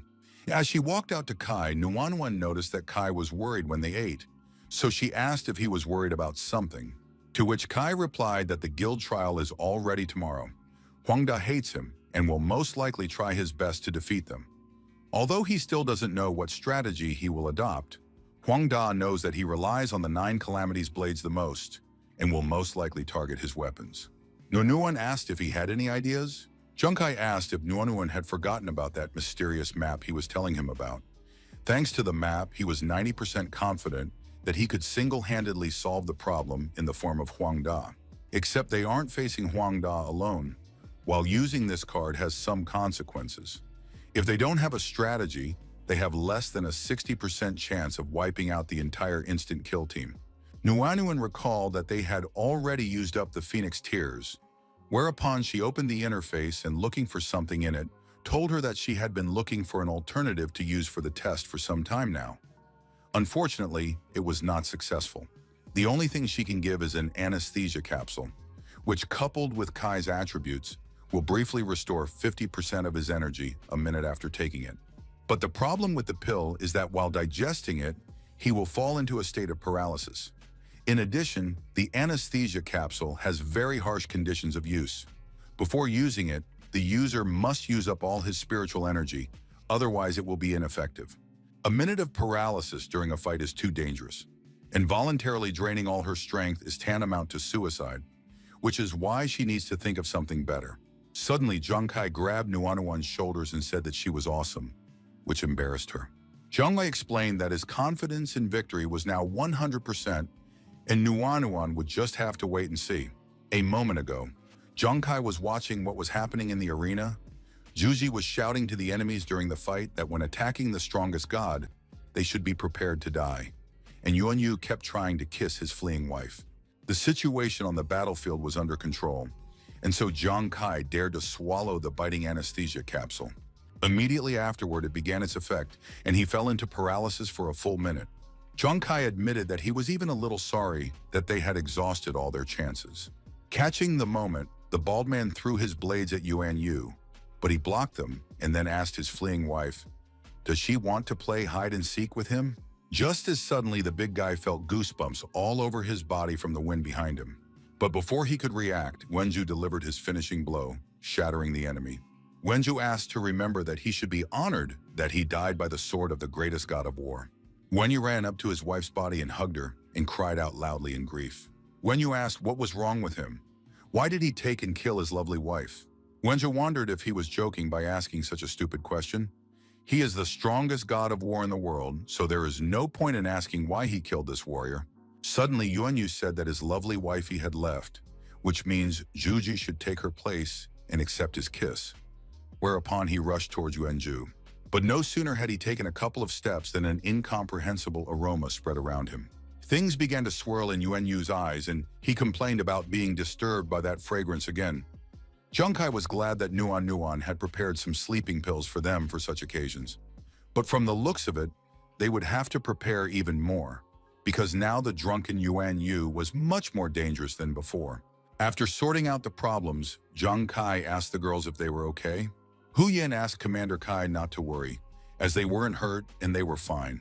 The bodies of the instant kill team members began to disappear, and the anchor woman announced that, as Yuanju suddenly came out to her, he asked who she was, and if she had come for the sake of fighting the strongest war god.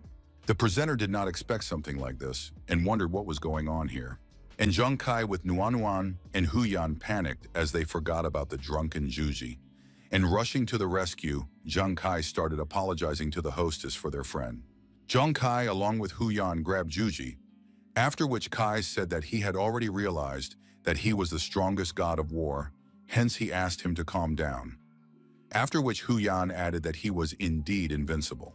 The host was dumbfounded by what was happening, but even so, She announced that the team of fire gods had won this round, and then she asked them to participate in the second round of the tournament tomorrow morning. After finishing her sentence, the presenter tried to get her feet away. Meanwhile, Yuanju clung to Kai and shouted that he would definitely protect him. A tired Zhang Kai replied that he had already memorized that a long time ago. Taking Juji by the hand, Zhang Kai motioned for Nuan and Huyan to leave this place. The girls, on the other hand, were embarrassed by their team's drunkenness at this moment, but they tried not to show it, and the sedated Yuan Yu was carried away on a stretcher by the staff. The spectators were amazed at how this round ended, as almost everyone was sure that the instant kill team would win.